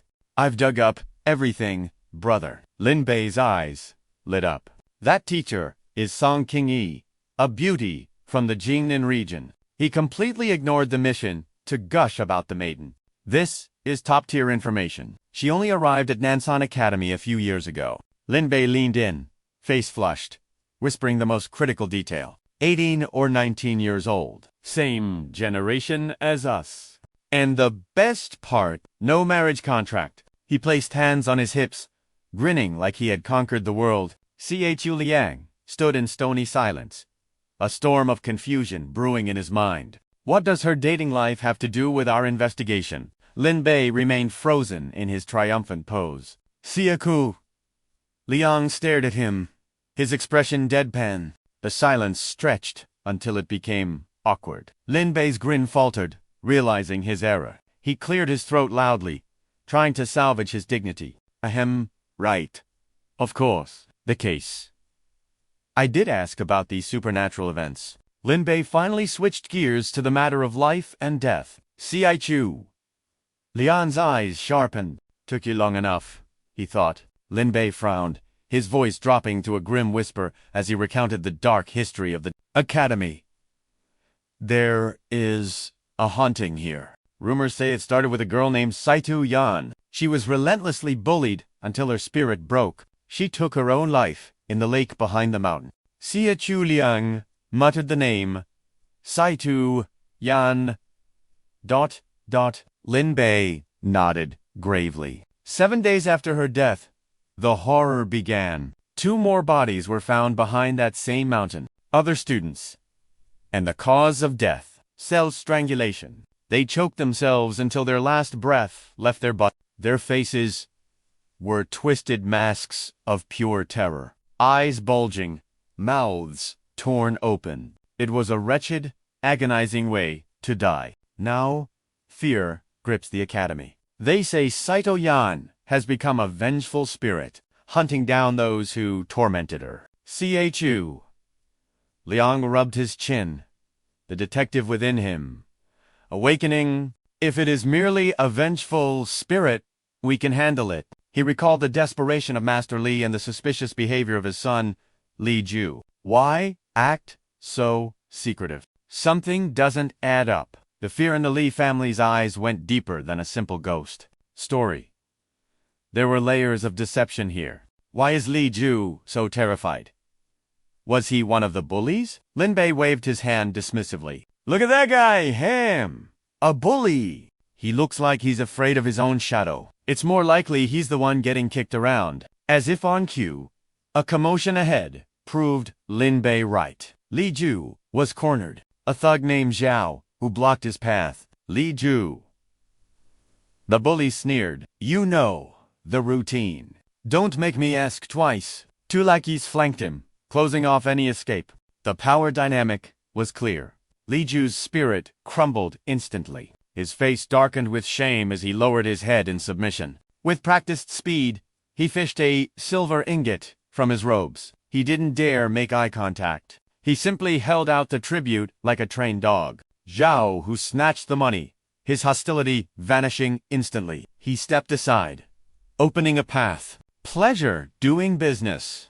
Tossing the silver in his hand, Zhao, who smirked. Payment received. Release him. The predators moved on, leaving their prey unharmed, but humiliated. Lin Bei's sense of justice flared. We should help him. Chu Liang's arm shot out like an iron bar, stopping him. No. Stand down. They turned into a nearby rest area. Lin Bei glanced back, conflicted. Are we really just going to watch? Chu Liang spoke calmly, unpacking their lunch. Did you see how smooth that transaction was? That wasn't the first time he paid up. Chu Liang opened the lunchbox with methodical precision. He is used to this ecosystem. If we play the hero now, we blow our cover immediately. He paused, looking at his impulsive partner. Besides, we don't know the full story behind Zhao Hu's gang yet. Do not engage in unnecessary battles. We have a mission. Lin Bei sighed, accepting the logic. He frowned, trying to sound tough. Fine. As long as they don't mess with me. ... Otherwise ... Smack. Before he could finish his threat, the shadows loomed over him. A hand casually slapped the back of Lin Bei's head. The force knocked his neck to the side. Lin Bei blinked, confusion overriding the pain. Did someone just hit me? He rubbed his head, still processing the audacity. But the bullies ignored him. Zhao, who stepped up to Chu Liang, placing a heavy, patronizing hand on his shoulder. The bully leaned in, voice dripping with menace. New blood. Since it's your first day, Maybe you don't know the laws of Nantian Academy. Chu Liang glanced at the hand, unimpressed. What laws? Zhao, who tightened his grip. His lackey barked from behind. If you want to keep your limbs intact, you pay the protection fee. 5 taels of silver a month. Consider it a small price for my young master's protection. Lin Bei's jaw dropped. 5 taels. That could feed a family of 6 for months. It was extortion of the highest order. He cursed internally. These rich bastards are robbing us blind. 5 taels of silver. That wasn't just pocket change. Was robbery? Lin Bei's voice cracked with indignation. 5 taels. His expression twisted into a mask of pure fury as he watched the strong trample the weak. Even though Nantian Library was filled with wealthy science, this was greed on another level. A lion, opening its massive maw. Lin Bei slammed the table, shattering the silence. Rage exploded from him, sending the dishes crashing to the floor in a chaotic mess. 5 taels. You might as well rob us at knife point. But the thug standing next to him sneered. Seeing a mere book boy dare to defy them, he ruthlessly pistol-whipped Lin Bei's head. Wham! Not convinced? You think smashing a stone table makes you tough? Who are you trying to impress? The lackey spat on the ground. You clearly haven't asked around to know who our young master is. Lin Bei, humiliated and beaten, felt his blood boil. His face turned ashen, and sparks of murderous intent practically flew from his eyes. A curse ripped from his throat. Damn it all, did you just strike your grandfather? Just as Lin Bei was about to lose control completely, Chu Liang saw the danger. He moved instantly to stop the brawl before it could begin. Whoa! Easy there! Calm down. Brother! Without giving Lin Bei a chance to escalate things, Chu Liang reached into his robes. He pulled out a heavy handful of silver pieces. A practiced, sycophantic smile plastered onto his face. He offered the money to the bully named Zhao Hu. Rules are rules. Naturally, we must respect the order here, Chu Liang said smoothly. Here is payment for 2 months in advance. We hope Big Brother will look after us in the future. Zhao Hu paused. It was the first time a victim had paid the protection fee. So willingly. Without even a hint of resistance, he stared at Chu Liang, momentarily stunned. But the moment the cold silver touched his palm, Zhao, whose face melted into a greedy grin, he slung an arm around Chu Liang, like an old friend. Haha. Now this is a man who understands how the world works. Don't worry. In Nantian Library, you are now my sworn brother. Weighing the silver in his hand, Zhao Hu's ego swelled. Just mention the name Yan Zhao Hu, and I guarantee you can walk through these halls with your head held high. Chu Liang played the part perfectly. Brother Tiger is truly majestic. He kept the bright smile fixed on his face and probed deeper. But tell me, once we step outside Nantian Library, does Brother Tiger's protection extend into Yanzhou City as well? The lackey beside them puffed out his chest, eager to brag. You ignorant fool. Rest your heart. My young master is the heir to the Black Tiger Gang. Go, ask around. He pointed proudly at Zhao Hu. Our Black Tiger Gang is the local headquarters for the legendary Whale Gang. Do you understand now? With our young master's favor, you can walk sideways through the entire city of Yanzhou. Chu Liang bowed with exaggerated respect.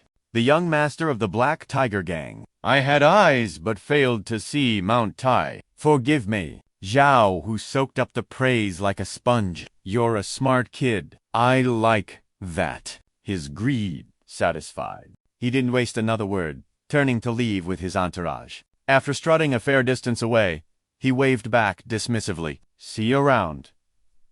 If you have trouble, just call for Brother Tiger. Chu Liang waved back calmly. Safe travels, Brother Tiger. But beside him, Lin Bei watched the scene with utter confusion, scratching his head. Those guys, they had some martial cultivation, but they were trash. Mere body-refining stage at best. One slap from me would have cleaned them up. Why did you stop me? Chu Liang turned back to the table, his smile vanishing instantly. The situation is murky. We don't need to invite trouble, he explained coolly. This black tiger gang, they seem like a nest of venomous snakes. If they truly have a connection to the whale gang, our mission just became 10 times harder. We need to scout the enemy before we strike. Even though Lin Bei knew Chu Liang was right, the loss of money stung his soul. He put his hands on his hips, grumbling, "Fine, but we haven't even received our mission reward yet. And we just burned through 10 taels of silver." Chu Liang acted as if it were nothing, waving his hand dismissively. "Just add it to Old Man Li's tab. We'll collect it later." Somewhere far away, Li Yunwei suddenly sneezed violently. Back at the scene, on the surface, Chu Liang handled things with indifferent calm, but internally, waves of unease were crashing. The name Whale Gang weighed heavily on his mind. They were a pit of vipers, led by 2 supreme authorities. Behind them stood figures no one dared to provoke. Chu Liang rubbed his temples. The Whale Gang, or rather, the Four Seas Whale Gang. They are one of the 10 Earths. They aren't just a gang. They are a superpower in the 9 heavens and 10 Earths. They are the only non-sect force that can rival the immortal gates. Their true power is unfathomable. 30 sub-factions spread across the 4 seas, with over 100,000 disciples. They control the waterways, the ports, and countless businesses. Think of them as a sleeping giant. If this Black Tiger Gang was truly backed by the Whale Gang, imagining the colossal Whale Gang standing behind a petty thug like Zhao who, Chu Liang sighed internally. No wonder Yan Zhao who acts like he owns the world. Xiu Lian's face fell into a frown. But first, we need to check on Li Ju. It was now late afternoon. The classroom was emptying out, with only a few students chatting in clusters. But Li Ju sat alone in his seat, an island of silence, isolated from the world. Chu Liang entered and slid into the seat beside him. "Li Du," he cut straight to the chase, lowering his voice so Zhao, whose spies, wouldn't hear. "Are you holding up okay? Do you need us to handle Yan Zhao, who's crew for you?" Li Ju heard the offer but simply shook his head with a weary look. "No need. I'm already used to it." Chu Liang wanted to press further, but Li Ju tactfully pushed him away. "You should leave. Don't let them suspect we have a relationship." Chu Liang decided to retreat immediately. They went their separate ways, without another word. But as he turned, Li Ju, still sitting there, whispered under his breath, "I'm fine. After all, he won't live much longer." Chu Liang hadn't gone far. The words drifted to his ears, and his footsteps froze. His eyes flew open in shock. He spun around, staring at Li Ju. "What did you just say?" Realizing he had slipped up, Li Ju panicked, shaking his head frantically. "No, nothing." Chu Liang scrutinized his every movement, but remained silent. The rest of the afternoon passed without incident. The master stirred at the podium, lecturing while the disciples listened intently. By the time class ended, twilight had set in, the scorching sun dipping behind the mountains. Chu Liang and Lin Bei walked down the stone steps. Lin Bei broke the silence. "I investigated them during the break." He slowly laid out the intel on the Black Tiger Gang. "They claim to be the Whale Gang's headquarters, but it's just a title to borrow influence. The Whale Gang has never actually stepped in to help them." He pointed into the distance. "In Yanzhou City, they are indeed a big fish. They have dozens of martial cultivators, but most are trash at the first realm. A few hall masters have reached the second realm. Only the gang leader is a third realm warrior in the cultivation world. That's their peak. Third realm at the top, second realm below. That's it. And then there were the voiceless commoners, stuck at the very bottom of the first realm." Chu Liang nodded, the gears in his mind turning. "So, that's how it works," he mused silently. "In a place like Yanzhou City, a faction with even that minor level of power could act like emperors. He recalled his first day here, how the Li family had rolled out the red carpet to welcome them, treating them like descending gods. Chu Liang analyzed the situation cold-heartedly. Having influence was one thing, but the hired muscle was a different story entirely. Old Master Li might have burned through a mountain of gold, but he only managed to hire a cultivator at the ninth heaven divine will realm, and even then, he couldn't afford to keep such an expert for long. Furthermore, the disciples of Mount Shu were righteous swordsmen. They existed to slay demons and banish evil spirits. They certainly weren't going to lower themselves to run errands or act as personal bodyguards for mortals. Chu Liang sank deeper into his chaotic thoughts, replaying the scene from noon. That thug, Little Tiger, had used sheer intimidation to force Li Ju into submission. A gang that could sustain dozens of martial artists and even command a third realm expert as a guardia. Well, they weren't exactly weak. But in the grand scheme of cultivation, they were nothing special. Chu Liang snapped out of his trance. His eyes darted left and right, scanning the crowd like a hunter seeking prey. Beside him, Lin Bei was utterly confused, craning his neck to see what his friend was up to. Suddenly, Chu Liang's eyes lit up. He spotted Little Tiger and his two lackeys. "Found you," he smirked internally. "Speak of the devil, and the devil arrives." Chu Liang looked at him as if he were a walking pile of gold bars. He immediately shouted with exaggerated enthusiasm, "Brother Tiger! Big Brother Tiger!" He waved his hand frantically, beckoning him over. Lin Bei finally caught on to the scheme and didn't stop him this time. Little Tiger, seeing Chu Liang, walked over immediately. A wide, predatory grin spread across the thug's face. "Ah, little Chu. What's up?" Little Tiger had been observing him all day. He had concluded that Chu Liang was sharp, smart kid. If he could recruit him as a disciple, it would be a huge asset. But the moment he arrived, the warm welcome vanished. Chu Liang's expression turned icy cold, his voice dripping with sarcasm. "Didn't you ask me to look into the Black Tiger gang earlier? Well, I looked into it." Hearing this, Little Tiger's face turned ashen gray. Cold sweat broke out on his forehead. He was terrified. His earlier boasting was about to be exposed. Still, he tried to act tough. "Oh, is that so? And what do you intend to do about it?" The tables turned in an instant. Chu Liang and Lin Bei dropped the nice guy act, revealing expressions that looked downright demonic, especially Lin Bei, who was still nursing a grudge from the 3 hits he took earlier. Chu Liang stared him down, his gaze piercing. "What do we intend to do? Simple. We want our money back." Chu Liang and Lin Bei were about to make their move right there in the Nanshan Academy crowd. But would they be caught by the strict instructor, Song Qingyi, or was fate about to throw another curveball? Let's witness the chaos unfold. Meanwhile, Instructor Song had just finished her lecture and was packing up to leave. A few diligent students were still lingering in the courtyard. The young woman, book in hand, walked with the grace of a lotus floating on water, passing her students quietly. She was heading for the main gate when a sudden, raucous noise shattered the peace. Song Qingyi frowned. Her attention snapped toward the source of the disturbance. Behind the heavy wooden gates, a crowd of men was cheering and howling like wild animals. "Break his legs!" That punch shattered his jaw, for sure. The shouts were bloodthirsty. Passersby were being drawn in by the violence, unable to look away. Sensing trouble, Song Qingyi's brows furrowed.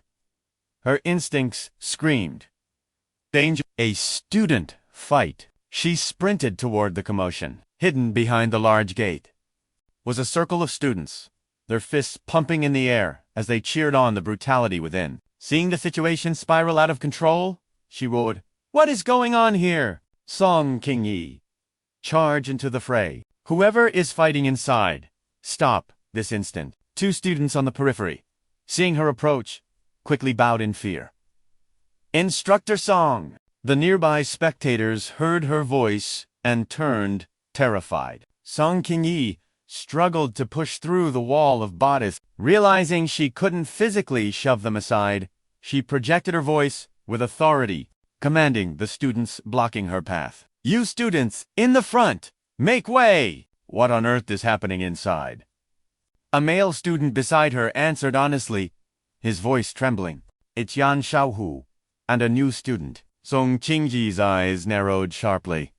Yan Xiao. Hearing that name, the notorious troublemaker. Qingyi became desperate to intervene before someone got killed. She screamed over the heads of the crowd. "Yan Xiao, stop right now! Do not bully your classmates!" Seeing her determination to enter the circle, the crowd hesitated, finally pouting slightly to let her through. But the moment she stepped forward, a miserable, gut-wrenching scream pierced the air. "Ah!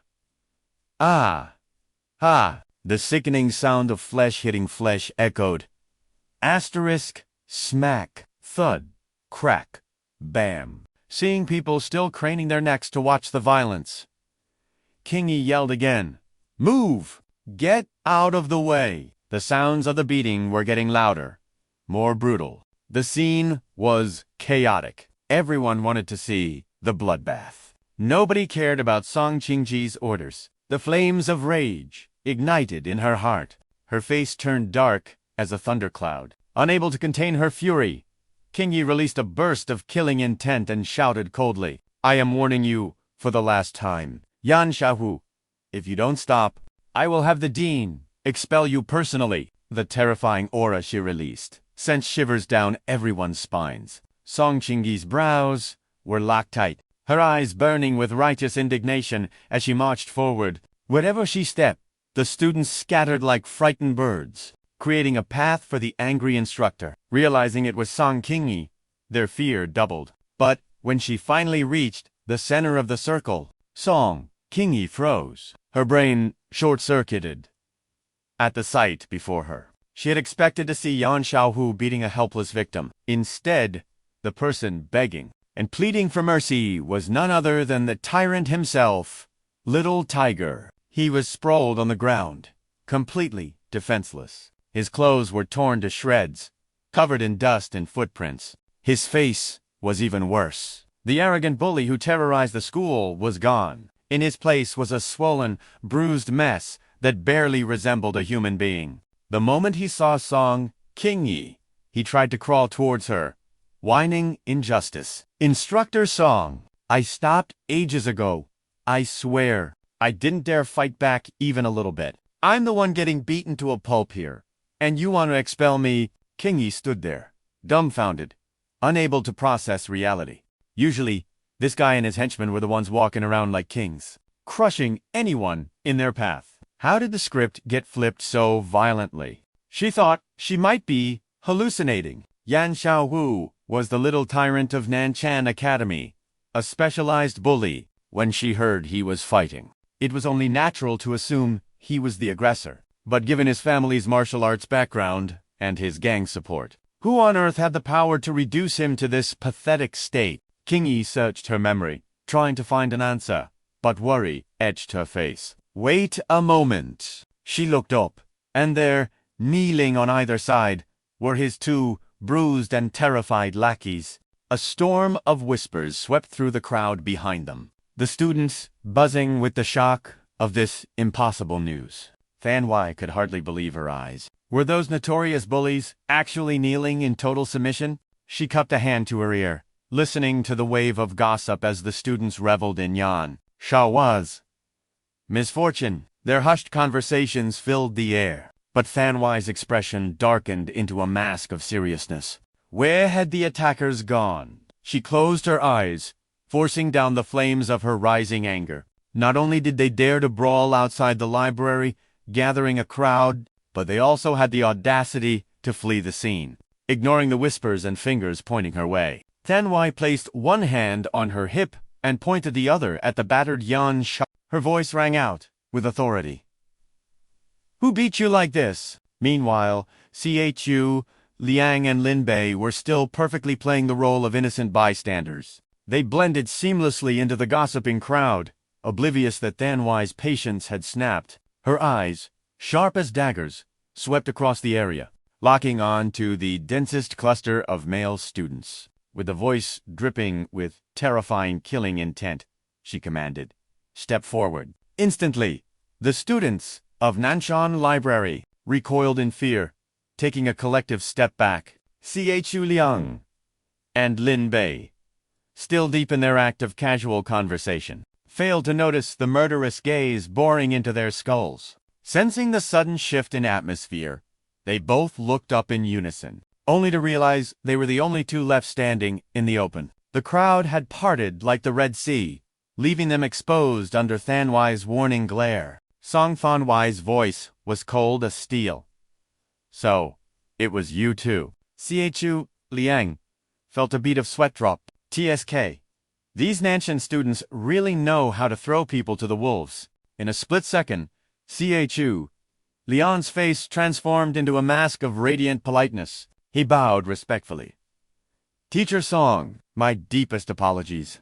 This is my first time here." Yan Xiaohu tried to extort 10 taels of silver from me as a protection fee. I couldn't hold back and resisted, violating the library's rules. "I accept whatever punishment Teacher Song sees fit." Thanwai was stunned, silent. He had confessed and apologized.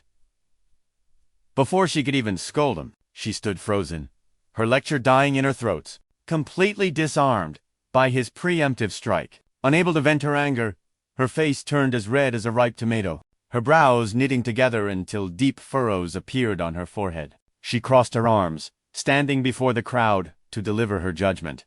No matter the reason, fighting is strictly forbidden within the library grounds. Chu Liang nodded with the gravity of a saint, offering an explanation. "I only wished to pay and resolve the issue." He suddenly pointed at Lin Bei beside him. "But my book boy here was so overcome with righteous fury that he fought all 3 of them alone. When we return, I will punish him severely." Lin Bei stepped back in shock, his eyes wide at being sold out by his sworn brother. Chu Liang shot him a meaningful sign. "Read my eyes, follow my lead." Having learned from past experiences, Lin Bei instantly understood the assignment. He clutched his hand and let out a blood-curdling scream. "Ah, young master." His face was so thick it shattered my hand. "I think my bones are broken. We need to get to the medical hall immediately." Young instantly played along, shaking his head in mock panic. "Is it that serious? Teacher Song, I must rush my servant to the healer at once. If we delay, his hand might be ruined forever." Seeing the two of them wailing like dying pigs, Song Thanwai was at a loss. She gritted her teeth and waved her hand. "Fine. Go to the medical hall on your own." As the duo scampered away, the lackeys helped the battered Yan Xiaowu to his feet. She turned her sharp gaze to the 3 beaten bullies. "Report to the academy tomorrow. I will have the dean decide your punishment." Thanwai stood tall, issuing her final command. "The rest of you, disperse." The crowd, terrifyingly aware of her mood, scattered instantly to avoid catching stray fire. The 3 bullies limped away painfully. In the distance, Chu Liang and Lin Bei glanced back, a smug satisfaction on their faces as they vanished. By the time the dust settled, the sky had turned a bruised purple, signaling the coming night. Yan Xiaowa's 2 lackeys struggled to carry him home. One of them was practically weeping as they walked. He looked at the unconscious figure between them and shouted, "Ah, the young master has passed out completely." The other wasn't doing much better. "Stop whining and get him to a doctor." Just as they struggled forward, a voice cut through the twilight like a blade. "Stand still." One lackey spun around, eyes wide with vigilance. In the distance, Lin Bei barked an order. "Come here." A chill ran down the lackey's spines. They instantly turned and fell to their knees before Chu Liang. In their panic, they mercilessly dropped Yan Xiaowu, letting his head smash against the hard ground. Chu Liang clasped his hands behind his back, projecting the aura of a grandmaster. "No need to be so tense. I just want to talk, although you were in the wrong today. We aren't unreasonable people." Chu Liang extended a hand toward his companion. "Give me a sword coin." Lin Bei, obedient as ever, rummaged through his pockets and placed a glowing sword coin into Chu Liang's palm. Here. He held the sword coin before the trembling lackeys. Take this back to your sect leader. Tell him this is for his son's medical expenses. Remember this well. You must place it directly into your leader's hands. The two minions bobbed their heads like chickens pecking rice. Understood. Yes. Yes. Yes. The scene shifted slightly as Chu Liang crouched before them, his presence overwhelming. He placed the sword coin into a trembling hand with deliberate care. His voice was low and serious. Hold it tight. Bring this to your clan leader. Tell him it is compensation for his son. Chu Liang added a final layer of pressure. Do not forget, deliver it! Personally. The minions didn't dare stay a second longer. They nodded furiously. Yes, of course. The moment they were dismissed, they scrambled to flee for their lives. Lin Bei, watching them run, shouted, a helpful reminder. Hey! You dropped your young master. The two lackeys skid to a halt, ran back to scrape Yan Shuawu off the dirt, and bowed repeatedly. Thank you. Thank you. Chu Liang and Lin Bei had no interest in further bullying. So they let the pathetic trio escape into the night. Once they had dragged Yan Xiaohu away, they ran, as if the demons of hell were chasing them. When silence finally returned to the street, Lin Bei turned to his friend, Brother Chu. Why give them a sword coin? Chu Liang replied with the calmness of a sage. To avoid future headaches. If you beat the kid, the adult usually shows up. But if Yan Xiao's father sees that sword coin, he won't dare come looking for trouble. Lin Bei understood the strategy, but a frown tugged at his lips. Oh, I get it. But why did you have to use my sword coin? Chu Liang grinned, his eyes twinkling with mischief. Because, my friend, he replied effortlessly, I have other uses for my own money. Lin Bei stood dumbfounded as the cool night breeze blew past them. Later, beneath the flickering glow of a lonely lamp, Chu Liang leaned against the doorframe, his shadow stretching out as he studied Li Ju in silence. Neither spoke a word. The air grew heavy with unspoken tension. Staring at Li Ju's slumped back, Chu Liang's mind drifted to the disturbing intelligence he had gathered just the day before. Li Ju had never been a scholar, yet lately he sat there like a man whose soul had already fled his body. Suddenly, Chu Liang made his move. He drifted to the boy's side like a ghost. Sensing a presence, Li Ju jerked his head up, shock flashing in his eyes. Young hero, when did you get here? Without a word, Chu Liang placed a silver tail on the tabola's sharp clink in the quiet room. He took the seat opposite him and raised a hand. I retrieved this from Yan Xiaohu on your behalf. Seeing the shock painted on Li Ju's face, Chu Liang added calmly, you don't need to pay the protection fee today. In fact, you likely won't ever need to again. Li Ju's head dropped, his face becoming a mask of emptiness. I saw you teach him a lesson. Thank you. Chu Liang replied with the standard courtesy. Upholding justice is the duty of a cultivator. But Li Ju just nodded, offering a response as hollow as his eyes. But Chu Liang hadn't come to play delivery boy. His voice dropped an octave, steel entering his tone. However, there is one thing I must ask you. Why did you say Yan Xiaohu wouldn't live much longer? The question struck Li Ju like a physical blow. His eyes bulged, locking onto Chu Liang. In terror, panic seized him. Cold sweat drenched his robes, yet his lips remained sealed tight. Chu Liang, familiar with the scent of fear, shattered the silence. Is it because of Saitu Yan? Li Ju wavered, his voice trembling. I don't know? But Chu Liang was a hunter who refused to let his prey escape. You know. Of course, you know. They tormented Saitu Yan, and that is why you predicted their end. A grinding sound echoed as Li Ju clenched his jaw. Fury distorted his features. Unable to contain the pressure, he slammed his fist onto the table. Stop. But Chu Liang sat unmoved, absorbing the outburst. You don't need to ask any more. Chu Liang ignored the boy's feelings entirely. Your father paid Mount Shu a fortune to keep you breathing. Every day we stay, the bill gets higher. Resolving this nightmare quickly is the only way to save both your life and your family's fortune. The logic pierced through Li Ju's emotional wall. Seeing the boy waver, Chu Liang struck with a killing question. Tell me, is Chu Yan the murderer? Li Ju didn't confirm it, but he didn't deny it either. His gaze drifted into the distance. Voice hazy. Must be her. Sekyu. Lian's eyes narrowed. Then why do you tremble? Did you take part in tormenting her as well? The accusation acted like a spark in a powder keg. I didn't. I would never. Chu Liang pressed on. Relentless. Then who did? The boy fell silent, clutching his forehead as if digging into painful memories. He began to sway. Sanity, fraying at the edges, spilling names like a curse. Zhang Song, Nanshun, Yan Xia, OHU, ... Chundia. His voice died down to a whisper, eyes shut tight against the horror. They were the ones who destroyed her. Then, Li Ju began to weave a tale of tragedy. Clutching his head, he dragged the past into the light. Situ Yan. Shitu Yan. She was an ordinary girl.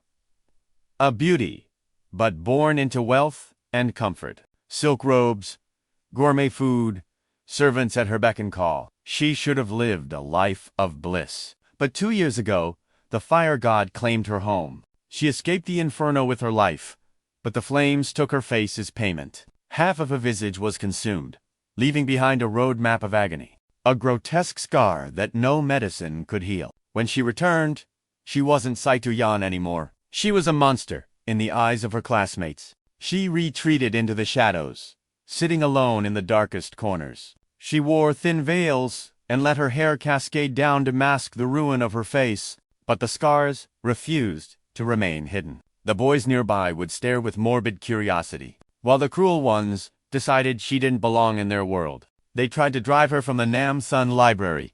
Zhang Song mocked her daily, branding her a hideous freak. Shaolin pelted her with paper wads, like she was trash. Chun Da, knowing her trauma, burned dry grass just to watch her flinch. Yan Xiaohu extorted 5 taels of silver every month. The abuse crashed down on her like a landslide. Chu Yan wanted to vanish, to abandon the library forever. But Li Ju became her anchor. He met her secretly, offering the only warmth in her cold world. While others spat on her or averted their gaze, Li Ju treated her like a human being. The silent boy and the broken girl too.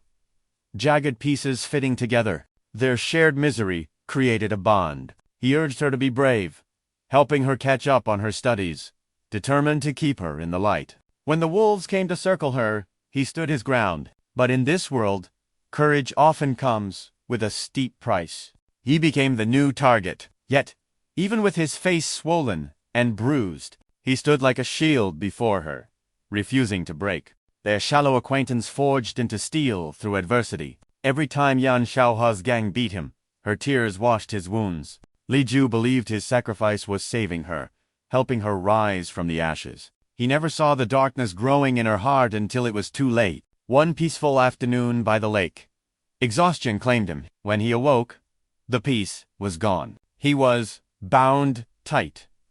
Ropes dug into his skin, pinning him to a tree. Confusion morphed into sheer terror as the blood drained from his face. The atmosphere had shifted to something lethal. Chu Yan stood before him, but the timid girl was gone. A suffocating, killing intent poured off her. She drew a gleaming knife, her eyes locked on him with the cold stare of a predator. In the next episode, Chu Liang fearlessly infiltrated the forbidden forest, merging with the shadows to observe. Hidden behind an ancient tree, he witnessed a chilling confession. Chu Yan declaring her twisted affection for Li Ju. Her obsession had curdled into madness. She wanted to carve that same hideous scar onto his face, turning him into a monster just like her. In her warped mind, only shared deformity could bind their souls for eternity. Li Ju pleaded with her, his voice trembling, but his words fell on deaf ears. Chu Liang was lost to her delusion. Her grip tightened around the dagger until her knuckles turned white. Lethal intent radiating from her. Through the curtain of hair hiding her disfigured face, tears streamed down like broken pearls. Her gaze was manic. She needed him to be ugly, to be broken, to be exactly like her. Snapping under the weight of her emotions, she lunged. The blade sliced through the air, aiming for his face. Li Ju fought back with the desperation of a cornered beast, struggling wildly just as the cold steel drew near. He tore through the ropes and broke free. Chu Liang's strike hit nothing but air. She froze, eyes wide and hollow, watching him scramble away. With a burst of adrenaline, he shoved her violently to the ground. "You, lunatic!" he screamed, the fear choking him. He turned and fled into the night, too terrified to look back, leaving Chu Liang collapsed on the cold earth, abandoned in her despair. The next dawn brought a haunting silence. Her seat was empty. Whispers spread like wildfire among the male disciples, fingers pointing in judgment. Then came the crushing news. Chu Liang had cast herself into the lake. Her cold, lifeless corpse was dredged from the depths. Those who once tormented her now averted their gaze in shame and fear. But Li Ju, his mind shattered, his entire body trembling uncontrollably as the reality set in. Words failed him. He could only stare at her form from a distance, paralyzed. Was he the villain? Was he the victim? Why did his heart ache for the monster who tried to maim him? How did it end? Like this, that final curse calling her a lunatic. Did those words push her over the edge? Was his fear the blade that actually killed her? 7 days passed, the cycle of the returned soul. The bodies of Wu Shan and Zheng Song were discovered by the lakes. A shockwave of terror swept through the Nanshan Library disciples. Fear took root in every heart. What this? The wrath of Chu Liang's vengeful spirit. Li Ju felt the icy grip of dread tighten around his throat as he watched the panic unfold. From the shadows, the crowd buzzed with guilt, recalling their cruelty toward her. For Li Ju, there was only one terrifying conclusion. She had returned from the underworld to claim her blood debts. Every soul who mocked her would face judgment. But the question gnawing at his sanity remained. Would he, the object of her twisted love, be the next sacrifice? The terror was consuming him. Li Ju clutched his head, agonizing over the memories. Chu Liang sat opposite him, stoic and silent, absorbing every detail of this tragic tale. The puzzle pieces had fallen into place. The source of Li Ju's hysteria was clear. With the truth uncovered, Chu Liang rose and strode out of the room, his cape swirling behind him. Leaving the tormented scholar behind, he ran into Lin Bei outside. "What's the situation?" Lin Bei asked. Chu Liang wasted no time, briefing him on the deadly sequence of events. Zheng Song and Wu Shaon are dead. Chunda is cowering in his home like a rat, and Yan Xiaowu is trapped. The targets are isolated. Chu Liang rubbed his chin, his eyes sharpening. If Chu Liang has truly become a vengeful spirit, her resentment is tethered to the back mountain. He made his decision instantly. "I'm going to investigate the source. You stay here and guard Li Ju with your life." Lin Bei nodded, accepting the command without hesitation. "Consider it done. You handle the ghost. I'll handle the living.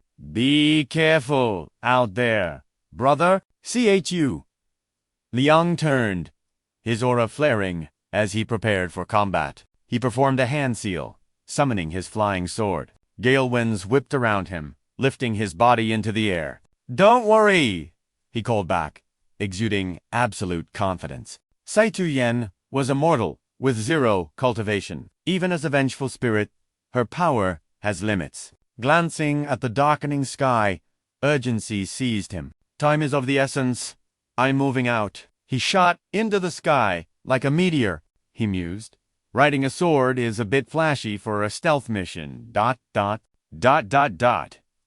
But speed is what matters now. The sword cut through the clouds, and in a blink, the eerie waters of the Nanshan Library's back mountain lake appeared below him. Chu Liang descended silently, dissipating his sword energy to mask his presence. He scanned the perimeter, his senses tingling as he detected faint traces of dark qi lingering in the air. A moonless night, perfect for demonic activities. He slipped behind the trunk of a massive tree, merging with the darkness, eyes peeling for any movement.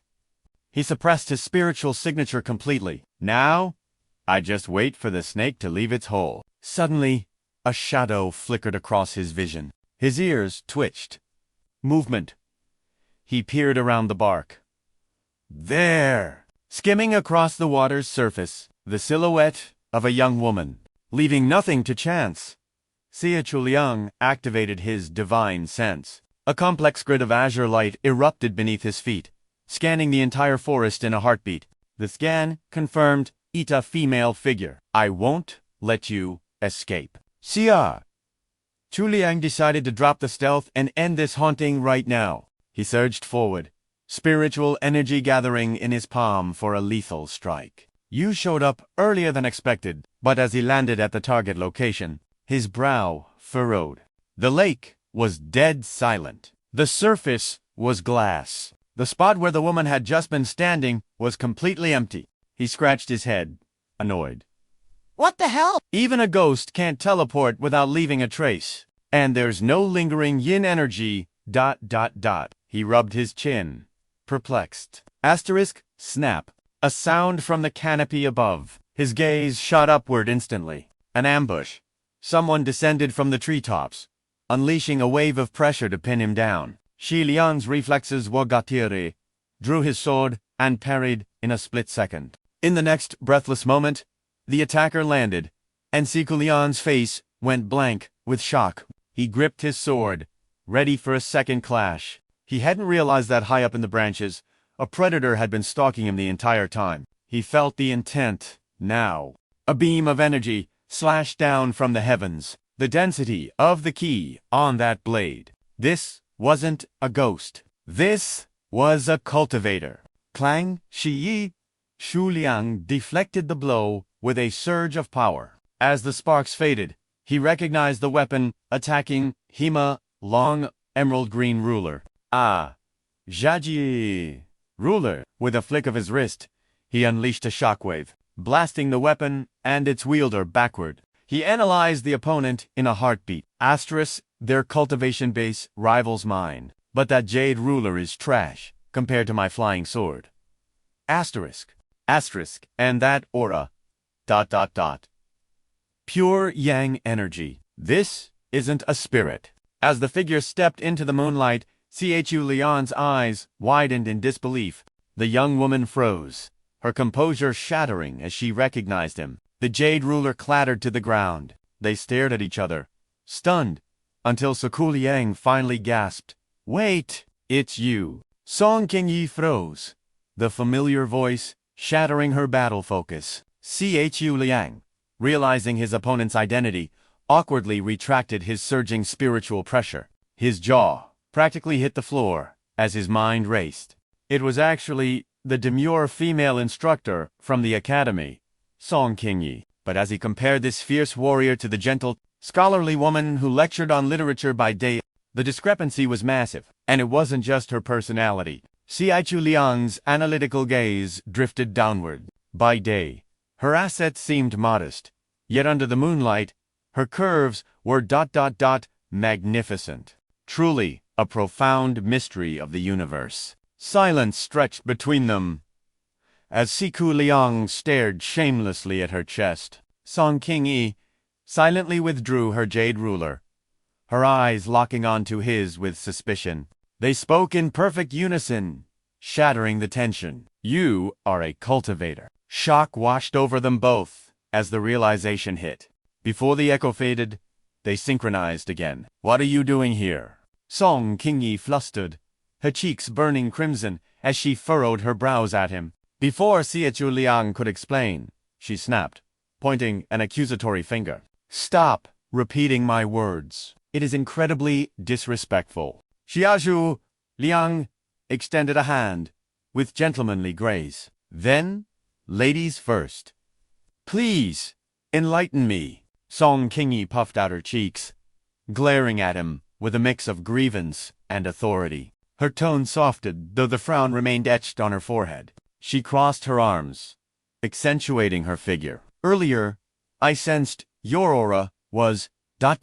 peculiar. You are not a normal student. Which sect do you hail from? She demanded. Chu Liang bowed slightly, adopting a formal tone. Disciple of Mount Shu, assigned to the South Mountain Academy. My mission is the protection of a specific student. And you, Instructor Song. Seeing his honesty, Song Qingyi lowered her guard. She placed a hand over her heart, speaking with pride. I come from Jiangnan. The Confucian temple detected spectral anomalies. Here, as a disciple of the sage, I was dispatched to purge the evil. However, to avoid alerting the enemy, I infiltrated as a teacher. Chu Liang smiled outwardly, offering a respectful salute to a fellow Investigating ghost cases isn't typically Mount Shu's jurisdiction, but a job is a job. Loyalty to the employer is paramount, he quipped. Internally, however, he was making calculations. So that explains it. No wonder a mere literature teacher possesses such profound spiritual energy. He looked her in the eye. Since you are here, Instructor Song, ... You must be aware of the tragedies surrounding Saituyan. I gathered intel and came to inspect the lake for lingering yin energy. Song nodded. Correct. I have held vigil here for 2 nights. Yet, the waters remain still. She recalled the moment she sensed a present Chu Liang sneaking around like a thief in the night. She gestured apologetically. Tonight, I finally sensed a shady figure lurking about. I assumed it was the culprit and struck. I hope you do not take offense. Chu Liang waved it off, seizing the opportunity. No harm done. Since our goals align in hunting this specter, perhaps we should pool our intelligence. Sensing no malice, Song Qingyi agreed. Very well. What do you wish to know? Chu Liang's expression turned deadly serious. There is one critical matter. He gestured vaguely towards his own chest, his eyes drifting back to her ample bosom. Instructor Song, do you utilize a binding technique during the day? How is it that... Song Qingyi froze, her brain struggling to process the audacity. Chu Liang, oblivious to the rising killing intent, continued his academic inquiry. The difference between day and night is logically impossible. Flustered? She stammered, answering instinctively. As an educator, it is improper... She frantically covered her chest with her hands, her face exploding into a shade of tomato red. It would be disrespectful to the students. Suddenly, the realization of what she was explaining hit her. Her embarrassment morphed instantly into fury. Realizing Chu Liang was teasing her, flames of rage danced in her eyes. She screamed, "Why are we discussing my body? If you have nothing relevant to the case, then get lost." Chu Liang shrank back from the sonic wave, scratching his sweat-drenched cheek. My apologies. Scientific curiosity got the better of me. Back to business. Chu Liang's demeanor shifted instantly, recalling the details provided by Li Ju. His voice dropped an octave. You examined the corpses of the 2 students. Was it truly the work of a wrath soul? Song Qingyi regained her professional composure. She analyzed the memory. The deaths were gruesome, saturated with heavy yin energy. It bears the signature of a ghost, without a doubt. She hesitated, scratching her cheek thoughtfully. However, something feels off. It feels too calculated for a simple wrath soul. It feels higher tier. The image of Saituyan's ghost, half her face burned away, eyes dripping with bloodlust, flashed in Chu Liang's mind. He tried to reconcile that with Song's assessment. Wrath souls possess low spiritual intelligence. They are chaotic, bound to the location of their death. Chu Liang mused. Their obsession is strong, but they lack the cognitive ability for complex schemes, luring victims from their homes to the lake before execution. That is beyond a feral ghost's capacity. Unless, Chu Liang's mind raced down dark corridors. Unless the soul possessed a cultivation base while alive, a normal human soul, even one fueled by immense rage, has limits. Upon death, they might become strong ghosts, but not strategic masterminds. He visualized the crime scene. The lingering resentment was thick, potent. If every grudge created a demon of this caliber, the world would be overrun by apocalypse-level specters every Tuesday. He imagined old men cultivating dark arts simply by dying with a grievance. Chu Liang rubbed his temples. For a ghost to reach this level, they either consumed a heavenly treasure post-mortem, or they were a cultivator in their past life. It has to be. But Saitu Yan died recently, and she lacks both The puzzle pieces weren't fitting. Chu Liang stroked his chin, verifying the facts. Saitu Yan was just an ordinary girl, correct? Zero cultivation talent. Song King Yi nodded in agreement. Emi. A chilling possibility crept into her voice as she raised a hand. There is a third possibility. Someone is controlling the ghost. A demonic cultivator. Chu Liang's brows knit together. The demonic path. Those who refine the resentment of the dead, turning souls into tools and weapons. A practice forbidden by the heavens for its cruelty. An image formed in his mind. A puppet master in the shadows, like the Hades sect, using living souls to cultivate their dark arts. Deciding to trust her, Chu Liang began to recount the information about Li Ju, though he carefully omitted the romantic entanglement, focusing only on the classroom dynamics. The shadow of vengeance loomed large, threatening to claim the next souls on the list. Song Than Wai listened intently, a storm of conflicted emotions playing across her face. Knowing who might be the next target, she whispered the names with a heavy heart. Tren, Deem Tuho. Under the cold moonlight, a plan began to form. Her expression hardened into steel resolve. Very well, she declared, her voice resonating with power. Tomorrow, I shall inspect them myself. In this realm of the 9 heavens, the Confucian order was divided in two. On one side stood the imperial scholars, masters of ink and law. On the other, a mysterious faction, radiating the raw, commanding aura of martial leaders. First was the Thanglong Academy, the pillars of the imperial court, a massive fortress of knowledge that served as the very foundation for the empire's future talents. Its grandeur was undeniable, a monument to power. But the second faction was the Independent Gentleman's Hall, smaller in size, yet bathed in a brilliant, spiritual light. Even the birds of the air were drawn to its serenity. The Gentleman's Hall of Jiangnan was forged by the legendary great scholars of the past. In those ancient days, only a few supreme masters gathered at the misty pavilion to discuss the Tao and exchange divine wisdom. Those were days of joy and enlightenment. 5 legendary figures united by fate, laughing as they debated philosophy. When the morning sun struck the pavilion, it created a harmony between heaven and earth. Someone suggested a new name, and thus, the Gentleman's Hall was born. It became the supreme sanctuary for Confucian cultivation, honored by all. The ranks of the Brotherhood swelled, yet they maintained their sacred gatherings. Standing at the center was the headmaster, a paragon of virtue and strength. Anyone who mastered the gentleman's arts could have their name etched in the hall, achieving a glory that would last for 10,000 years. It became the ultimate goal for every scholar.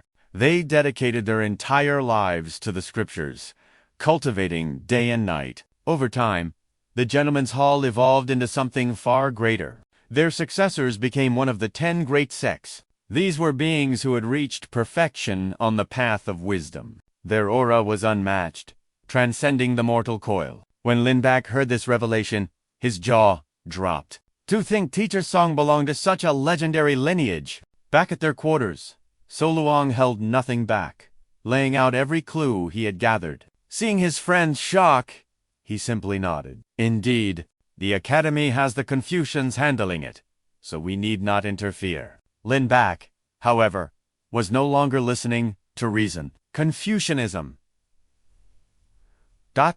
He muttered the word like a mantra, his face flushing with a perverted grin. Oh, I love Confucianism. That is definitely my favorite sect. So Luang stared at him in disbelief. What does that sect have to do with you? It is just a mission, he screamed internally. Suddenly, Luang flashed a golden card. The warning was clear. Do not act cool. Teacher Song knows everything, he warned. Do you want to taste the discipline ruler? Bad jokes will cost you money. Faced with the penalty card, Lin Bak's arrogance crumbled into trembling fear. The next day, a heavy silence hung over the academy during the break. The air was stagnant, suffocating. Suddenly, inside the private room, Lin Bak slammed the table, roaring in disbelief. Trendat is dead? So Luang remained icy calm. He turned his sharp gaze to Than Wai. Teacher, give us the details. The three of them gathered close, the atmosphere thick with tension. Than Wai sat at the center, her face grim. It was bizarre, she began. Let me explain exactly what transpired. After my morning lecture, I visited Trendat's estate. A servant welcomed me, but the moment I stepped inside, I felt it. A chilling disturbance in the spiritual energy. She was led deeper into the compound. The Tran family home was draped in gloom and decay. The scent of incense was overwhelming. In the main hall, a coffin already waited. Beside it, a woman wailed in heart-wrenching agony. The energy was unmistakably demonic. One look, and I knew. This was no natural death. According to the family, ever since the previous deaths, Trendat had changed. His father confessed the truth. Trendat had sealed himself in his room, paralyzed by terror. He boarded up the windows, turning his sanctuary into a prison. He refused to step out. He would only crack the door to receive food trays, not a single step outside. Last night, his father went to deliver dinner, but he froze. In the distance, he saw his wife already entering the son's room with a tray. His instincts screamed danger. Why would she deliver the food when she had just asked him to do it? He hesitated, the food box still in his hands. Confused and anxious, he returned to their bedroom to check on her. And that is when the horror set in. His wife was still there, lying in bed, exactly where he left her. She looked at him, puzzled. Why are you back so soon? She asked. The blood drained from his face. Terror seized his heart. If his wife was here, then who walked into his son's room? His jaw dropped in silent screams. The food box crashed to the floor. He spun around and sprinted toward his son's quarters, fear lending wings to his feet. He gasped for air, throwing the door open. But he was too late. Trendat lay on the floor, reduced to charcoal. A blackened corpse, curled up and smoking. Yet there was no fire in the room, no scorch marks on the walls. He had been incinerated instantly, without a single cry for help. Than Wai had examined the body herself. It was laid out in the coffin, covered by a thin cloth. But the reek of yin energy was suffocating. This was clearly the work of a supernatural entity. Luang raised a hand. The mother the father saw was likely a ghost creating an illusion. To shapeshift so perfectly. Is a rare ability. Lin Bak and Than Wai listened intently to his deduction. Lin Bak crossed his arms, his expression serious for once. Disguise is common among evil spirits. But to mimic a specific person so flawlessly that even a husband is fooled, that is terrifyingly Xia! Liang nodded, his gaze sharp and calculating. Indeed. Aside from high immortals capable of the 1,000 transformations, only one race possesses such innate gifts, like the Fox clan. Among the yoke, or perhaps, malicious spirits. Lin Bei suddenly struck his palm, a spark of realization in his eyes. The painted skin demon. Chu Liang blinked at the sudden outburst, then nodded solemnly. Precisely. Song Qingyi remained silent, her expression grave as she processed the information. Finally, she broke the heavy atmosphere. Correct. Only a painted skin demon. double quotes, possesses the power to steal another's face so perfectly. Those two missing students. They must have been lured to their doom by a familiar face. Qingyi furrowed her brows, sensing a chilling pattern connecting the recent murders. However, Si Tuyan, that poor girl only passed away recently. How could a new ghost possess such terrifying, godlike abilities? Yet, everyone who once tormented Si Tuyan has vanished, slaughtered without mercy. If a demonic spirit is at work, and it is not Si Tuyan herself, then why are her tormentos the only prey? The painted skin demon is formless and elusive, 100 times more dangerous than a mere wrath spirit. Suddenly, Lin Bei stood up, chest puffed out. His voice dripped with unearned confidence. Ha ha ha! Teacher Song! Fear not! He struck a heroic pose, hand on his chest. We, the disciples of Mount Shu, have always taken the extermination of demons and the defense of the Tao as our solemn duty. We shall not let these vile spirits run rampant. We will aid you with all our strength. As he spoke, a blinding, self-righteous light seemed to radiate from him. Chu Liang and Song Qingyi exchanged a glance of second-hand embarrassment. Night fell over the Li estate. Silence reigned. Save for a single courtyard, still glowing with lamplight. Chu Liang poured a cup of steaming tea. Savoring the aroma, he sighed in satisfaction. Exquisite tea. Beside him, Lin Bei was a picture of misery, his mind racing. Seeing his friend so relaxed, he tore at his hair in frustration. Chu Liang, think of a plan. I only brought you along because I trusted your brilliant tactical mind to help me finish this mission. Chu Liang casually picked his ear, unmoved. I already promised instructor Song.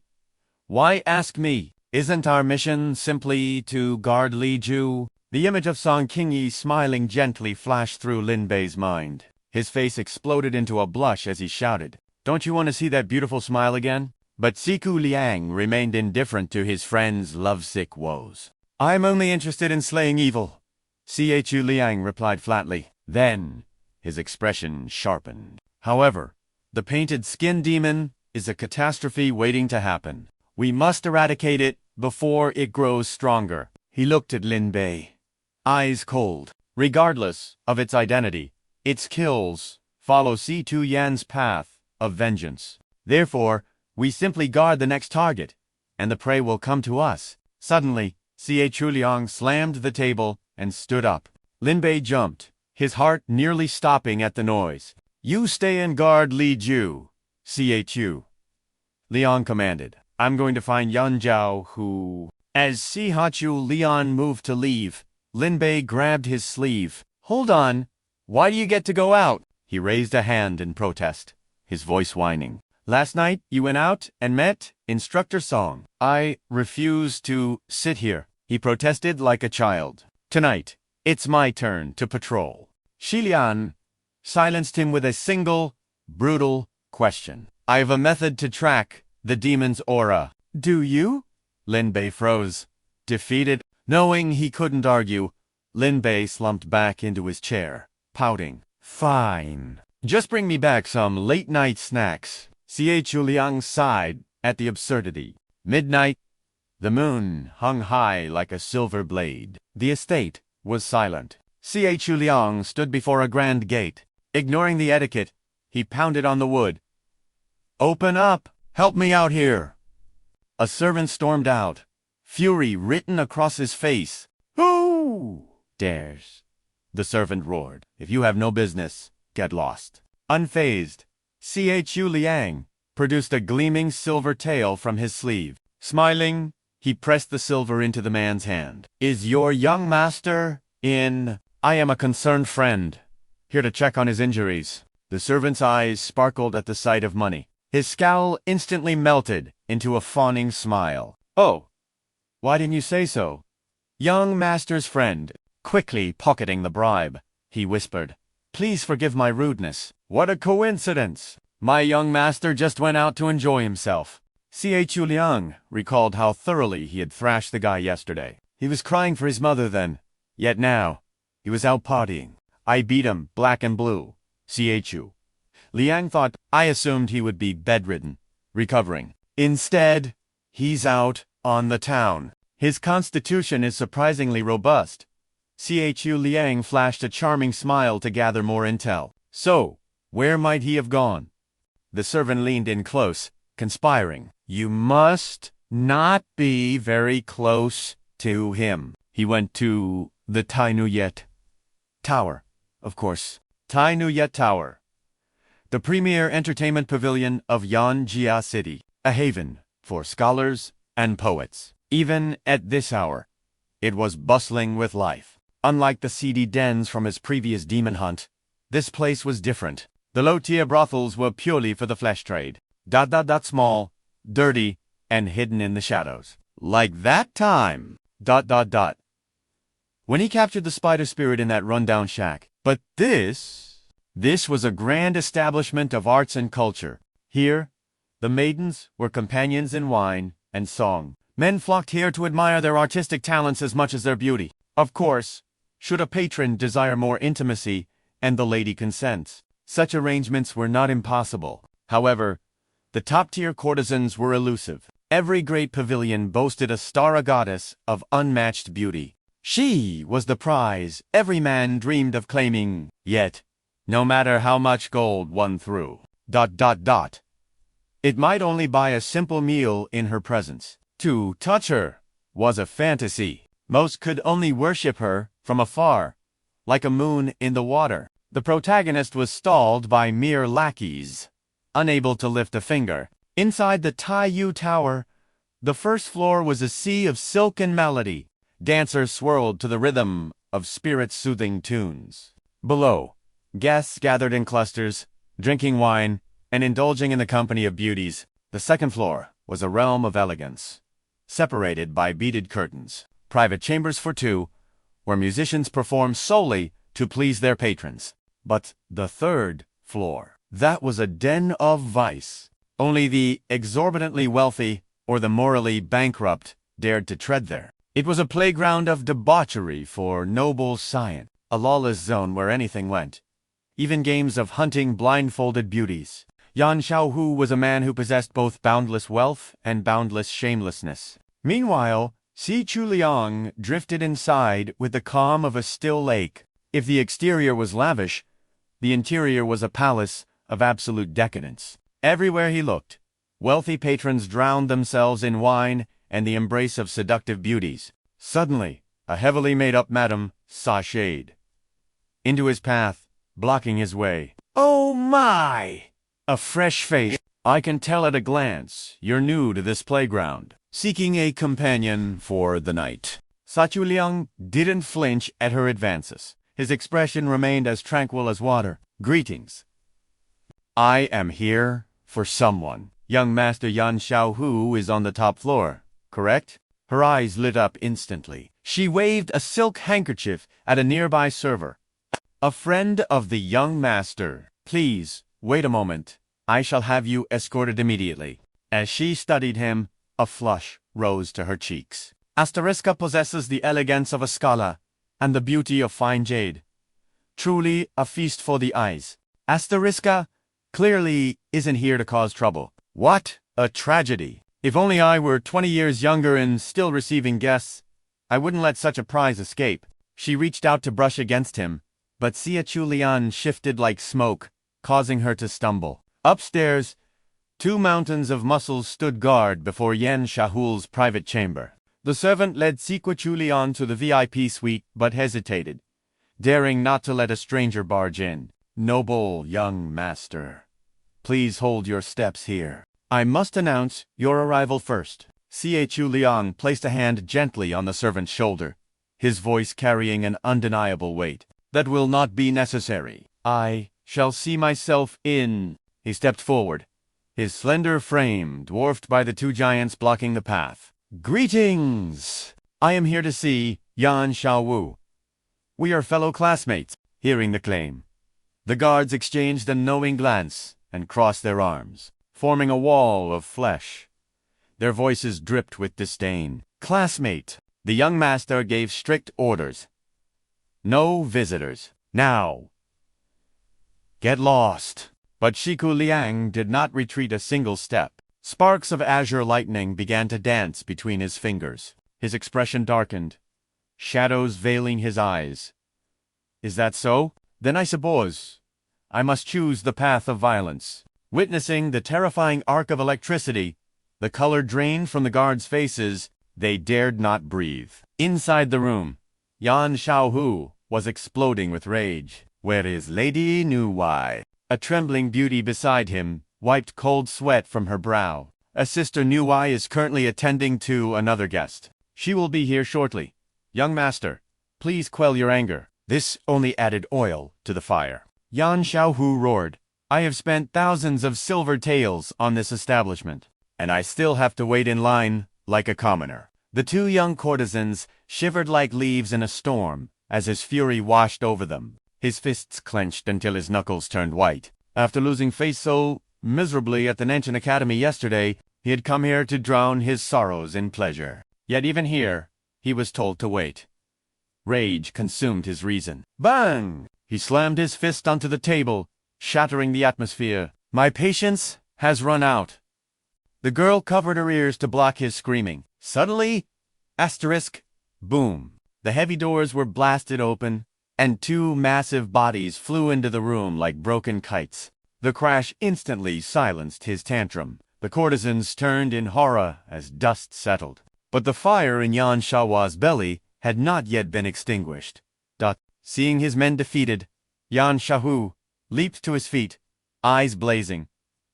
Who dares cause trouble here? A guard groaned from the floor, clutching his chest. Young master, He forced his way in. The other guard coughed up blood, finishing the sentence. The two of us, were no match for him. Yan Xiaohua's brow twitched, his expression twisting into a scowl. He glared at the entrance. A silhouette emerged from the yet his rage blinded him to the identity of the intruder. This is Yanzhou City, who has the guts to provoke me. Chu Liang ignored the threat completely, strolling in with a bright smile and a casual wave. Hello there! The moment Yan Xiaohu saw that face, his soul nearly left his body. Cold sweats instantly drenched his back. His brain short-circuited as a nightmare from the past. He remembered the day he returned to the Yan clan, beaten and bruised. His subordinate had presented a token to his father, the fearsome gang leader, trembling as he spoke. Boss, This is the token that person ordered me to deliver. Once Yan Xiaohu had recovered from his injuries, he had fallen to his knees, clinging to his father's leg with tears streaming down his face. Father, you must avenge me. Kill him. But when old Master Yan saw the token, his eyes widened in pure terror. Smack. He delivered a vicious slap to Yan Xiaohua's head, nearly knocking him out again. You unfilial bastard! This is a being we cannot afford to offend. Banish all thoughts of revenge immediately. The subordinate had backed away in fear, seeing the gang leader so shaken. Back in reality, Yan Xiaohua's ferocity evaporated. He forced a twisted, terrified smile. Brother, Chu. Is that you? Chu Liang simply pointed a thumb at the groaning guards. I came to pay a friendly visit, but they told me to get lost. Yan Xiaohu turned pale. To save his own skin, he unleashed his fury on his underlings. Blind fools! Do you have no manners? He kicked at them wildly. Get out! Drag yourselves out of my sight! The two beautiful courtesans stared at Chu Liang, eyes wide with shock. They looked back at Yan Xiaohu in disbelief. This man was the notorious little tyrant of Yangzhou City, a demon in human skin. Why was he acting like a frightened rabbit before this handsome scholar? Yan Xiaohu bowed low, ushering Chu Liang inside. Brother, Chu, please, take the seat of honor. Sit. Thank you, Siku. Liang replied politely. The girls couldn't believe their eyes, as the terrifying situation diffused into a tea party. Chu Liang took the seat without hesitation. Seeing his handsome features up close, The girls felt their hearts flutter. Such a charming smile. One thought, surely, a man with such a face cannot be evil. But Chu Liang was already preparing his signature move. One hand raised a heavy brick, while the other pointed toward the window. What is that? Flying outside. Blinded by his dashing looks, the girls dropped their guard completely. They turned their heads in unison. Where? What is it? Seizing the opening, Chu Liang's arm moved like lightning. Asterisk. Thwack. Thwack. Two crisp sounds echoed as the brick met their skulls. Yan Xiaohu turned back just in time. ... To see the two beauties collapsed on the floor. Standing over them was Chu Liang, weighing a distinct rectangular object in his hand. Yan Xiaohu stumbled backward in terror. He stared at the weapon warily. My Yan clan runs gambling dens and brothels. I have followed my elders through every flower house in the region. ... I have seen every toy and prop imaginable. But bringing a construction brick to a brothel, what kind of twisted hobby is this? Chu Liang casually tossed the brick in his hand, his expression calm and reassuring. Relax. They aren't dead, just taking a little nap. Suddenly, his aura shifted as he leaned in dangerously close. His voice dropped to a grave whisper. But you, my friend, you are walking on the edge of a blade.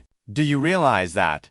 Xiaohu blinked, completely bewildered. I am in danger. Staring at the murderous intent radiating from Chu Liang, Xiaohu screamed internally. Asterisk, the only danger here is you. Instantly, Chu Liang's demeanor flipped back to normal. His expression turned solemn. Chunda died last night. Of those who tormented Zhao Tuyan, only you remain. That girl. She has likely become a painted skin demon. She can wear anyone's skin like a mask. Every single person around you could be that monster in disguise. Hearing this, Xiaohu's jaw dropped, terror seizing his heart. A painted skin demon. He had heard whispers of her vengeful spirit before, but he had dismissed them as mere peasant superstitions. Never did he think it was real. He frantically tallied the victims in his mind. They all had powerful backgrounds and elite bodyguards,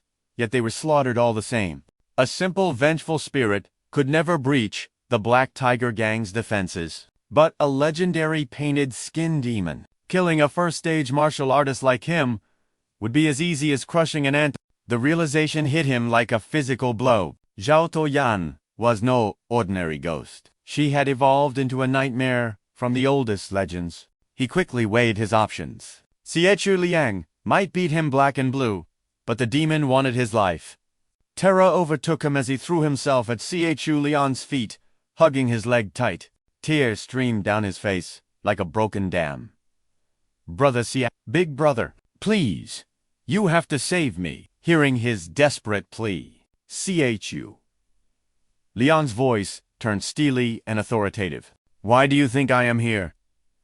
I came to save your life. I suspected the demon had marked you. Rest easy, for I have a method to identify the monster. Everyone who approaches you tonight gets tested. Those words were like a lifeline thrown to a drowning man. Hope reignited in his eyes. He frantically pointed to the door ahead. Yes, absolutely. Brother, Chu. Hurry, check those two. Chu Liang gazed down at the two unconscious girls on the floor, noticing the comical lumps rising on their heads. He remained stoically silent. A drop of cold sweat rolled down his temple. He cleared his throat awkwardly. Ahem. They have already been tested. Suddenly, a rhythmic knocking echoed from the door, shattering. The moment, Xiaohu jumped, his heart racing. He quickly shoved Chu Liang into a hiding spot. Come in! Meanwhile, Chu Liang frantically dragged the two unconscious girls behind the screen with him. He had to stay hidden at all costs. The door creaked open, revealing a stunning beauty with a voluptuous figure. Her voice dripped with honey as she stepped inside. Young Master Yan, oh my, Our Diaroye just happened to have an appointment with an official, but look at you, arriving right as she steps in. But Xiaohu wasn't charmed. He was terrified. He sat rigid as a board, gulping down a mouthful of fear. The woman sashayed closer, her tone playfully scolding. We run a business here. We can't just chase guests away. As she spoke, she pressed her generous bosom against his arm. The sensation of warm skin against his sent a jolt through him. He recoiled, as if burned. Sorry to make you wait. Ro Yi will be here the moment she's free. But seeing her inch closer again, panic flared in Shahua's eyes. He shot up from his chair and roared, "You! Sit right there! Do not come a single step closer." Unseen by the woman, Chu Liang lurked behind the heavy curtains. The legendary brick was gripped tight in his hand, poised to strike. The beauty, completely oblivious to the predator behind her, waved her fan coquettishly. All right. After all the years of friendship we share, why are you acting so cold? It breaks my heart. Chu Liang saw his opening. He moved like a shadow, silent and deadly. The woman chattered on, unaware of her impending doom. Listen, Master Yan, I promise you, in Miss Ro Yi's heart, there is only you. When you didn't visit for 2 days, she was frantic. She practically forced me to send for you. Hearing that his beloved was pining for him changed everything. Shahua's ego inflated instantly, his cheeks flushing pink with delight. Ro Yi. She really asked about me. The woman sat opposite him, seeing only the foolish young master. She glanced around the empty room. By the way, where did those 2 girls I sent in go? Did they run off? Honestly, no discipline at all. Shahua's expression darkened, his smile freezing. Oh, don't worry. You will be seeing them very soon. Before she could process his strange words, Chu Liang swung his arm with practiced precision. Thwack. The brick connected solidly with the back of her head. Her eyes rolled back, and she collapsed to the floor like a sack of potatoes. Yet, there was no transformation. She remained human. Yan Xiaohu didn't say a word. He simply began dragging the limp body of the madame away. Chu Liang, realizing he had now assaulted 3 innocent women without finding the monster, looked grim. Wrong again. His intuition had failed him. Meanwhile, Xiaohu resigned himself to his fate, slowly hauling victim number 3 into the hiding spot. He arranged her neatly beside the others. With 3 unconscious beauties now hidden, he turned to Chu Liang with a weary expression. Brother, Chu, remind me, why exactly are we sitting here waiting for the demon? Couldn't I just go home and surround myself with an army of bodyguards? Chu Liang looked at the naive young master and replied calmly, Technically, yes, provided you never step outside again. But remember, a thief can try 1,000 times, but a guard only needs to fail once. If we don't eliminate the painted skin demon now, ... you will live with a blade constantly at your throat. Is that the life you want? Xiaohu shuddered, cold sweat breaking out as the reality sank in. Fine. Forget I asked. He went back to tidying up the pile of unconscious bodies. Suddenly, a sharp knock echoed from the door again. Both men froze, their eyes locking onto the entrance. The door burst open, and the 2 gods from earlier came tumbling into the room like bowling pins. They groaned in pain. Io, young master. She insisted on coming in. We couldn't hold her back. Chu Liang and Xiaohu exchanged a glance, bracing themselves as if facing a boss monster. Seeing his plan potentially ruined, rage erupted in Sawa's chest. He ground his teeth, fury blazing in his eyes. Asterisk. I am the tyrant of this district. Asterisk. Today I have brother Chu backing me up. Let's see who dares to crash my party. But the figure striding through the door was none other than Song Qingyi. She entered with a scowl, already lecturing. Do you have any idea how much danger you're in? Xiaowa's arrogance vanished instantly. Instructor Song. Here. ... And yet, you still come to a wretched place like this. The air in the room froze. 3 pairs of eyes met in awkward silence. Xiao Hu, still mid-drag with the unconscious woman, froze in place. Neither Chu Liang nor King Yi expected this encounter. The room fell into a dead silence, broken only by the sound of a pin dropping. Qing Yi's eyes widened in shock as she spotted You too. Just what kind of depraved crimes are you committing in here? Panic exploded in Shahua's brain. He immediately dropped the body and pointed a trembling finger at Chu Liang. It was all Brother Seahawk's idea. Yan Jiahu tried to shift the blame, but Chu Liang shot him a look of pure disdain. Asterisk, does this kid have a death wish? Asterisk, that excuse came out too fast. Chu Liang cleared his throat, feigning innocence. I merely came to see if the painted skin demon would target young Master Yan solely for his protection. Of course. Song Qingyi narrowed her eyes, her spiritual sense probing his lies. Silence fell until her gaze landed on the unconscious girl, dragged away by Zhao, who without a shred of mercy. Song Qingyi looked at Chu Liang, her expression a mix of 3 parts shock and 7 parts disgust. Her eyes accused him of being a tyrant who trampled on the weak. Chu Liang felt the weight of her judgment and quickly defended his honor. Allow me to explain. This is a necessary exorcism ritual. If they faint, it is merely a minor spiritual side effect. Yan Zhao, who immediately kicked the guards out to hide the evidence. Scram. Both of you.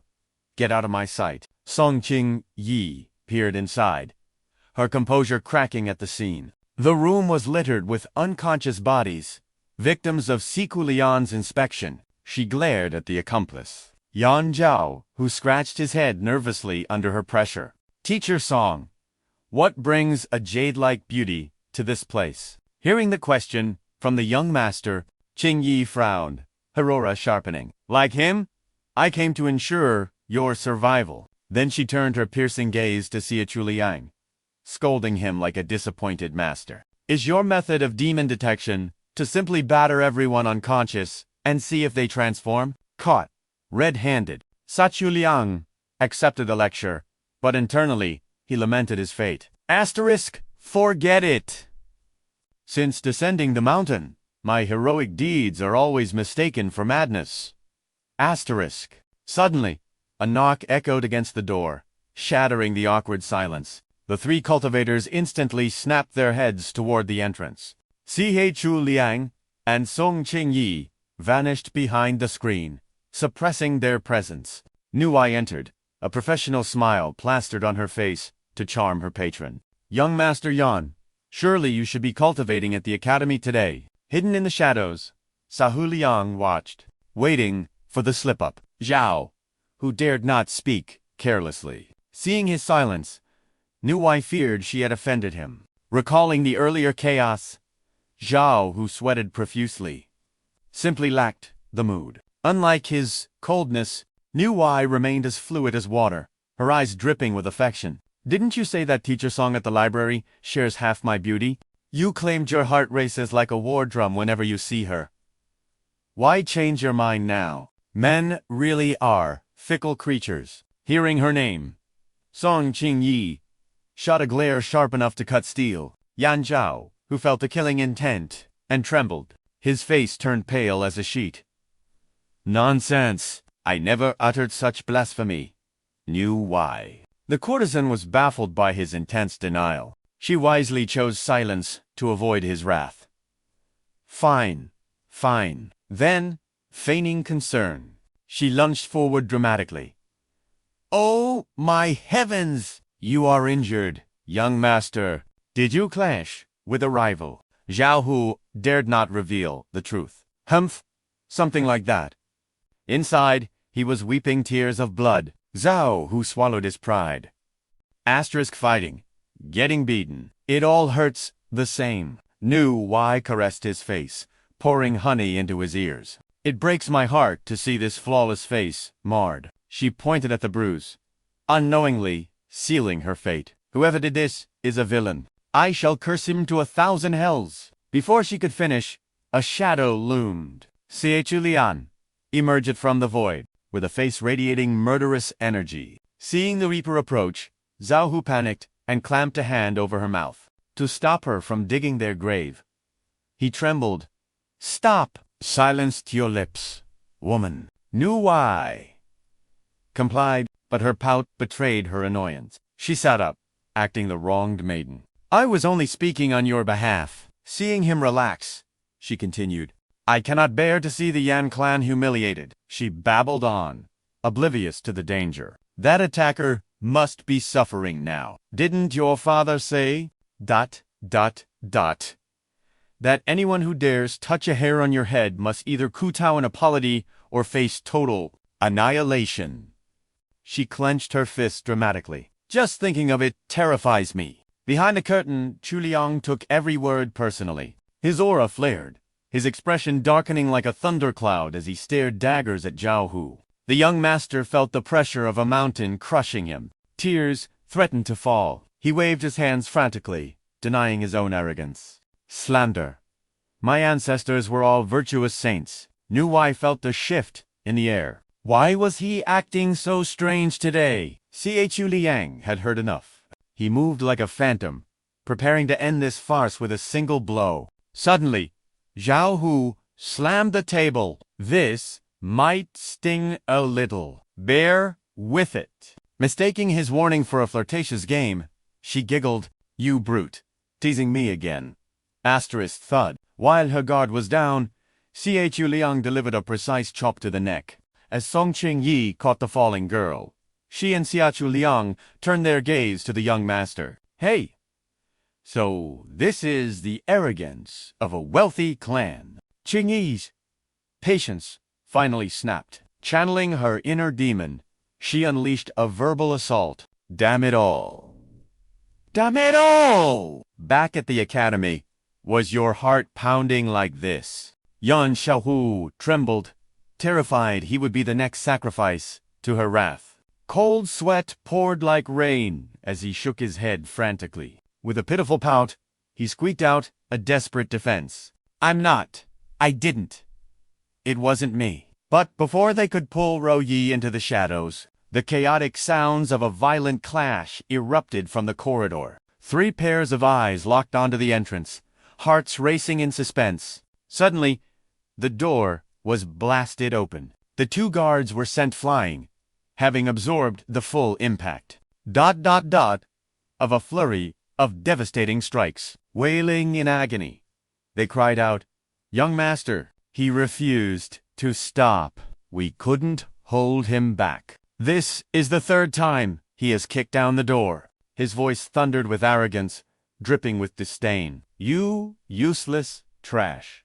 Do you only learn through pain? Pack your things and get out. Go guard a tavern somewhere." The 2 guards trembled on the floor, their dignity shattered.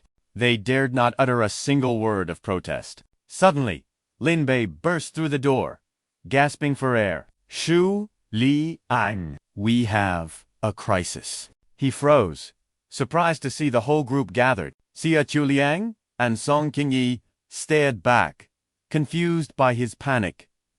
"Instructor Song Yi is here too." "Oh, what a lively party." Young Master Xiaohu ignored Lin Bei completely. Too busy cursing his guards' ancestors. Sensing the gravity of the situation, Chu Liang stepped forward. "Why are you here? Where is Li Ju?" Lin Bei's expression darkened as he recalled the empty room. "Li Ju has vanished." The news struck them like a physical blow. Chu Liang and Song Qingyi exchanged a sharp look. "What? Missing?" Lin Bei took a breath and began to explain the strange event. "I waited outside the door for hours. Silence. It felt wrong. I called out, then looked through the open window. He was gone. Simply evaporated." Lin Bei had rushed straight here to find Chu Liang. A shadow of uneasiness crossed Chu Liang's face. "Did you hear nothing? No struggle?" Lin Bei closed his eyes, replaying the memory, then shook his head. "Nothing. Absolute silence. No strange aura. No sounds of battle. I suspect he fled on his own." but the motive remains a mystery. Chu Liang's mind raced, analyzing every possibility. He rubbed his chin, eyes narrowing. He might be hiding secrets from us, or perhaps...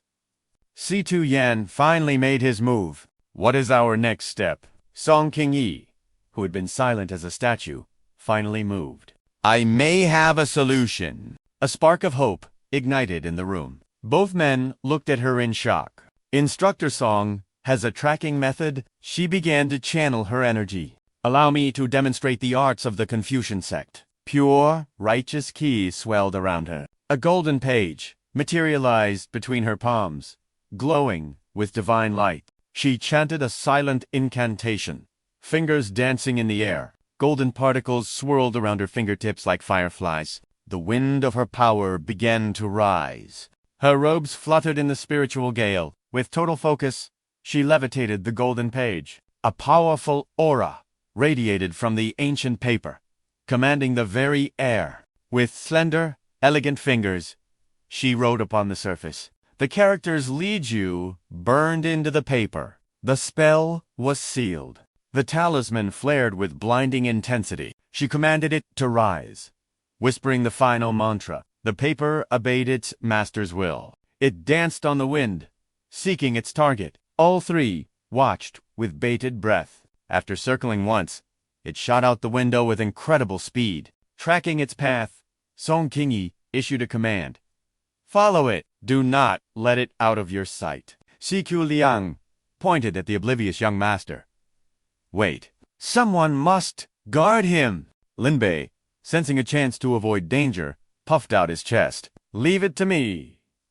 I shall stand guard. Chu Liang didn't waste time arguing. He signaled Song Qingyi to fly ahead while he gave final orders. Good. Stay alert.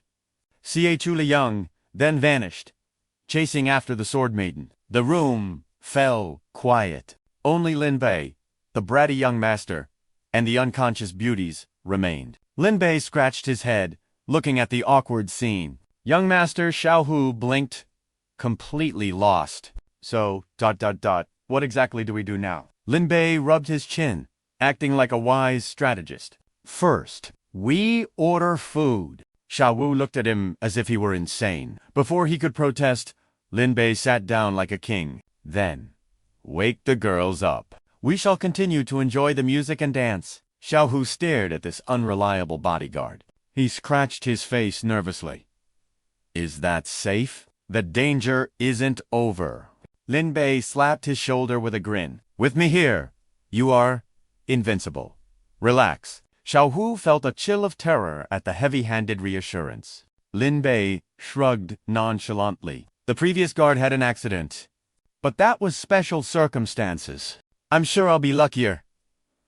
Xiao Hu wanted to cry, his face twisted in despair, realizing his fate. Meanwhile, under the moonlight, the city of Yanzhou slept peacefully. But high above, two cultivators raced through the night sky. A streak of sword light trailed behind Sik. He kept his eyes on the golden talisman leading the way. Instructor Song, he shouted over the wind. That artifact is magnificent. With a name alone, it can find anyone in heaven or earth. Song Qingyi remained focused, flying gracefully. It is not so godlike. My cultivation is limited. I can only track targets within the city limits. Chu Liang eyed the treasure with undisguised envy. That is still an incredible ability. She dismissed the praise lightly. It is merely a page from a golden book.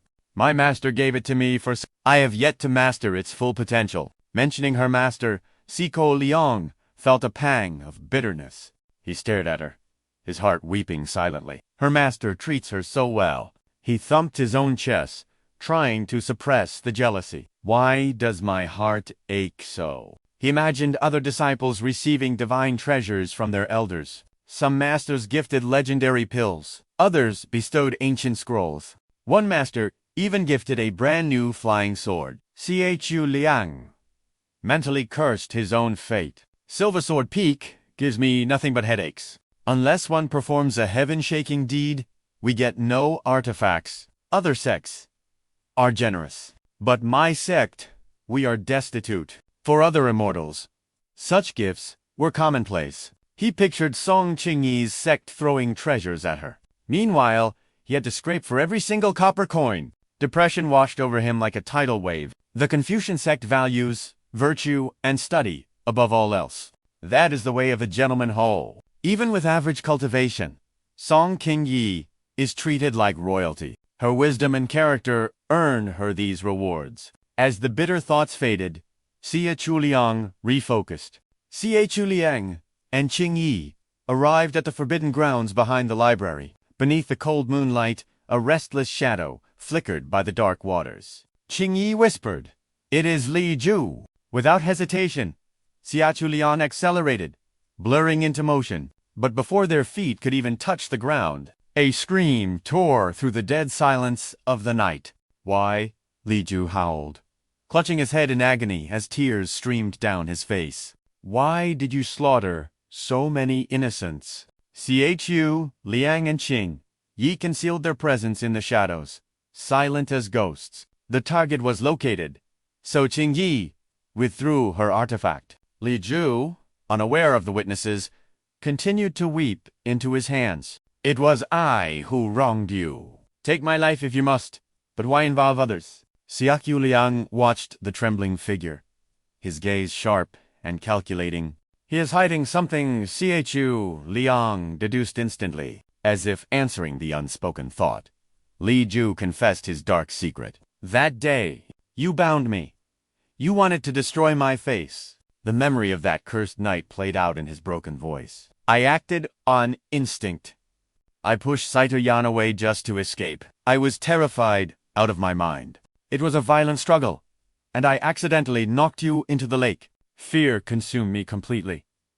I could see nothing else. I just wanted to run home and survive." He had abandoned all reason, caring only for his own safety. In his panic, he left Saito Yan behind, fleeing far from the water's edge. Leaning against a tree, gasping for air, realization had finally struck him. "It took so long for me to come to my senses. I wondered if falling into the lake would put you in danger." A war had raged in his mind. He had steeled his resolve and turned back to the lake to check on her. But when he arrived, hoping to see her alive, he heard the news of a drowning. Li Ju watched as a fresh corpse was pulled from the depths. Surrounded by the students of Nanshan Library, he realized the magnitude of his sin. Li Ju grabbed his head, his vision going black with regret. "I did not mean for this to happen, but the truth remains, ... I am your murderer." Li Ju collapsed, burying his face in his hands. "I have lived in fear, hiding like a rat, but I am done running." Tears mixed with desperation as he roared at the heavens. "Saito Yan, if you have become a vengeful spirit, then come for me." Chu Liang and Qingyi watched from a distance. Yet every word struck with perfect clarity. "Stop killing the others." Chu Liang observed the scene, piecing together the truth of the tragedy. So Li Ju pushed her. It was not a suicide, but a manslaughter. It explained why Li Ju had been trembling in terror for days. He carried the guilt of the innocents, slain by the spirit, terrified that a wrathful ghost sought his life. The psychological torture he endured was beyond imagination. Li Ju was drowning in an ocean of suffering, unable to let go. Chu Liang analyzed the situation. Today, the guilt finally broke him. That is why he came here. Suddenly, Li Ju's body went rigid. Chu Liang furrowed his brow, ready for the painted skin demon to ambush them at any moment. But Li Ju sat there alone for a long time, and the night remained still. He had poured out his soul, yet Saito Yan did not appear. Li Ju looked around frantically, searching for her presence. "Are you not here? Or do you refuse to see me?" He could not bear this torture for another second. He decided to pay his debt with blood. Li Ju stumbled to his feet and shouted, "Fine, then I will pay for my crime myself." He limped toward the abyss, step by painful step. The water was freezing, soaking his robes instantly. Qingyi realized the danger immediately. Li Ju had already waded into the deep. She lunged forward to intervene. Li Ju intends to commit suicide. But before she could finish her sentence, Chu Liang's arm shot out to block her. He stopped her urgent advance. Wait! Having reached the point of no return, Li Ju stared into the dark reflection, silent and resolute, before plunging beneath the surface. His body disturbed the stillness, sending bubbles rising like a boiling cauldron. Qingyi's anxiety spiked, her heart pounding against her ribs. She wanted to rush in, disregarding the danger, and tried to shove Chu Liang's hand away. Chu Liang, let me go. But suddenly, the atmosphere twisted into something grotesque. A suffocating, killing intent flooded the area. Chu Liang shifted into his battle stance instantly. It is here. Qingyi sensed the shift in the energy and ceased her struggle. She knew the entity had arrived. A chilling yin wind swept through. The lake water shifted from dark blue to a bruised purple. A terrifying yin aura erupted, reeking of a corpse that had rotted for days. Strange currents surged through the water. Li Ju, sinking into the depths, was suddenly seized by an unseen force. He panicked, thrashing wildly beneath the surface. A mystical energy lifted him into the air, surrounded by swirling azure lights. The force violently hurled Li Ju onto the shore. He curled up, trembling uncontrollably. He choked up water, coughing violently, tears streaming down his face as he called out, "Saitu Yan! Cough cough! ... Is that you?" Suddenly, a blinding, eldritch light exploded before him, radiating a bizarre power. Slowly, the luminescence wove together, sketching the silhouette of a girl. Li Ju fell to his knees before the entity. The image of Saitu Yan manifested once more. Her hair was wild and matted, pointing to the sky, and her entire being radiated the nauseating stench of decay. Yet Li Ju wept tears of twisted relief. "Saitu Yan, you finally came to see me." Chu Liang and Qingyi watched closely. Witnessing this scene, their guards were raised to the maximum. Chu Liang thought, "This level of yin energy... ... This is absolutely no ordinary resentful spirit." Watching the waves of dark aura rolling off her, Chu Liang analyzed further. Moreover... ...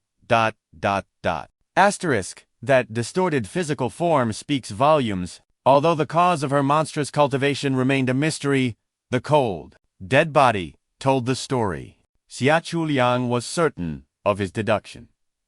There is no doubt. Saitu Yan is the painted skin demon. Li Ju reached out with a trembling hand, tears falling freely. His voice cracked with emotion.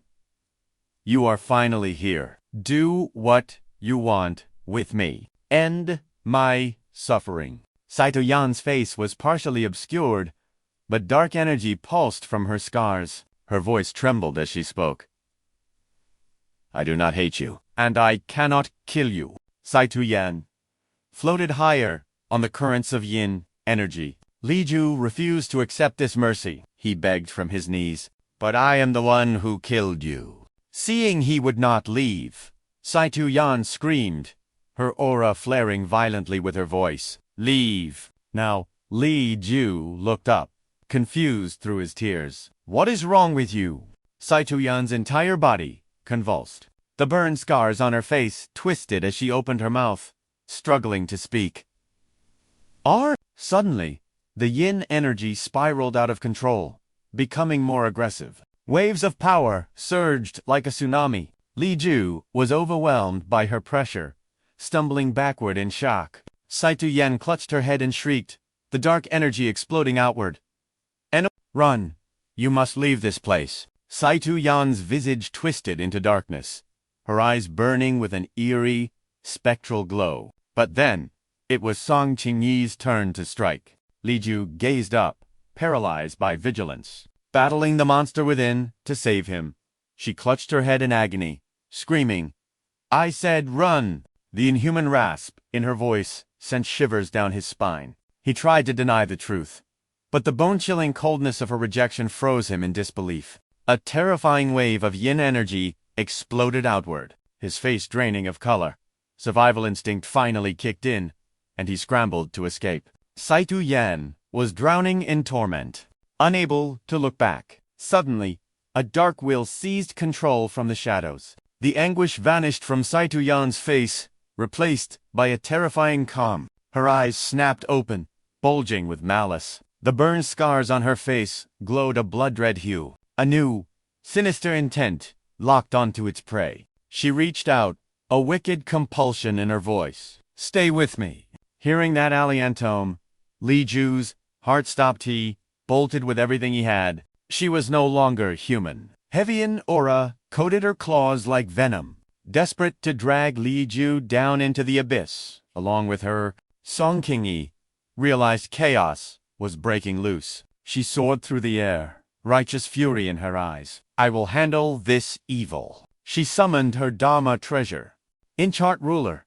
Strike. A jade-green ruler manifested in her palm. This was no ordinary weapon. It was an ancient divine artifact. The measuring ruler of the heavens itself. Li Ju glanced back in terror. The shadow of death was inches from his neck. At that critical second, the Inchart ruler tore through the air. Song Qingyi descended like a Valkyrie toward Saitu Yan. The ghost drifted sideways, narrowly evading the Taoist's strike. Song Qingyi's attack missed, but her momentum carried her past. Her gaze instantly locking back onto the target. With a lightning-fast spin, she blasted a spell directly into the creature's gut. Saitu Yan took the full force, crashing heavily onto the damp earth.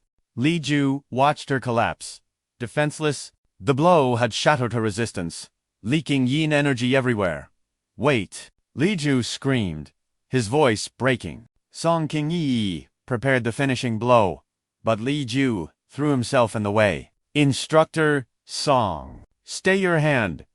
Do not kill Saitu Yan. She isn't evil. She's just ... a victim." Seeing his stubborn delusion, Song Qingyi stepped forward to deliver the cold, hard truth. "Li Ju, wake up. Saitu Yan is already dead. She has become a creature of yin. Only by destroying this form can her soul enter the cycle of reincarnation. If we leave her like this, she will suffer eternal damnation, never to be reborn." The logic pierced Li Ju's heart, cold sweat drenching his face. As reality set in, he wavered, torn between love and duty. Watching from a distance, Chu Liang sensed a shift in the atmosphere. "This is bad." He rushed over to support his ally. "Instructor Song speaks the truth. This is the iron law of the immortal world. We cannot show favor to the undead. To disperse their soul for reincarnation is the greatest mercy we can offer." Li Ju stood trembling, his mind a chaotic mess. But while he hesitated, the painted skin ghost loomed silently behind him. A withered, clawed hand, scarred and red, reached out from the void. The claw extended toward his face, forming a vortex of pure yin energy. Li Ju froze in terror. Song Qingyi reacted instantly, throwing the Inchart ruler to intercept. A beam of azure light slammed into the attack. Energies collided with a deafening boom. Song Qingyi leaped back, witnessing a scene of true horror. Herky roared like a dragon, attempting to devour the ghost's yin aura. But the chasm between good and evil was vast. The collision triggered a massive explosion. Dark lightning tore through the sky as thick black smoke swallowed the battlefield. Song Qingyi hovered amidst the chaos, watching the miasma rise. A jagged bolt of thunder split the air, surrounded by crackling arcs of electricity. High above, Song Qingyi narrowed her eyes. Trying to escape, she wasted no time. Expressionless, she summoned her ultimate technique, clutching a mysterious golden light in her palm. She cast the golden rune into the abyss below. The talisman blazed with holy light, suspended by her will, generating arcs of divine lightning. The night sky turned as bright as day. An impregnable formation locked the area down. Suppression charms, sealing every exit for the dark smoke. Song Qingyi remained silent, channeling her focus into purification. The rune pulsed rhythmically. Chu Liang watched, awestruck by her overwhelming prowess. Asterisk, just half a page of scripture can clear this fog. Is this the true power of the divine intent realm? The black smoke roiled violently, then suddenly surrendered, dissipating under the holy pressure to reveal the pale moonlight, ... and the terrified face of Li Ju. Song Qingyi descended, her foot touching the ground with grace. She kept the formation active, waiting for the last wisps of darkness to fade. She approached him, golden talisman still in hand. Li Ju, are you unhurt? But suddenly, her expression hardened. A frown marred her brow. The smoke hadn't fully cleared. Li Ju, noticing her stare, stammered, "Instructor Song, why are you looking at me like that? Is something wrong?" But as he spoke, the mist swirled, and a second Li Ju stepped out from the void. In perfect unison, both figures gasped. "What is going on?" Song Qingyi stared, her mind momentarily blanking. Asterisk. Two of them? The duplicates locked eyes, mirroring each other's terror. They screamed together. "What? What is this?" Both Li Jus collapsed to the ground in perfect synchronization, indistinguishable from one another. Song Qingyi stood frozen in bewilderment as they turned to her. "Instructor Song, help us." She looked back and forth, unable to detect even a single flaw to tell the original from the imposter. Her mind raced which one was real. Suddenly, both sprang up, shouting with identical desperation, "I am the real one." Song Qingyi hesitated, but then Chu Liang strolled into the circle. "Well, this is a bit of a sticky situation." He was holding something hidden behind his back. She spun around. "Do you have a plan?" Chu Liang stared down the two Li Jus, a confident smirk playing on his lips. "Of course, I know exactly how to handle this. Experience always triumphs over panic." And the Demons machine brick glinted ominously behind Chu Liang, ready for war. Both figures claimed reality, their voices overlapping in a desperate shout. "I am the real one." Chu Liang and Qingyi stood silent, but the protagonist stepped forward with purpose. Without wasting a breath, his aura turned dangerous as he declared, "I have a method. The fake Li Ju has never met me. Only the true one can speak my name." The figure beside him reacted instantly, blurting out, "You are Chu Liang," while the other man trembled in fear, too terrified to utter a single syllable. The trembling man waved his hands in denial, face pale as death, stammering, "No, it's not." Chu Liang nodded, a triumphant smirk playing on his lips. Feigning deduction, he delivered judgment to the one who knew his name. Chu Liang's eyes flashed cold, and with full force, he brought the brick down. A brutal impact that sent the imposter screaming in agony. The disguise crumbled instantly. The face peeled away like dead parchment to reveal rotting flesh and the vile, suffocating yin energy of a demon. Large chunks of skin sloughed off as the creature howled. Its skull nearly split. The eye of the painted skin demon reverted to its true, grotesque form, just as Chu Liang gripped his brick. With his other hand, he summoned the sword art, unleashing the imperial sword technique. A single command echoed, "Go," and the blade obeyed with majestic lethality. The sword pierced the air, crying out like a banshee as it drove straight through the painted skin. Demon. Unable to withstand the strike, Chu Liang's spirit was lifted by the blade's momentum, right before the real Li Ju's eyes. Witnessing this tragedy, Li Ju screamed in heart-wrenching despair. Chu Liang gazed back at him, half her face beautiful, half a rotting nightmare. Her eyes held a final, sorrowful farewell. The demonic energy dissipated, and her skin began to crack and shatter like fragile porcelain. Li Ju reached out to embrace her, but his hands grasped only air. Like shards of broken glass, mixed with blood and tears, Chu Liang's form disintegrated, drifting into the void. Li Ju fell to his knees, desperately trying to catch the fading fragments of his beloved. Song Qingyi watched the scene unfold, her eyes heavy with the sorrow of a love separated by life and death. Chu Liang stepped up, standing silently, beside her.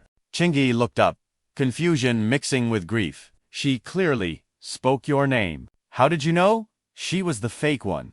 Chu Liang's gaze remained steady and calm. I didn't know, he admitted casually. I just reasoned that a demon hiding in a library wouldn't know who I was. He gestured with his hands, explaining his reckless logic. Asking questions is just a distraction. Smashing them with a brick is always the more efficient solution. Qingyi listened, stunned into silence by his pragmatic brutality. She decided not to question his methods further. Fine. Regardless, thank you for your help this time. Chu Liang smiled and waved it off. We are all cultivators of the righteous path. Slaying demons is our duty.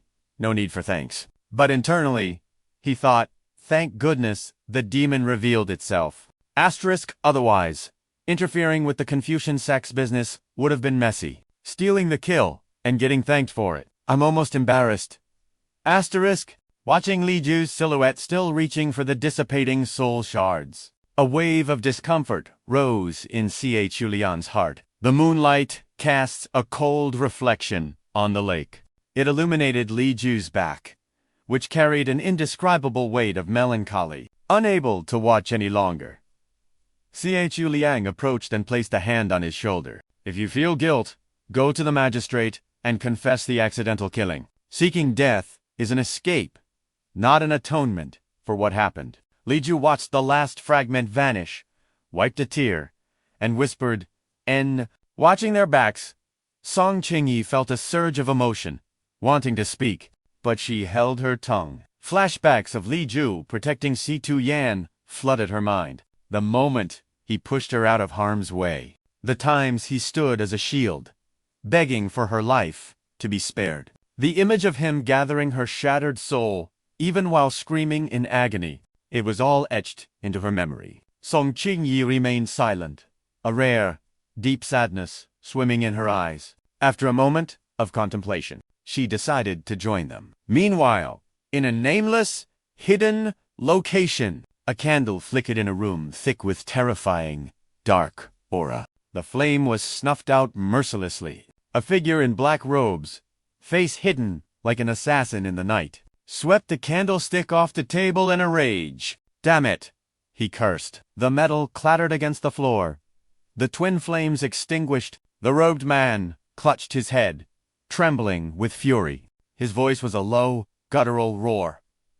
My painted skin demon. I spent so much effort refining it. If I had harvested that extra soul, I would have led the Soul Convergence Assembly. I had hope for ascension. In the gloom, his features remained obscured, but his voice leveled out into a chilling monotone. It had only been a few days, and someone already killed it. His mouth gaped open in a scream of pure frustration as he smashed the table to splinters. Truly hateful. Thick waves of yin energy poured from his body, spiraling into the air. He rubbed his forehead with a hand drenched in dark power. They dared to touch my creation. Meanwhile, foreshadowing the next chapter, Song Qingyi wandered into the forest alone, lured by a different demonic presence. Little friend, what seems to be the trouble? The small demon saw the trap had sprung and looked up, revealing glowing eyes and a grotesque, predatory smile. Back in Yangao City, night had fallen. Lamps still burned brightly within the temple courtyard. Chu Liang floated in a lotus position, cultivating. The wind howled below him, but his mind was calm, his consciousness already descending into the White Tower. The scenery inside remained unchanged. Standing before the iron cage containing the painted skin demon he had just harvested, Chu Liang smiled with anticipation. Time to treat myself to some rewards, he thought. But before claiming the prize, he paused. The image of the White Tower loomed in his mind. Halos of light surrounded the peak, attracting other energies with crackling electricity. He had wondered before, is this White Tower an evil artifact? Does it refine demons into treasures at the cost of their souls? But after recent experiments, the truth seemed different. It didn't interfere with reincarnation or destroy the soul. It merely extracted a golden, virtual Imogen imprint. Like Si Tu Yan and the cat demon in the netherworld. They existed in their normal states after death. Chu Liang was now certain his theory was correct. He recalled the evidence seriously. The proof was the painted skin demon before him, and the kitten soul from before. They were monsters, born of obsession, essentially virtual bodies of the soul.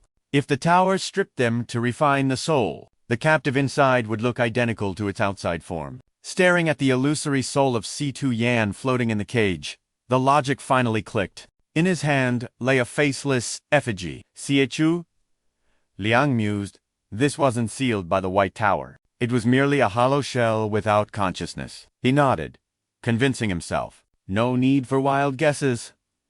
The White Tower is a righteous force for demon extermination. It is a beacon of justice. With a greedy grin, he rubbed his hands together in anticipation. Without hesitation, he pressed the golden sphere. Blinding light erupted from his touch. Rays of spiritual energy pierced through the cage, delivering the treasure. Chu Liang snatched the item from the air. A scion talisman rested in his palm. His gaze sharpened as he analyzed the prize. The soul-shifting curse. The system interface projected the artifact's details. It granted the power to swap bodies with another soul for a short duration. A cultivator could perform this exchange 3 times. It was a seamless method to switch identities with another human. However, the fine print carried a warning. Stick to your own species, unless one wished to experience life as a panic-stricken pig. Cross-species possession was highly discouraged. The description even included a visual example of a soul realizing it was now a swine and going pale with terror. Chu Liang raised an eyebrow, his expression darkening. He muttered, "This reward is rather underwhelming." Strictly speaking, this jade token wasn't a standard talisman. It was a vessel for a sealed divine art. A powerful cultivator had compressed the complex technique inside this jade. Even a third-stage divine intent warrior could unleash its full power effortlessly. Upon activation, the runes would scatter to form a terrifying array. A high-grade jade like this retained 80% of the original caster's power. In critical moments, it could create miracles, casting complex spells instantly, just like that desperate kunoichi who crushed a jade token to survive. It was a potent defensive tool. It was the perfect, life-saving trump card for a junior disciple. Yet Chu Liang fingered the talisman with a sigh. But for me, this utility is practically zero. He looked at it with regret. It was worth less than a blank white jade talisman from the market. Suddenly, he activated his spirit vision, and his eyes flashed with light. Forget it. Time to leave the mental realm. His eyelids fluttered open, revealing deep azure pupils. From above, Linbei's voice drifted down. The tone was laced with impatience. "You're finally up. I've been waiting for ages." Chu Liang snapped back to reality at the sound of his voice. Linbei sat beside him and asked, "Well, how did it go?" Chu Liang didn't hide the truth. "Smooth sailing. The painted skin ghost has been executed." Linbei puffed out his chest, looking smug. "Good mice eye. Went perfectly to Yan Zhao, who has sworn an oath as my blood brother. He's turning over a new leaf. He promised to cultivate virtue and become a decent human." Chu Liang immediately gave him a thumbs up in approval. Then, he recounted the battle with the painted skin ghost. They discussed the events with burning enthusiasm. Linbei listened intently, his jaw dropping at the twists and turns. He stroked his chin, puzzled. "It's strange, though. Everyone bullied her. Why did the ghost spare Yan Zhao?" The guy was terrified, weeping and begging on his knees. Linbei recalled. He was pathetic. Yet, his name was never on her vengeance list. Chu Liang was also intrigued by this anomaly. He shared his deduction with Linbei. "It is possible, that Yan Zhao, who never bullied her based on her appearance, although he extorted money from Chu Liang. A memory surfaced of Zhao, who coldly demanding cash. Chu Liang rested his chin on his hand. He extorts money from everyone equally. In that regard, he is fair. Conversely, those like Shaoan and Chunda were malicious. They mocked her beauty, while Zhao, who did not, see Chu Liang, lowered his gaze solemnly. It was that specific cruelty that fueled her hatred. Lin Bei nodded slowly. That makes sense. He let out a weary sigh as the sun began to dip below the horizon. Twilight faded into night. The Nanshan Academy Library stood in total silence. Song Qing-yi, dressed in loose sleepwear, sat in meditation. The aura of the body and key art swirled around her. Finishing her recovery, she stretched lazily, accentuating her curves. She flopped onto the bed with a bounce of joy. Finally, after a whole night in the library, I can rest. The moon hung high in the sky, like a glowing jade disk. From a distance, the library remained a beacon of light amidst the trees. Isolated from the world, hidden by the forest canopy, Song Qing-yi was fast asleep, her breathing rhythmic and soft. Suddenly, a strange impulse jolted her awake. Sensing a disturbance, she snapped her eyes open. She quickly donned her robes and flew out the window. Tracking the signal, Song Qing-yi landed in the nearby woods. Under the moonlight, she spotted a small, dark silhouette sitting alone. She blinked in confusion. A child? She approached cautiously. Little friend. The creature looked up. Its eyes glowed in the pitch black. When it didn't answer, she took another step closer. What is wrong? Little one, seeing the prey approach. The thing grinned a grotesque, unnatural smile. Qing-yi felt a chill run down her spine. The ghost trouble was solved. Is this just a lost child? She tried to comfort it. Don't be afraid. Big sister is here. Suddenly, the pupil within the creature's eye rolled backward. Dark green yin energy exploded outward. The energy fanned out like a shockwave. Qing-yi locked eyes with it, stunned by the sudden burst. Her brows furrowed in defense. The child turned its head fully, revealing a nightmare.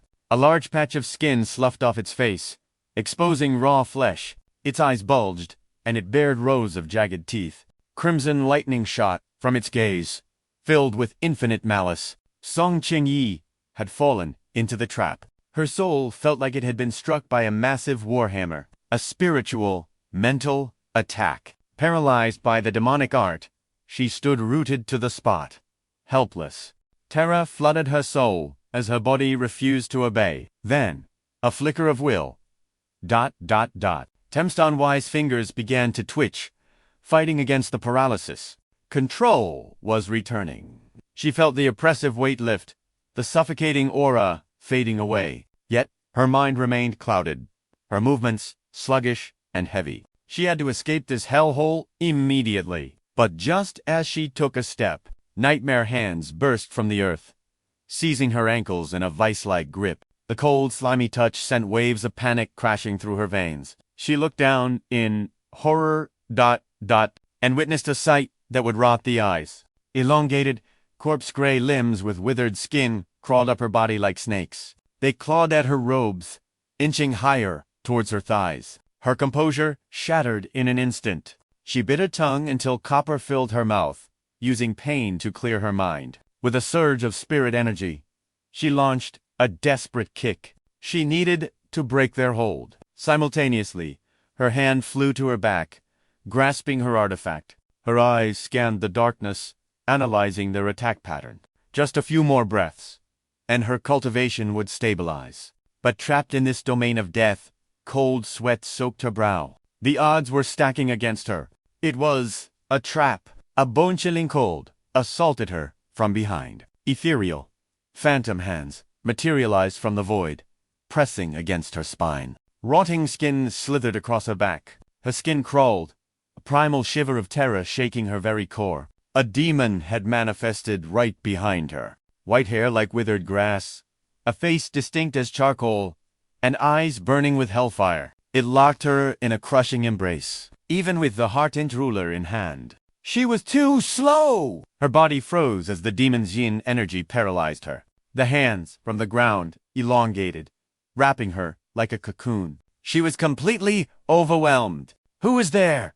She screamed into the void. This was no random encounter, an army of ghosts appearing at once. This was a calculated ambush. A puppet master was pulling the strings. Suddenly, thick black smoke billowed ahead. The damp earth churned as a vortex of pure yin energy spiraled into existence. From the shadows, a figure emerged, shrouded in mystery. Seeing her helpless state, he let out a rasping, malicious cackle.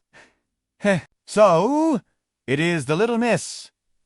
From the Hall of Virtues. He glared at the spirits restraining her, and hissed, "You made a grave mistake. You dared to destroy the painted skin ghost eyes spent years refining." Dark energy swirled ominously around his hand. I had a pact with her. She was to kill 3 enemies, then harvest living souls for my cultivation. Her vengeance was nearly complete. She was ready to return to my side. Fury distorted his voice as he crushed the ball of yin energy in his palm. He stepped closer, his killing intent spiking. But you, ... you chose that exact moment to slaughter her. My rage knows no bounds. He loomed over Thanwai, his voice dripping with venom. You will pay the ultimate price. But Thames Thanwai was not one to surrender. Her eyes blazed like celestial stars, filled with unyielding resolve within the abyss. Golden scripture page. Release. She thrusted her hand skyward, activating her supreme artifact. Blinding golden light erupted, unleashing a wave of pure yang energy, the demon clinging to her back. Dot, shrieked in agony and recoiled from the holy light. Instantly, the forest of corpse hands released their grip on her legs. Seizing the split second, she soared into the air. The black-robed cultivator stumbled back, shielding his eyes from the divine radiance. Her heart sank as she analyzed the clash. He controls 3 high-level spirits, yet my golden scripture only forced him back a few paces. He is at least in the golden core realm, a demonic cultivator with treacherous methods. A head-on collision means certain death. She had to move. Survival was the only option. She accelerated, desperate to break free. Seeing his prey flee, the cultivator ground his pearly white teeth against his soot-black face. Chia!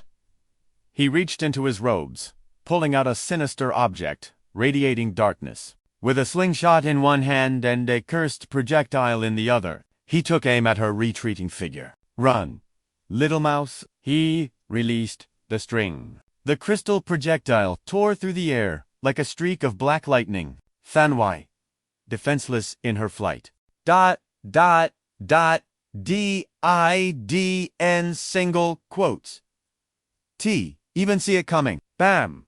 It pierced straight through her chest. Agony exploded in her ribs. With a blood-curdling scream, her strength vanished, and she plummeted from the sky. The demonic cultivator stalked towards where she crashed. Blood poured from the gaping wound. She gritted her teeth, dragging her broken body across the dirt. The pain was far worse than the earlier ghost attacks. It was an agony that seared the soul. Realization dawned on her with terrifying clarity. The cold, dark object lodged in her body. It was the notorious soul-stopping nail